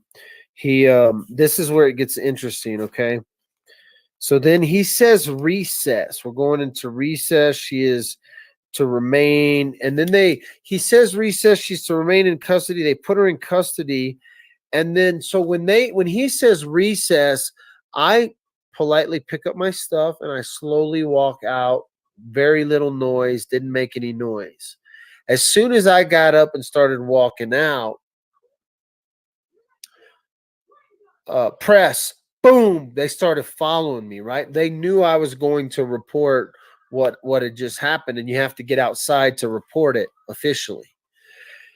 And so like 3 people, Ashley from KKTV, somebody else, they started following me out. Now, the judge had said recess, and so I grabbed my coat, and we had done this before. I didn't put my hat on. I walked out without my hat on. I didn't have my cell phone in my hand or nothing. I walked out the doors, grabbed my cell phone, turned it on. By the time I got to the doors, it was powered up, and I was Facebook Living with you guys. What I found out is I walked out slowly, nice, fine. All of a sudden, it was like a herd of cows after Ashley walked out. A herd of cows, because they were arguing over what documents, and the judge just stopped everybody. Young lady, stop, shut the door. Made the cops stop everybody from leaving. Have a respect for the system. I wasn't there. I didn't run out with a big crowd of people. I slowly walked out, very nice and calm, without any sort of anything. So I didn't get yelled at by the judge, but Nikki was like, "But you're the one who started the stampede," and I'm like, "Well, no, I got up and slowly walked out." Yeah, somebody news. Yeah, News 5 got stopped by the cops and said, "Sit down," because the stampede was happening. And so I got outside and reported, but they try to blame Dad with the phone for the stampede, you know? So that's what went down. That's how it went. We didn't stick around for KK to come out of there because she had to fill out a bunch of paperwork and everything. That's kind of the lowdown when it comes to the KK sentencing. Now, the press conference comes and it all goes to shit. The press conference comes, you hear it, you can watch it live, go listen to it. It turns out she's going to do 9 months. Maybe she'll do 18 months. Maybe. Hopefully some Epstein guards are around or something. Can we get them guards that were around Epstein's place? Anyway, thanks for watching. That's the update. I'll probably be back on later tonight. Maybe not. I'm supposed to have a podcast with somebody. Actually, I'm actually supposed to have a co-host on tonight at like 8:30. So I got to look and see who that is. Oh shoot. Anyway, I'll be back tonight. We'll see you guys.